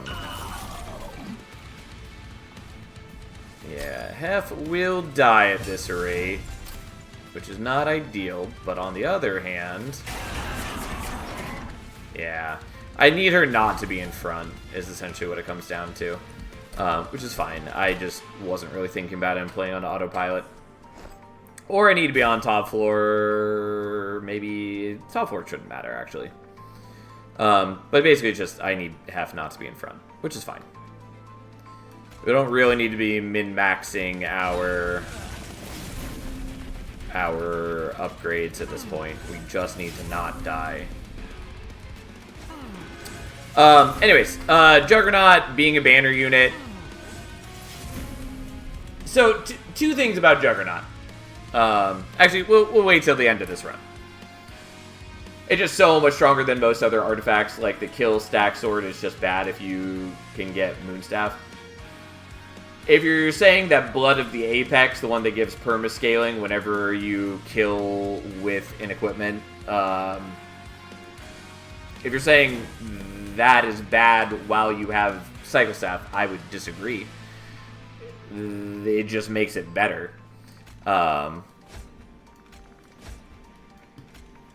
Also, Blood of the Apex in general is just very, very good.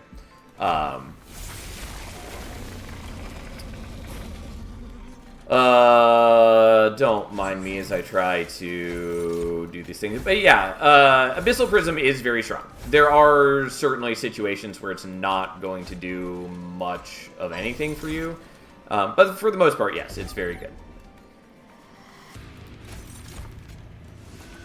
But there are a lot of strong artifacts in this game.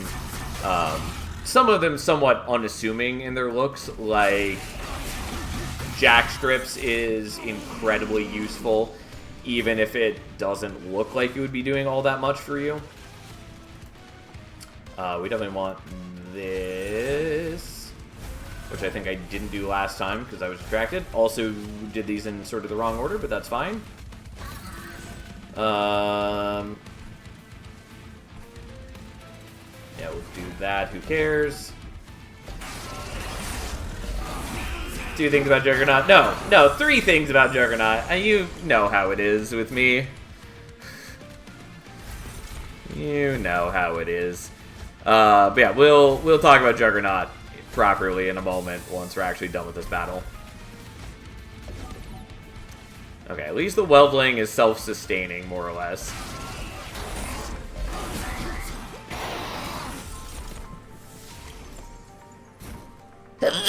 Excuse me. Okay.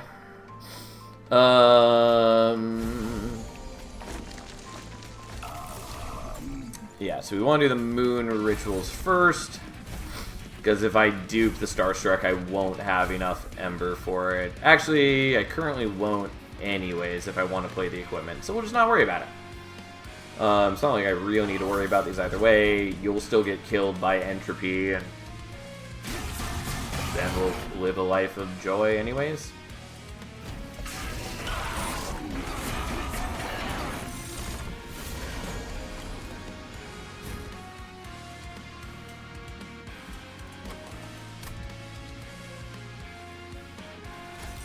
Okay, so we're actually going to use fused weaponry for once, although we're going to do this in the correct order. Yeah, I'll just do this regardless. Who cares that they're getting buffed? Not I. Whatever. So, we're going to use fused weaponry to fuse Moonlit Glaive to crafted equipment. This is partly why we took it. So now we actually use it like a tutor so we can draw it out so we can play it on our best bud. Although it's kind of unhelpful because reasons. Yeah,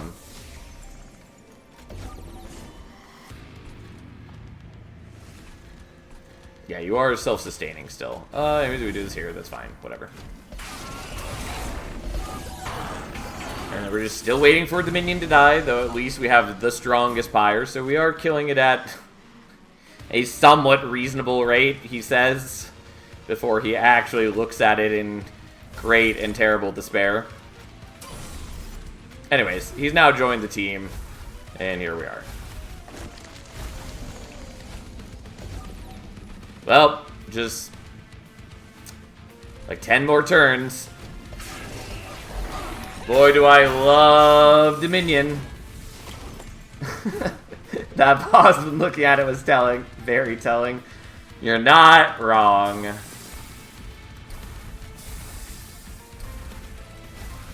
It's just disappointing.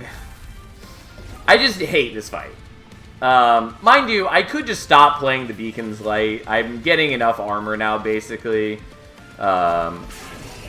And so I could get the Pyrelites, but whatever. Needing Beacon's Light to survive unfortunately slows down Dominion. Yes, it does. Which is one of the many complaints I have about this fight. It is, in fact, what we in the biz call a bad fight. Like, it has cool elements, and again, I do really respect what they were trying to do with this fight. But in actual practice, it's underwhelming in so many ways. Also, I should have done this differently. Who cares? Unfortunately, I can't actually power my Cycle Staff this turn because of that guy. At least Chosen Heralds don't exist in any normal combat. Thank God for that. Also, I didn't get their resolve trigger because they were silenced at the end of the turn, which is just unusual. Anyway, so we want to be like this, so we can then pull you down here, and then we can just blow you the fuck up. Then we just keep dazing. Titans be like, oh, you killed 2 of us real quick. Laughs in Dominion. Did someone trigger the Sal Titans rant again? I triggered the Sal Titans rant. It was me this time. Oh, man. Because this fight is dumb. Like, it shouldn't take 20 turns just because I am actually defending myself from Dominion.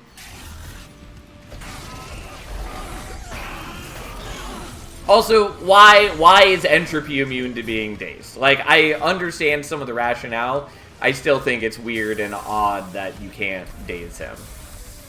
Like, somebody out there decided that you needed to be engaging with the Curses of Entropy no matter what, every turn. I disagree. But so be it.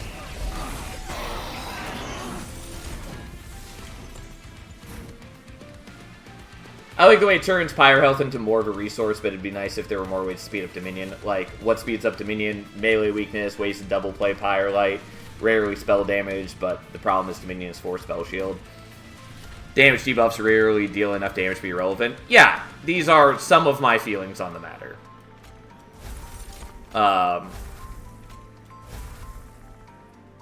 Yeah, I have a lot of feelings on the matter. As far as it making Pyre Health more relevant, I have heard that argument. I sort of am sympathetic to that argument. I do think the idea behind that is nice, but on the other hand, it has a bunch of knock-on effects that I really dislike. Namely, number one, it's the only place in all of Monster Train 1 and 2 where, like, something that I really appreciate about Monster Train compared to a lot of other deck builders is that you can basically always turn something around. Like, you can have a really bad fight, you can go down to 1 or 2 HP, like I did on the run before this. I went down to 2 HP at the very first fight. And it's fine, because you always have a chance that you can, like, adapt and fix your deck, and, like, you can stabilize and you can improve. But with the Titans, like, if you have a bad Seraph fight, if you have a bad fights leading up to the Titans, it doesn't matter. You walk into the Titan fight at, like, 10 HP, you basically just lose. Like, there are decks that can take 0 damage, like, for instance, this one, though it was infuriating to wait so many turns to do it. But I don't think it's great that it's the one place in all of Monster Train 1 and 2 where you can essentially lose just by walking in.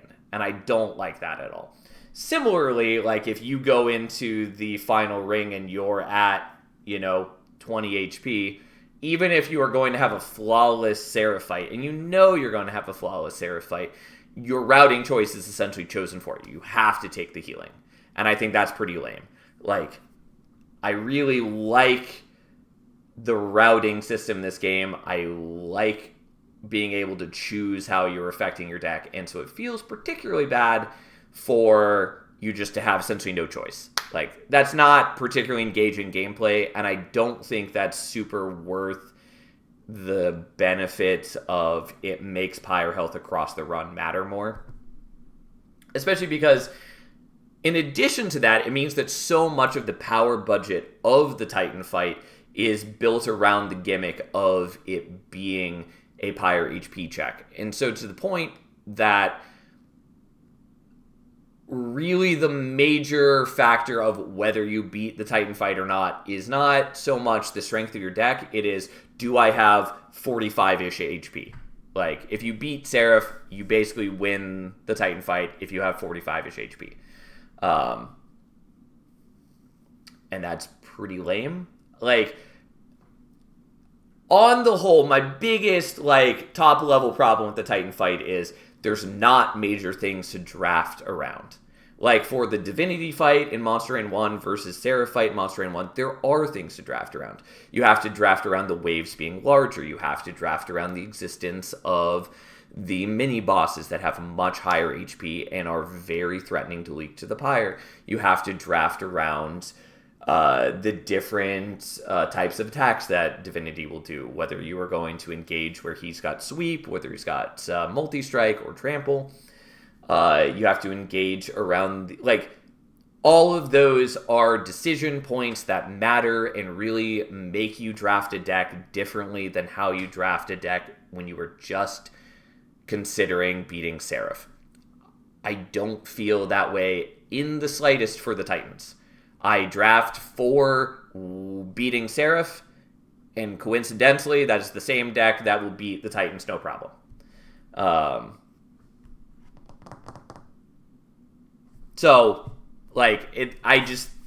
think that is a telling major problem of the Titan fight. Ugh. I think we mixed up the rant about Juggernaut was planned earlier. Not saying that rant is valid, just saying the plans got mixed up. You're not wrong. But someone asked about, or talked about the Titans, so we were talking about the Titans. Anyways, again, I like some aspects of the Titan fight. I think there are cool elements of it, but I think both at a top level, I think it fails for me, and also there's a lot of specifics that fail for me. Like, you shouldn't have the Pyre Light being generated from Dominion, so that if you are dazing Dominion, which is one of the very few ways to engage with Dominion defensively, it stops you from being able to get the Pyre Light, which in most cases just ends up with you taking more damage overall. Or makes the fight like 20 turns long, which is also infuriating and just annoying.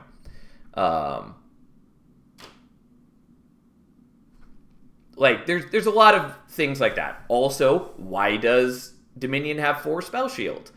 I can sort of track in my mind how someone probably arrived at that design decision, but it's a bad decision. Similarly, I think the Pyrelite should just be reworked to not deal damage and make it instead a defensive tool with a trade-off, like it adds corruption to one of your units or damages one of your units or something. Like, so then it's more of an actual decision point around whether you're going to play the Pyrelite or not. And also, if you are dazing Dominion constantly, then it's less an issue that you're not generating the Pyrelite. It would also mean that you could lower Dominion's HP, so then actually shooting Dominion with spells would matter. It would still be frustrating with Luna, where their conduit basically doesn't help them against Dominion at all. It is particularly frustrating that, like, the spell damage clan can't meaningfully damage Dominion with spells, except with Heavenfall. Anyways, a lot of problems with the Titan fight. But as far as Juggernaut, since we were asked about Juggernaut, good old buddy Juggernaut. So here's the basic version of why I dislike Juggernaut, as we've discussed a couple times. My main issue with Juggernaut being a banner unit is, like, if you're going to make an X-cost unit, I think that's fine, and I think that's kind of cool, and it makes sense. But it needs to engage, like, one of Railforge's focuses is the ability to generate extra Ember. It's why they have so many X-cost spells and abilities and things like that in the clan. It's so that it combos with Smelt and things like Metalworker Hef and all of that, and like Salvage Machine, yada yada yada. It's meant to combo with that together. But by being a banner unit, Juggernaut basically just doesn't engage with that at all. It mostly ends up being played to just eat your excess deployment Ember, and you don't end up using with the Smelt part of the kit at all. And that's pretty stupid. Or you play it as a zero-cost banner unit, which is also very bizarre. Like, I'm not against a zero-cost banner unit existing, but this shouldn't be it.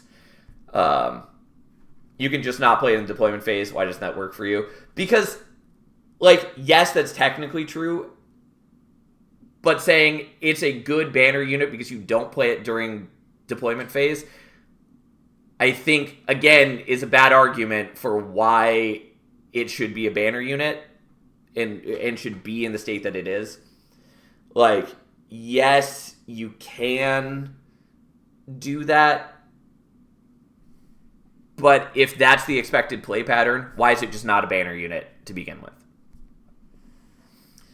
Like, and people have likened this to Greed Dragon, but the difference I have with Greed Dragon is Greed Dragon actually has gameplay around it. Like, there are meaningful decisions around, like, are you going to not loot your horde so that you can have Greed Dragon at max power when you enter a fight? Like, that's a meaningful decision where you're trading, like, you know, you're trading power in artifacts and gold and all that you get from looting the horde for having just a powerful unit right off the bat.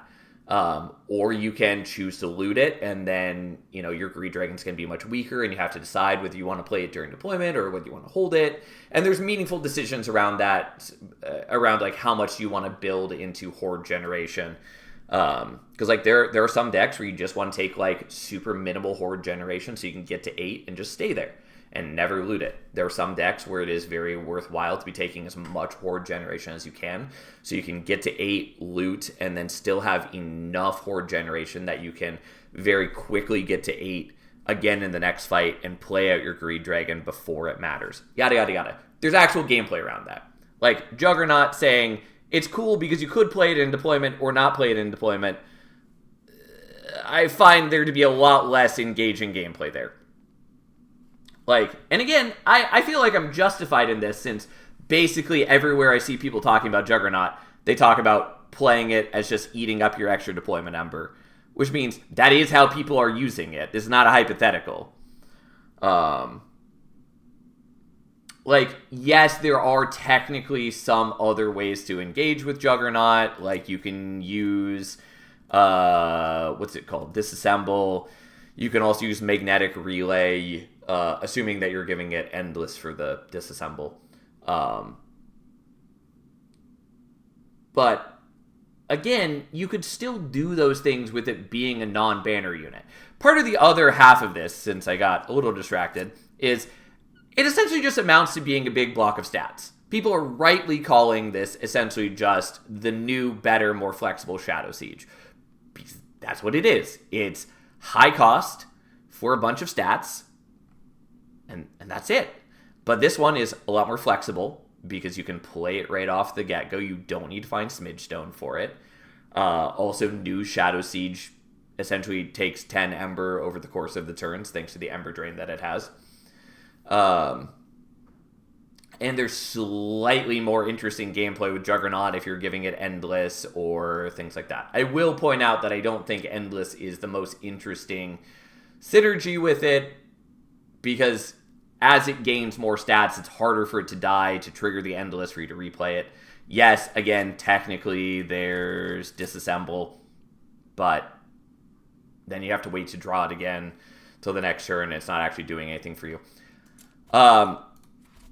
Anyways, to the point of it just being a big block of stats, if it weren't a banner unit and it were retooled a bit, you could also give it an additional ability. So it would be a meaningful, better payoff for investing Ember into it. Like, what I think would be a good use for it is just give it, add to the summon trigger, attack immediately. And so then it ends up functioning sort of like a hybrid spell unit. Like, it comes down, immediately does a bunch of damage for you, but then sticks around to keep fighting. I think that would be a very good, useful, fun payoff for the smelt part of the kit if it were like a non-banner unit. But currently, it's just a big block of stats that eats your deployment Ember, and that's how people are using it.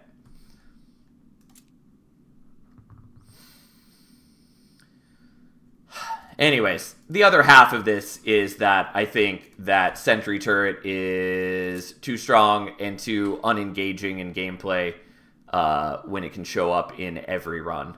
Because it basically just solves your backline problems all on its own, which is sort of fine for a rare banner unit. I think it's a lot less fine for a rare non-banner unit where it's going to show up in like 40% of runs as opposed to 3% of runs. And so you could just swap Sentry Turret to being a rare banner unit, and you could put Juggernaut to being a rare non-banner unit, and then you could like actually do something interesting with Juggernaut instead of just making it a big block of stats that eats your deployment Ember. And you could put Sentry Turret in a position where its strength is warranted and not so game warping. But that's the basics of the idea. Anyways, it's 3 o'clock. I should probably stop, but if you guys want, I will do another run. I do actually not need to feed the cat right now. I do want... Alright, I will do one more run. I should probably not, but I'm not going to sleep anytime soon anyways, so here we are. My sleep schedule really got messed up, so it's not a big deal that I will do one more run. Do another run, the fans demand it. Maybe it's better to stop for the sanity, though. Oh, don't worry. Whether I'm streaming or not, I will be thinking these thoughts regardless. Just know that I am always trying to make Monster Train as good as it can be. And that does involve forcefully sharing my opinions. But anyways, we'll see. We'll see. What do we want to play? We probably play Echo Rite, since we haven't done Echo Rite. We did do the other 3 new champions. It's either we do Echo Rite or we do one of these crowns. Kind of want to do one of these crowns because we have been playing a lot of these champions. I blame the Titans for messing with the sleep schedule. I blame my weekend for messing with the sleep schedule. Echo Rite Hellhorn, you say? We've already done that. But I will take a request if anyone has any particular playing combo they want to see that we haven't already done. Although while you guys are deciding, I'm going to get some water because if I'm doing another run, I need to get more water.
Alright, I'm back.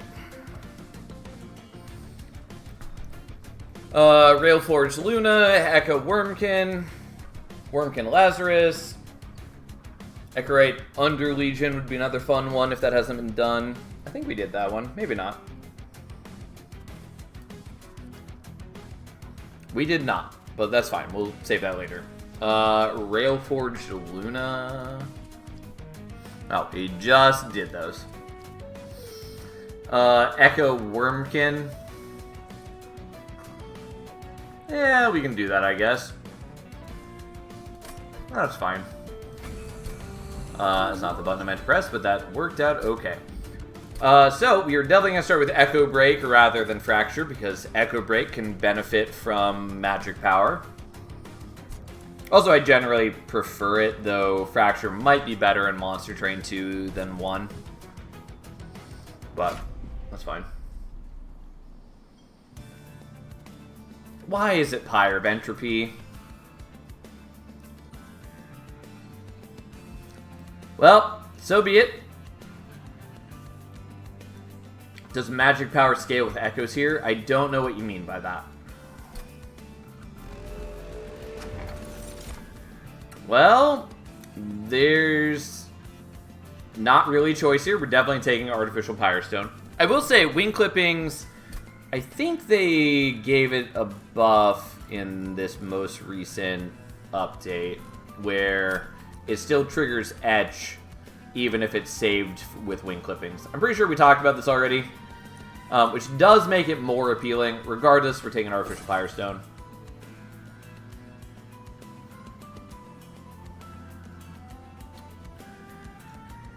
It says deal 1 per echo. Is it deal 5 per echo when you have Conduit 4, or is it just +4? No, it is not changed the scaling on it. Like, if you have 4 charges and 4 Conduit, it would deal 4 damage plus 4 from the Conduit for 8 total.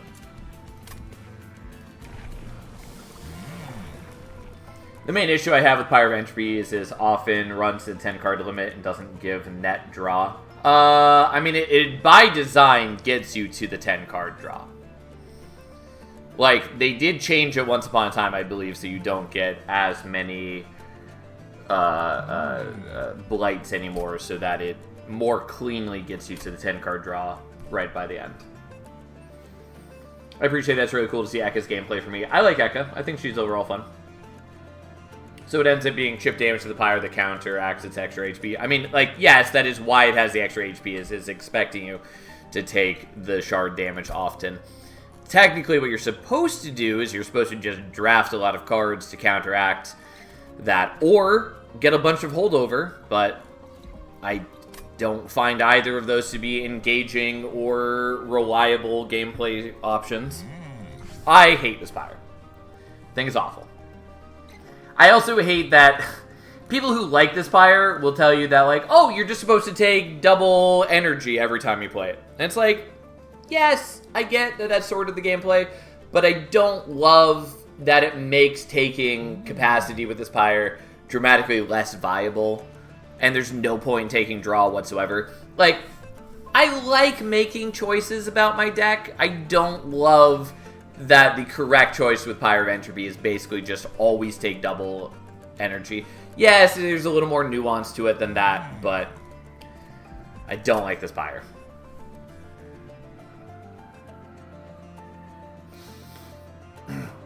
I wonder how much of a buff it would be if it increased card limit to 12 or something. It would be a big buff.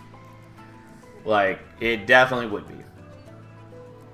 Have it's playable with Entropy as well. Yeah, I mean, there's a lot of ways you can use Pyre of Entropy. I just hate it, nonetheless. It's not actually, like, strength-wise, it's not, like, a bad Pyre.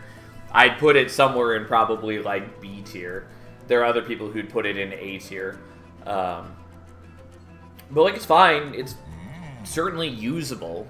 I find it to be an unenjoyable experience, though. No, Sal. Tell us what you really think. Yeah. Just get Dante. You know it. Anyways. So for what we're looking at, both these, obviously, pretty viable options.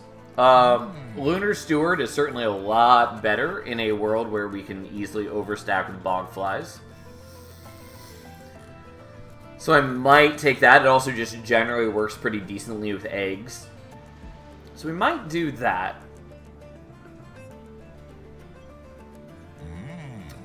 Celestial Spellweaver obviously is also pretty decent, especially when we have a second damaging starter card.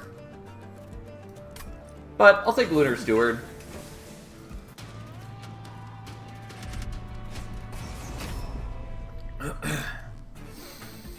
Especially since I feel Lunar Steward just gets played a lot less often with most people. It is one of those paths where I think people dramatically overrate how difficult it is to get benefit out of it. But, you know. I guess I don't need to fly you yet. I should have left you there, but that's fine. Well, on the other hand, having you here means you benefit from Ekka's moon cycling. Not that it's a substantial amount of power, but still. Okay, we'll just kill your backliner, and then we'll just build up some charges here for the future.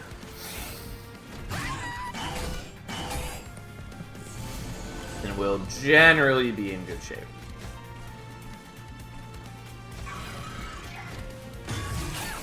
Ekka's Fae looks strange today. Did they get enough moon dust? Okay, unfortunately, wrong time to draw this. Oh well, so be it.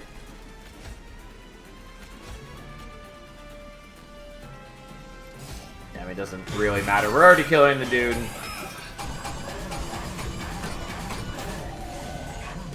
Unfortunately, my train stewards do fuck all damage to him. This would have been a good draw next turn. Like, we'll still do this and do a tiny bit of damage.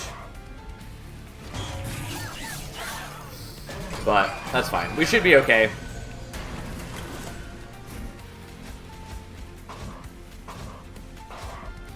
Alright, and then we give him... Oh, I don't have enough for the last one. Well, I wasted spell weakness, but it doesn't matter. We're sitting on some flies who are doing 60 damage each, so... and we have plenty of health, especially since we get the full heal on the Silent Sentinel. And there we go. Bloody Moon is okay. It's a little more interesting in a world where it's infused and we might be... Like, yeah, I don't know. Fine. I actually don't use Bloody Moon all that often. Maybe want the Echo Transfer here.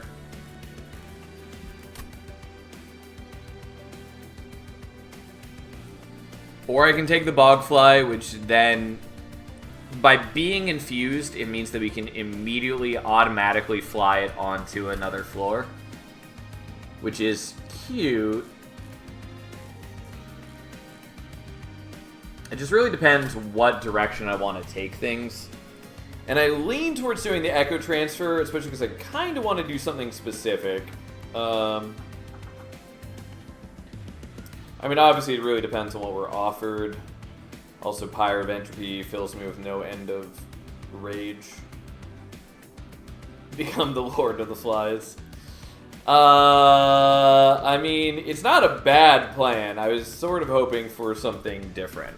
But we'll take the Echo Transfer. We'll see if we actually end up using it well. And then we're gonna... I guess we're gonna go here, and we're gonna hope for something specific. Okay, that's halfway there. That's not, unfortunately.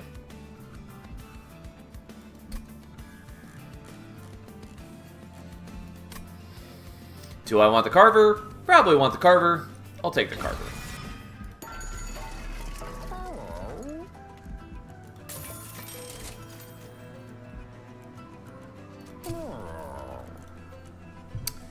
I mean, that's good. Dualism is also pretty reasonable.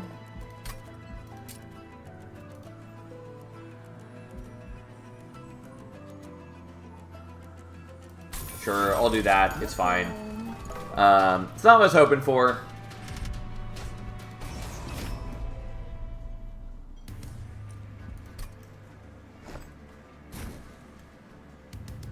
having 2 of them is better than having 1 with dualism. Yes, kind of.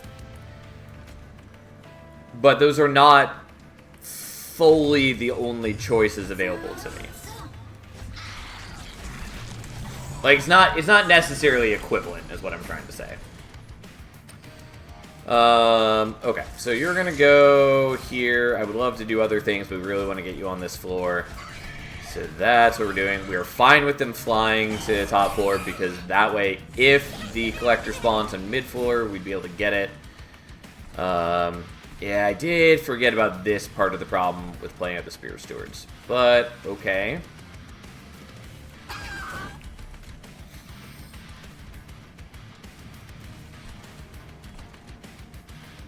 Well, we just drew the Bogfly at the wrong time, but that's okay.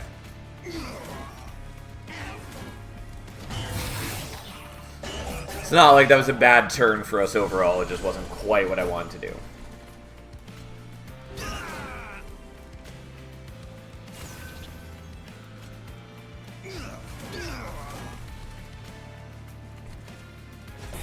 Sure, we'll daze you, it doesn't really matter.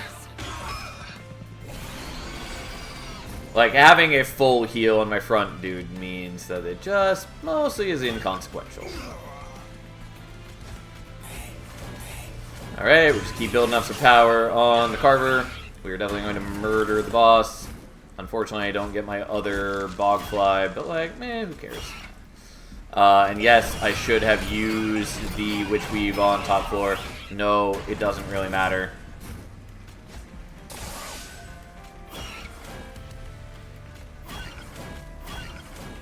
Nor does my suboptimal turn there, but that's fine. Alright, look at us go.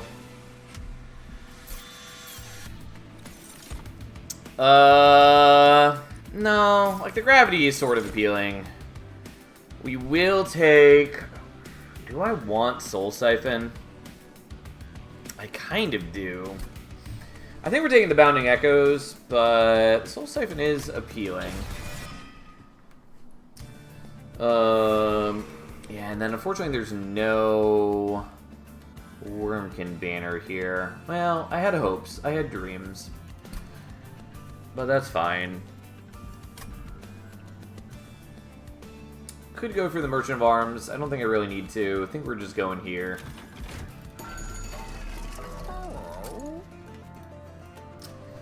Yeah, I mean, that's fine. Again, I see... I mean, Nightingale's not terrible for us, but we're not going to worry about it. I don't know that I really need dualism for the armor. I think we're just re-rolling. Yeah, that's fine. I can do with the flies as well, which isn't terrible, but this is what we're doing.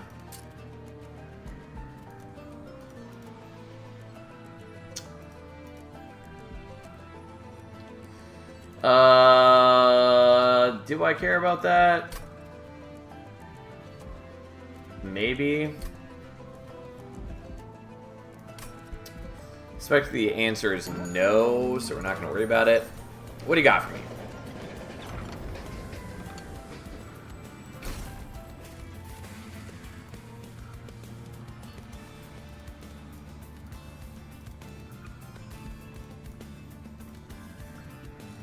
Could just make him stronger. I'm not going to. We'll just do this. I mean, the stats are not bad, but I'm just using him for the full heal at the moment, mostly. Which I would rather still just have the full heal, I guess. I don't know. It's pretty inconsequential overall. Someday. Someday this fight will have different waves.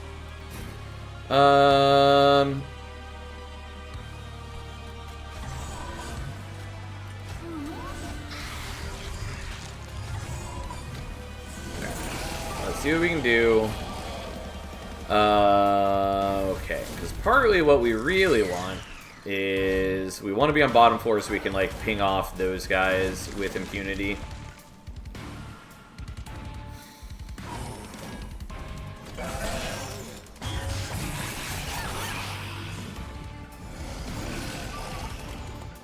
Which is say we could always do that, but this way we have an easier time of doing it while buffing our units is more what I'm trying to get at.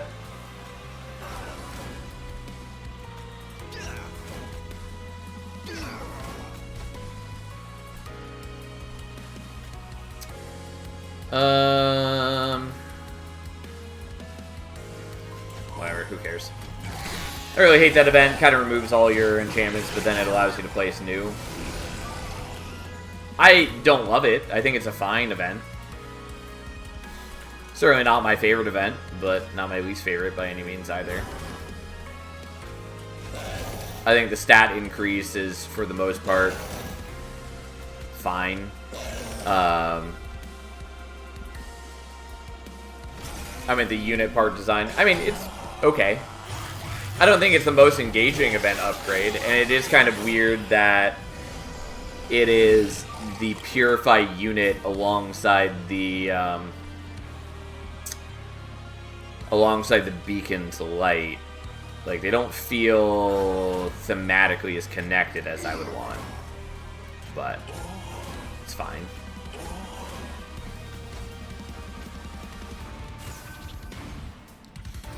Okay, so we'll save your heal. I would kind of like to do it right now, but whatever.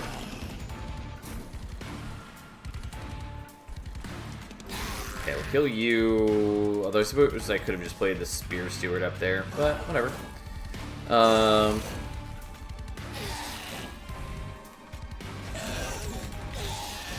Alright, and then let's heal up and just do some damage to him.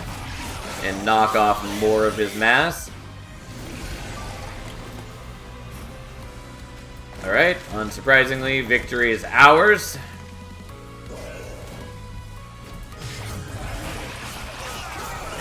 Silent Sentinel doesn't even die, just barely, but he survives. And thus, Pyre of Entropy continues being the worst Pyre the world has ever seen. I mean, Dust Mantle's fine. I don't really like it. Tidal Turning is good, though probably not necessary here. We're not going to take the Heavenfall. Lunar Priestess is worth taking here. It's, again, not what I was hoping to do, but when we've already got Moon Cycle Ekka, it's pretty good.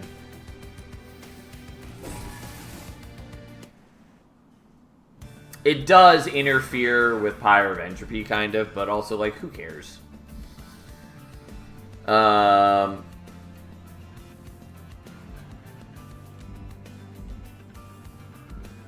Yeah, I guess we're going here. Probably duping the Carver.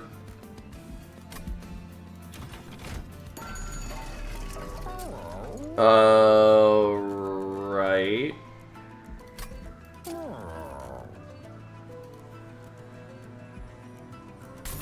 Sure, I guess. I don't know.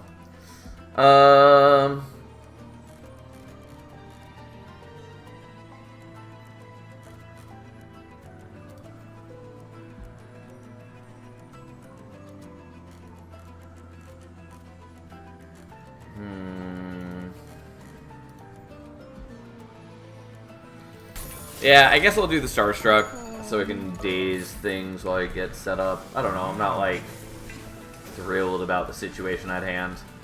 I was hoping to do something cute. We can't do it. That's fine. We should be generally in pretty good shape for the most part. I do think we want to set up on bottom floor, even though we're not going to be as fast to set up as I would desire. But we do also have him, which helps.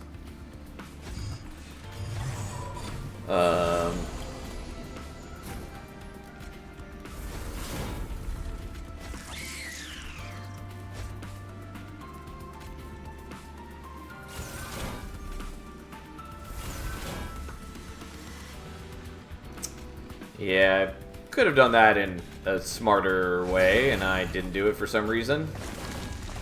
Also, still could have done it. I thought for some reason I didn't have enough Ember for it, but we did. Also need to remember that I do have Artificial Pyre Stone. We're going to have so much extra deployment Ember.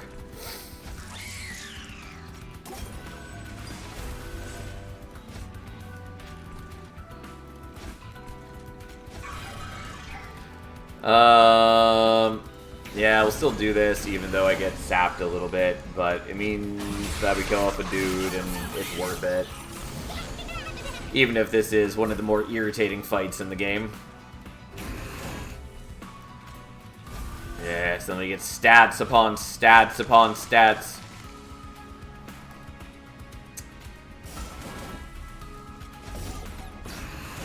Like, we are getting just a non-trivial amount of stats just for existing. Like, yeah, we're not doing crazy things with Moon Cycle Echo, but we just naturally get +4/+4, essentially.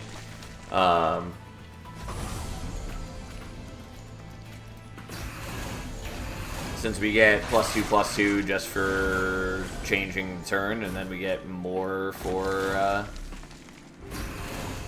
using the Lunar Priestess each turn.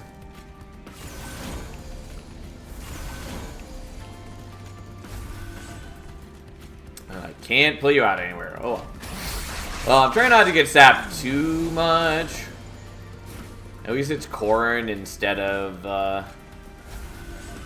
Kel.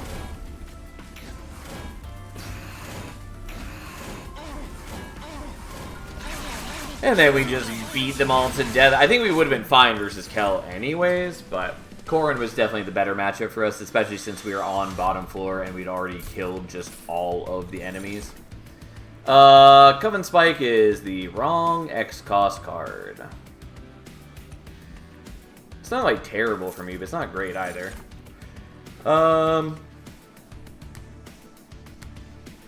Force Contamination is not bad. I don't think it's great for me in this context either. I think Forgotten Trade is probably worth it, even though the Ember Drain will be a little annoying. But I also didn't take Dualism this time, and so it is legitimately only 2 Ember Drain. That's fine. I guess I'll take it. Especially if I end up making another Carver, which we may or may not end up doing.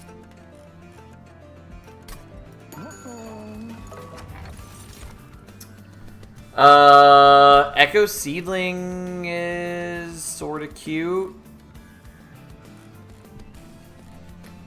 There are some interesting things I can do with it, but I think mostly I don't want it. Also, it's going to be a little awkward. Well, on the other hand, Void Fragment is sort of just frustrating with Pyre of Entropy.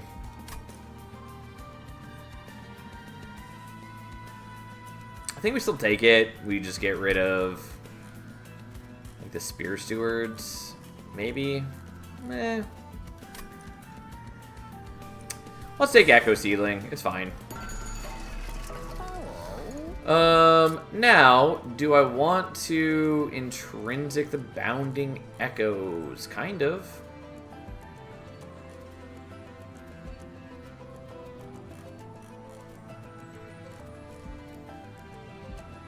Sure. Why not? Could take a Holy Stone. Don't really care about Holy Stone. So I do want to do a holdover on the Echo Transfer, but I think a holdover or Starstruck is just more responsible and better for us.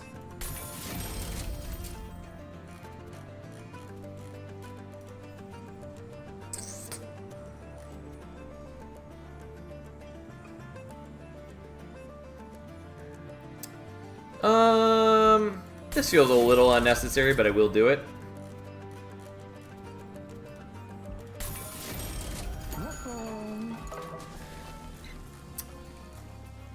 And I kind of want to make another Lunar Priestess.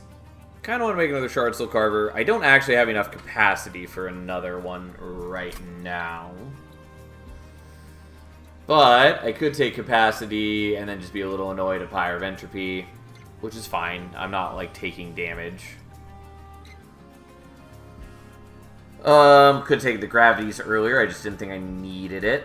Could dupe another Bogfly. Could dupe the Starstruck. Honestly, not terrible.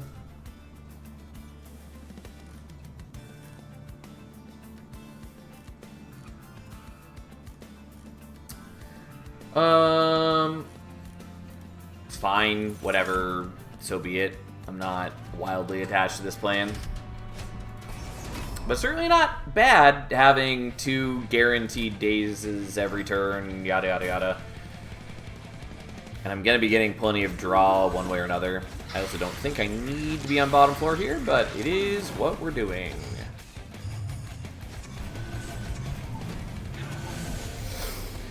Okay, my hand is full because reason. So, that goes there.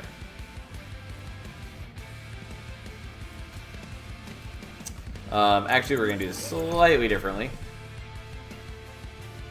I'm just trying to make sure that my hand is not full when I generate my copies.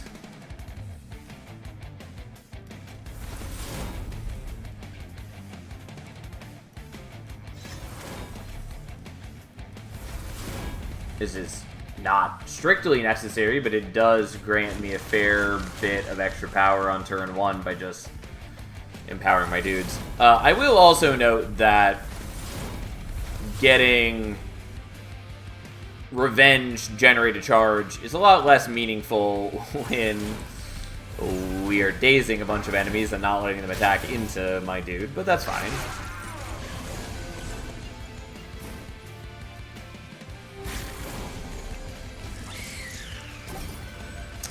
Okay, so we'll play this up here. And then fly you over here. I guess you don't benefit from the moon cycling, but we also didn't get sapped this way, so.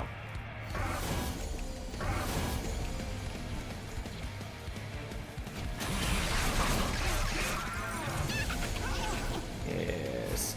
Alright, well, you go here. We once again fly you down to where you belong, and then we continue with a moon cycling, and then we just generate a bunch of charges and enjoy being cool dudes.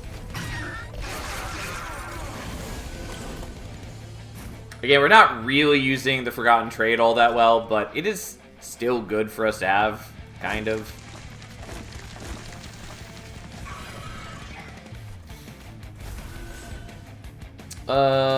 Sure, we'll kill you. And mostly I'm just trying to avoid the corruption, because that seems correct to do.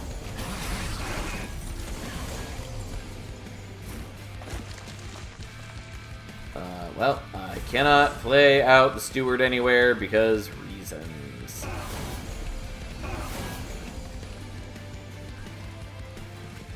Okay. Probably still worth doing this, even though I have now sapped Ekka into doing 0 damage, but that's fine.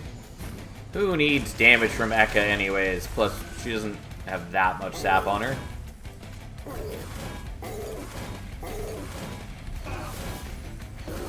Alright, well, we take a moderate amount of damage, which is to say, not actually all that much, as we easily murder the boss.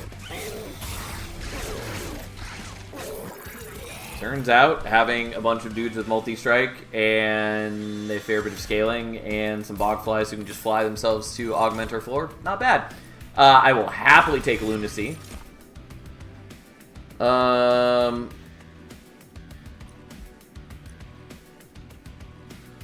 Yeah, we maybe want this. Maybe. I don't know that I actually do.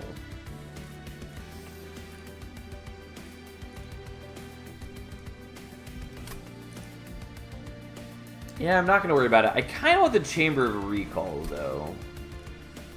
But the problem is I have other consume cards that I would get back. Specifically, I kind of want the Chamber of Recall so that I could just, instead of looking for a holdover on the Lunacy, I could just put, like, a -2 upgrade on it. And, like, that's not bad. It's not really bad at all. Still might do that. Yeah, that's fine. I'll take it. I have plenty of deployment ember and stuff, and I just need to visit a Merchant of Arms, which is apparently here. Also, if I go to the Merchant of Magic and we get, like, remove consume holdover, I'll just do that. Do I want to dupe something? Maybe. Kind of. I think we're going to go here, though, and see what we get. Like, if we get Bog Slime, that's pretty cool. Bit late for me to care about Dun Echo. Trader's Quill is sort of interesting. It's not, like, crazy interesting, but it's sort of interesting. Sure. Probably didn't need to do that.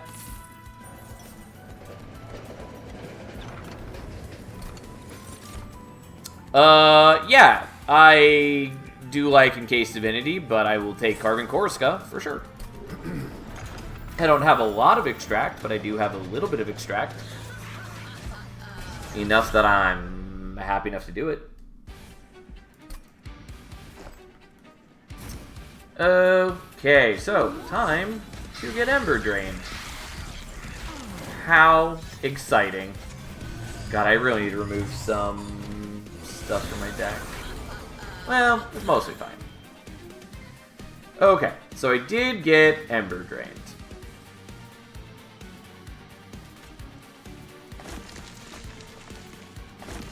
Well, I'm not going to infuse those ones, but that's fine.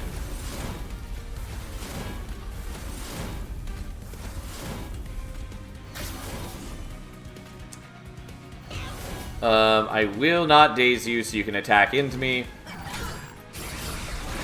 Oh, I did forget that I could have procced Ember Staff that turn. Oh well, that's fine.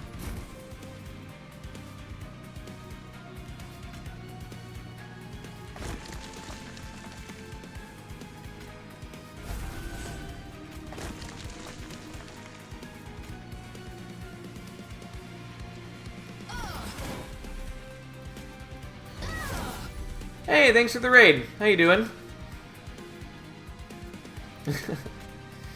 Alright, let's daze. Oh god, this is not ideal. Doing okay damage to you. Like, we can make do with this. It's fine. Kind of. Chamber of Recall doesn't do a whole lot for me, but we'll still use it. So yeah, if we daze you, then everything's fine. You're gonna give Kale power, but like, who cares about Kale, really? Oh, doing okay. I was doing some Soul Savior runs and getting very destroyed. Yeah, Soul Savior has been fun so far. I haven't done too much. I've done some runs of the first 2 difficulties to good success, but I need to spend more time with it. I'll be having better luck today. For the most part, it's been going pretty well. I did make some questionable plays here and there, but for the most part, it's going well. Alright. So now we infuse all those, so now we can fly our bog flies into the land of success. Alright, and then we just generate charges.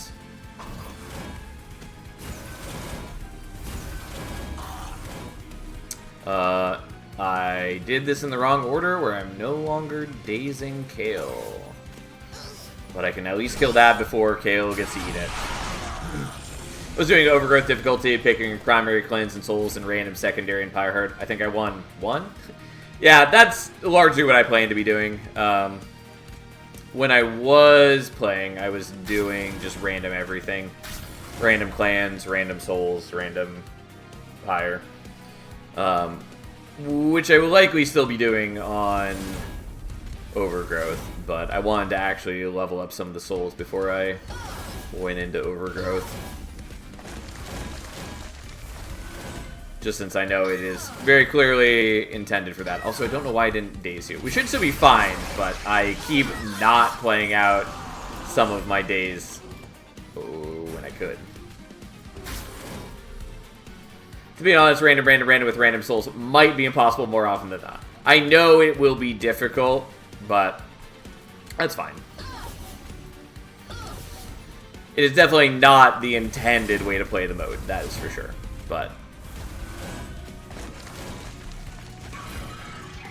well, that was not a helpful draw, but that's fine. We're not really hurting here. I was trying it the other night and it was horrendous. Yeah, I know that without some things to help get the ball rolling, it can be really rough.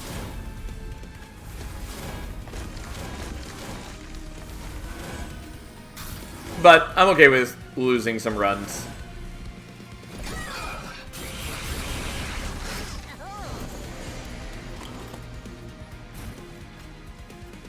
Well, let's play those out. Let's infuse some things. Let's daze you while we can daze you. Again, not that we actually need to. We are what we in the biz might call in rather good shape. Especially since the Echo transfers are Ember neutral instead of, or not Ember neutral, charge neutral, rather than losing us one charge when we play them. Wormkin Etchings is cute, but not actually helpful for us. Echo Bloom is good. I don't know that I really want it here. Probably gonna drop down Tangle difficulty tomorrow, keep it relatively chill, and maybe win a couple. I mean, yeah, it is good when you are losing repeatedly to take some wins where you can get them. It is nice not to become demoralized. But yeah, Tangle difficulty has felt pretty reasonable. Like, it can be awkward at the start, especially if you're doing random. Just because it's rough, especially having so little capacity. It's rough having less control over your situation. But yes, Tangle difficulties felt very reasonable. That Tangle is very reasonable comparatively. The Echo Bloom is not bad for us, but it's a lot to devote to that. I think we're just gonna skip it. Although I could maybe have taken it for deployment phase, but I want to use that on the Chamber Recall. We might not need it. I don't know. Thanks for the follow, by the way. I think we're just taking Ember now, especially now that we have the Lunacy.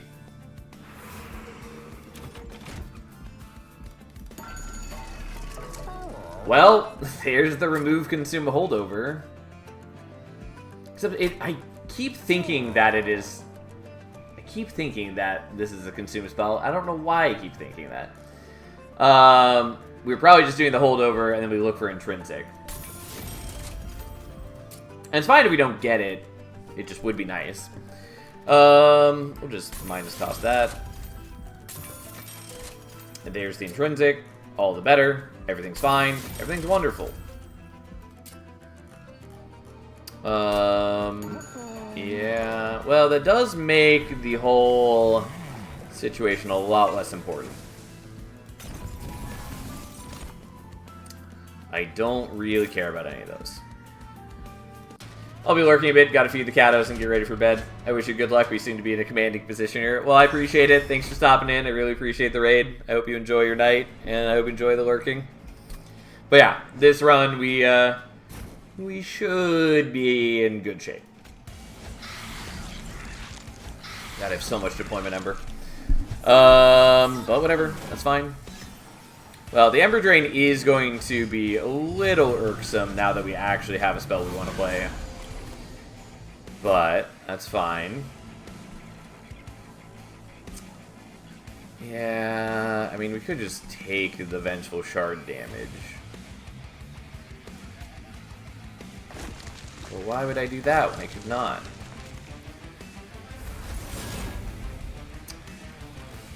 Okay, so we play you out, we draw a thing, we do this, we get Ember back. Because we have Carving Korska. Honestly, I had forgotten about that for a moment. But that's fine. And then we do that. And there should be no reason not to just play the others out immediately. So many Bounding Echoes are the extra just for Inspires. Yeah, basically. Like, we've got dudes with Inspire triggers. May as well get, you know, a ton of free charges on turn 1. Seemed reasonable at the time, at least.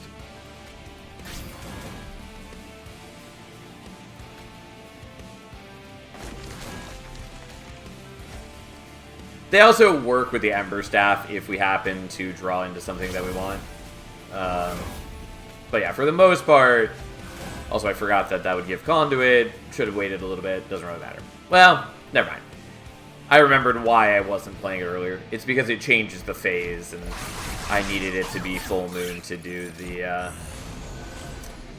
dazing.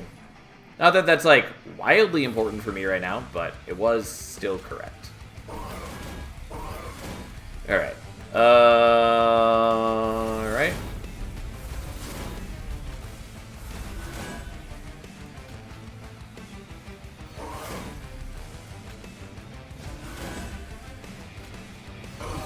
Alright, not quite killing you. You guys are gonna die. That's fine.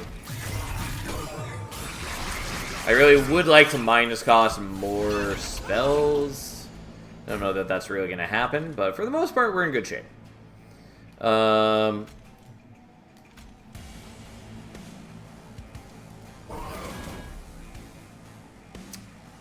Okay, so now we do the Bounding Echoes, so it hits everything, including the Moon Ritual. Kill you off. You're fine, who cares? And then we do this. If I could just be taking the Vengeful Shard damage and we'd be a lot stronger, but I could also just not take the Vengeful Shard damage. I would really like to draw my other Bogfly. I'm somewhat annoyed that Inspired's both a Banished starter card and a Wormkin trigger, and they're completely unrelated. I agree. Yeah. It really shouldn't be that way. But they are, so, you know, it is what it is, I suppose. I suppose I don't actually need to hit him there, but hey. So, even though we're in the wrong moon phase, this is now strong enough to just outright kill that. And we can even play the Echo Break thanks to the Carven Korska. Truly the greatest artifact to ever exist. I love Carven Korska. It's very good. Alright, so there's the Bogfly. Again, it does sort of matter the order that we play some of these in.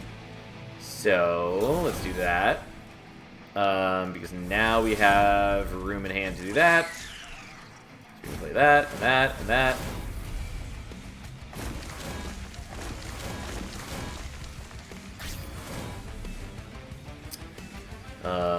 Okay.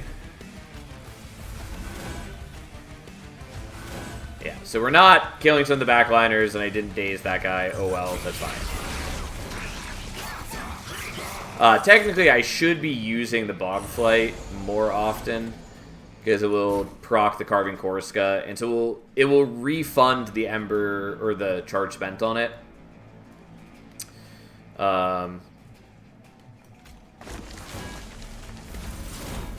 While also proccing the Inspire trigger.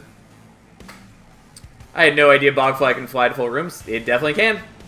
Anything that can, like, ascend or descend something can let you move things into otherwise full rooms. Same with, like, Talos. She can also fly into full rooms, yada, yada, yada. Just, capacity only stops you from playing more things in that room. It does not stop more things from ending up in that room. That said, there is a hard limit of 7 units to a floor. So even if you have a way to like fly Bogflies into a room, if there are already 7 units there, you cannot put more units in there. Oh, no, I already did that. That's fine.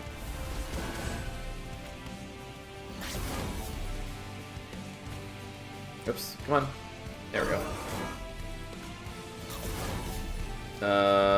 Technically, probably should have done something about you, but whatever, who cares? We're getting sweet, sweet stats.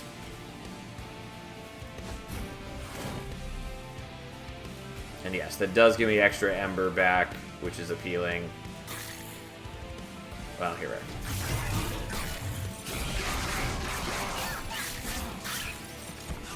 Yeah, it turns out Carving Korska even better in a world where there are now non-spell ways to do extract. Anyways, whatever, we're just hitting you, it doesn't matter. None of this matters.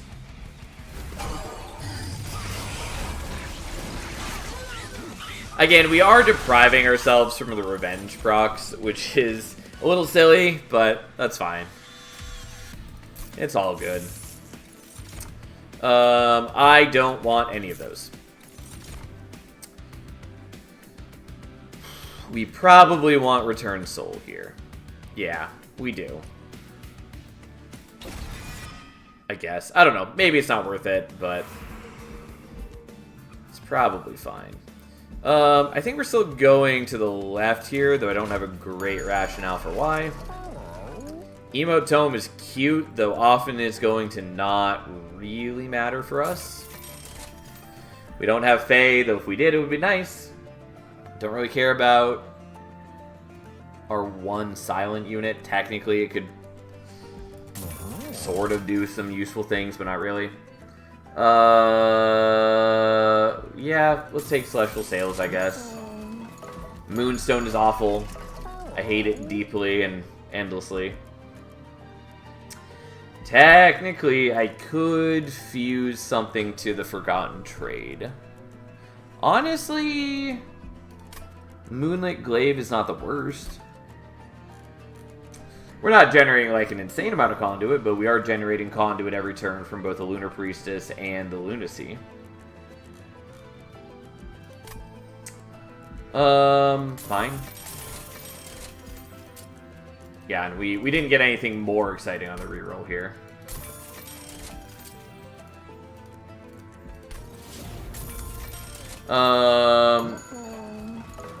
Now, I haven't actually checked. Do I have too many deployable things? 3, 4, 5, 6, 7, 8, 9. And then it should give us a spell with the Celestial Sails. I think we're fine.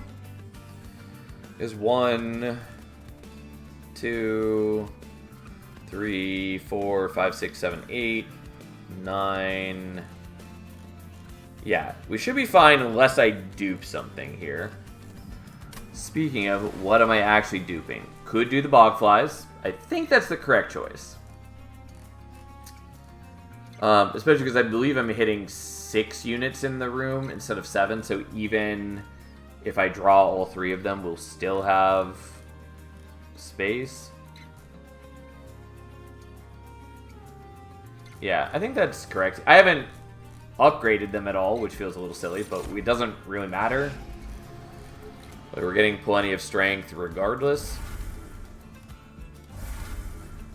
since they're being buffed by Eka and just by having charges. Yeah, we'll get rid of an Echo Break. That's fine. And here we go.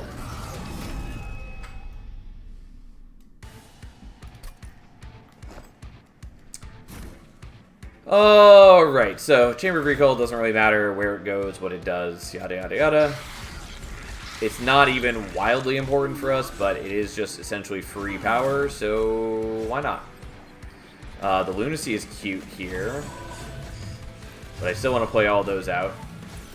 And then we just get a bunch of stats, and we get more stats because we have Emote Tome.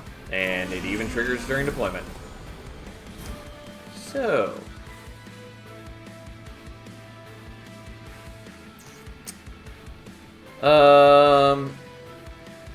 yeah, I guess we'll do it like this. Life is a little more awkward now that we have Emote Tome.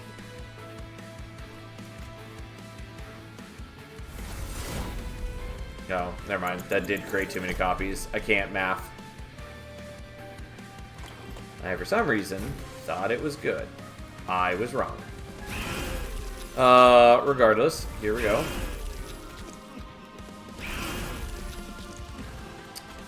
So now...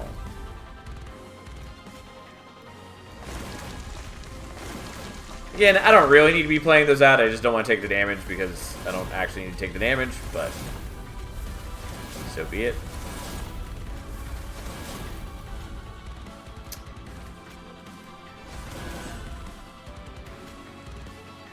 Well, I can't daze, but that's fine.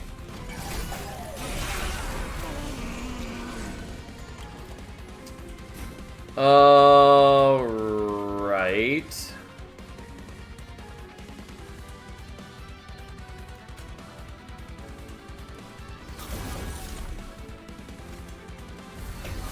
I just need to free up hand space more than anything. And so then you fly down here.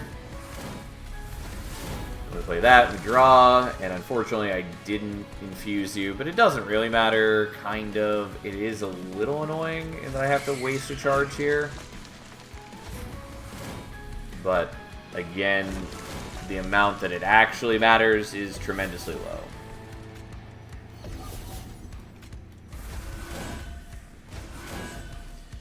And then we gain so many stats.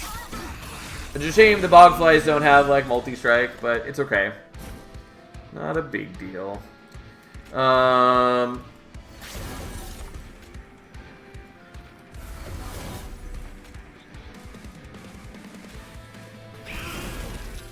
don't really need to be killing these guys. And again, I am depriving myself of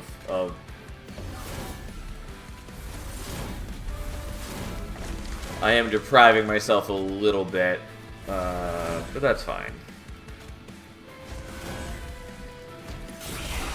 It also means that I have less enemies that I need to attack into. Not that I'm really worried about it. We're not going to kill them before deployment.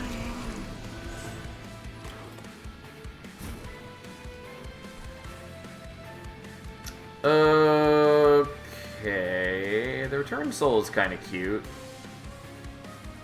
But we'll stick to the original plan of do this. And then we Bounding Echoes. And we wait. There we go. So, in case what we drew wasn't infused, we'd then be able to infuse it. Ends up not mattering, but there was a rationale to it.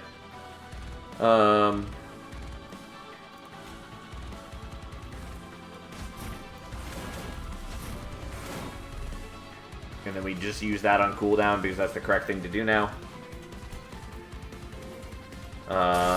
Give spell weakness, who cares?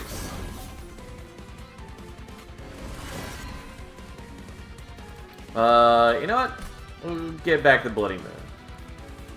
Also, admittedly, it's weird to me that Return Soul doesn't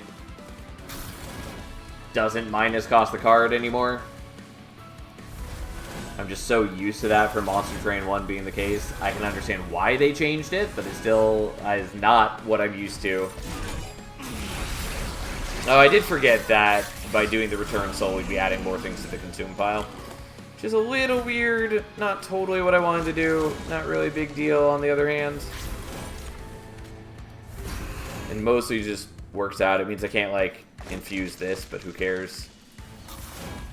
Generating more Ember is generally better for me anyway, since I'm trying to use the Lunacy.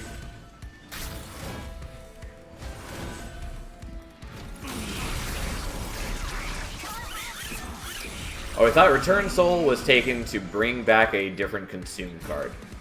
Return Soul is this card. Return a spell from the discard pile to your hand, apply, infused, and consume. That's what it is. If you're talking about the Chamber of Recall, that was... God, what was the card called?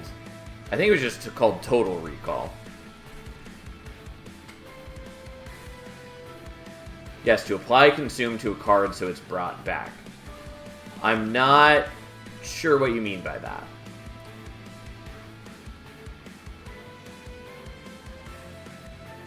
Oh, you're saying why you thought that I took the Return Soul. No, I was happy with the Bounding Echoes.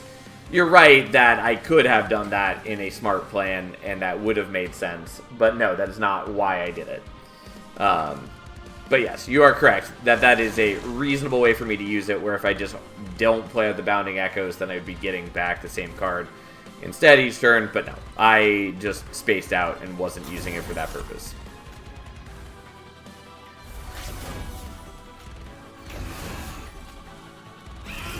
I just wanted it because it's a generally good card and sort of was useful for what I'm doing.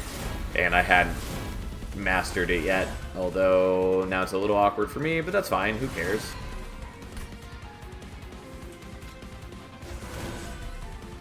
Also, admittedly, I still, in my brain, think that it minus costs a card, even though it does not do that in Monster Train 2. Anyways, here we go.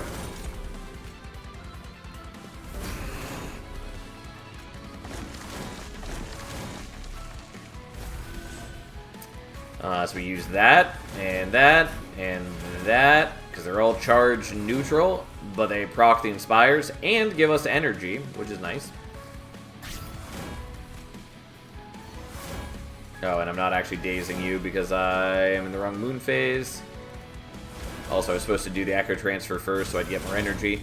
I'm going to tell you right now, it doesn't really matter.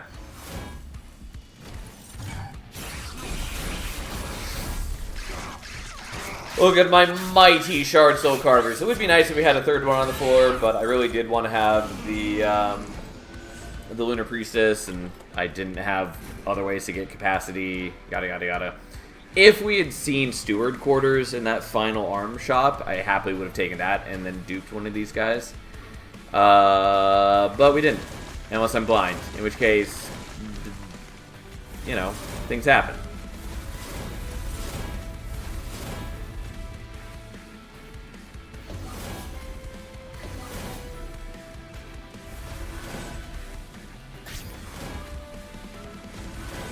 Well, here we go. And I do appreciate how Forgotten Trade gives us more power, even in Relentless, as they attack into me. Not that we need it. There we go. Seraph is dead. We're at full health. I don't know the last time we took damage in a fight. And thus, it's time for the Titans. Oh boy, everyone's favorite. Totally an engaging and meaningful combat that exists. Anyways, I do appreciate our deck. I also would like to point out that once again, we are making good use of Moon Cycle Ekka, despite not starting with any Moon Cycle stuff in our deck, or even getting any until after, like, the third fight.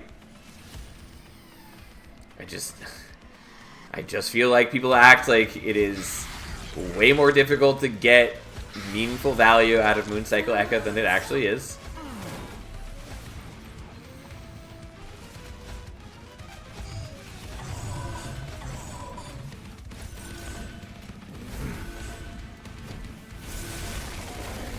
Alright. So.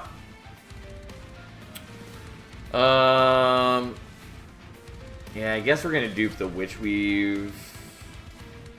Well, are we? Or do I just play this out?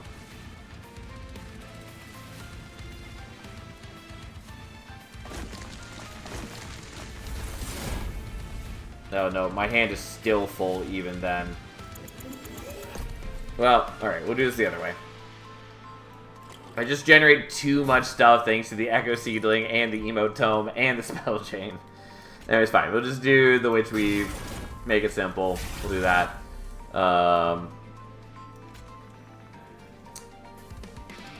And so...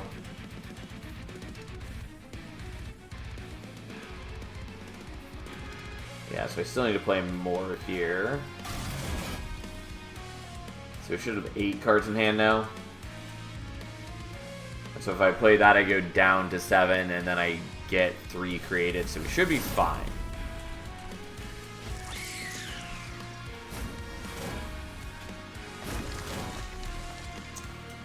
Okay.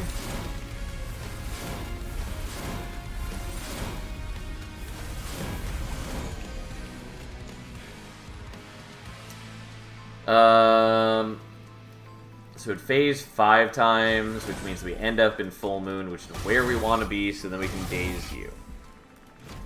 I was just trying to make sure that I was ending up in the wrong, or in the right phase, or if I needed to play out the Echo Break first. We didn't need it, but just want to make sure. Well, let's do the Pyrolite, even though it's not infused, and no one likes that, but that's okay.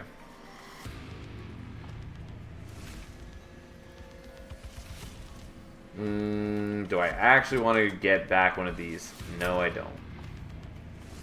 Does annoy me that I don't really want to be using the Return Soul now. That's fine.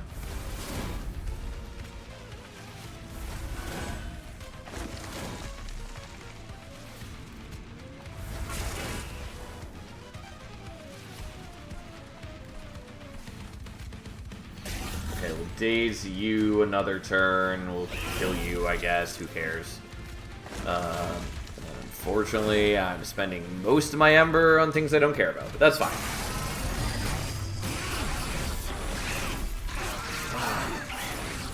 Another thing that annoys me about this battle is because the Pyrelight is added to your hand each turn, when you are naturally drawing 10 cards like this, you don't actually get the benefit from all 10 card draws because Pyrelight eats up one of your card draws each turn. But whatever, it's fine.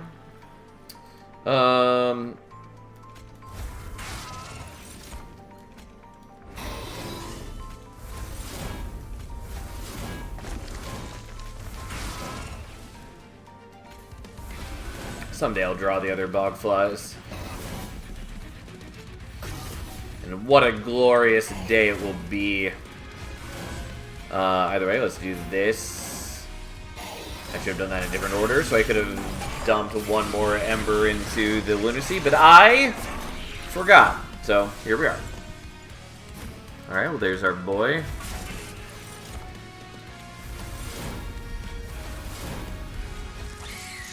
I should have waited on playing out the second one. Yeah, because now this could have been infused, but it isn't. But that's fine.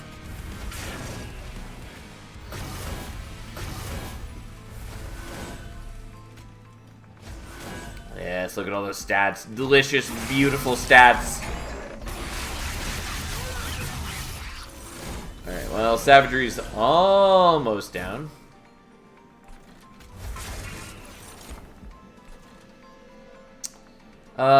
Yeah, it should be fine, even if we buff these guys. Alright, not a bad one to infuse. It's a shame we don't have holdover on this, but that's okay. We made our choices. Well, we're gonna daze these guys, because they hurt real badly.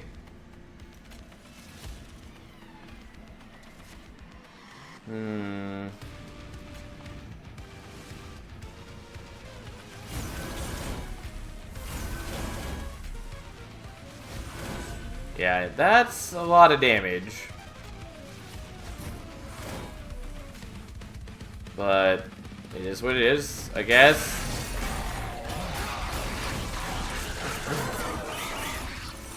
He's not quite dead, he's just getting there. That's fine, the fight won't take that much longer. Yeah, because you're essentially down, you're basically down, and it's just entropy at that point. Which we should be able to manage.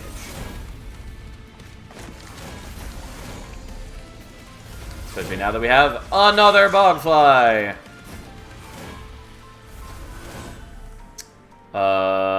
Yeah, didn't mean to be doing things in that order. We want to be in the right moon phase. So...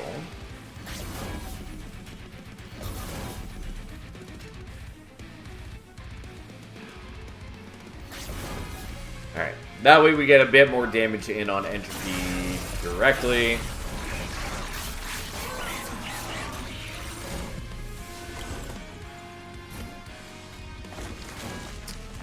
Okay.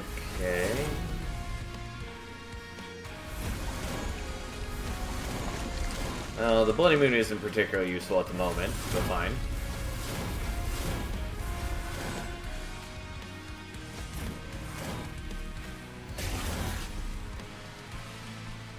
May as well save myself a little bit of damage. And there we go! So many more stats. Didn't even have to lose the Carver, even though we took a lot of damage on that one turn. There we go! Ta-da! Anyways, that was a fun run. I didn't get to do what I was hoping to do in that, but that's okay. It still worked out quite well. I was glad we got the Lunacy. Our deck would have still worked without the Lunacy, but it certainly worked a lot better with it. And it was fun flying the Bogflies onto the team. Didn't use Return Soul very well, but it is a good card. And thus, another crown has been acquired. Whew, we still got a lot of crowns to go, though. But that's fine. It's a fun process. I enjoy it.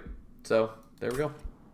Anyways, we are actually going to stop there for the night because it's past 4 o'clock and I normally stop at 2:30, and here we are. Also, I'm pretty hungry, so I'm going to go take care of that. Thanks for hanging out, everyone. We'll be back tomorrow. It'll be a grand, wonderful week of monster training. So, thanks for being here. Have a wonderful evening, and I'll see you then.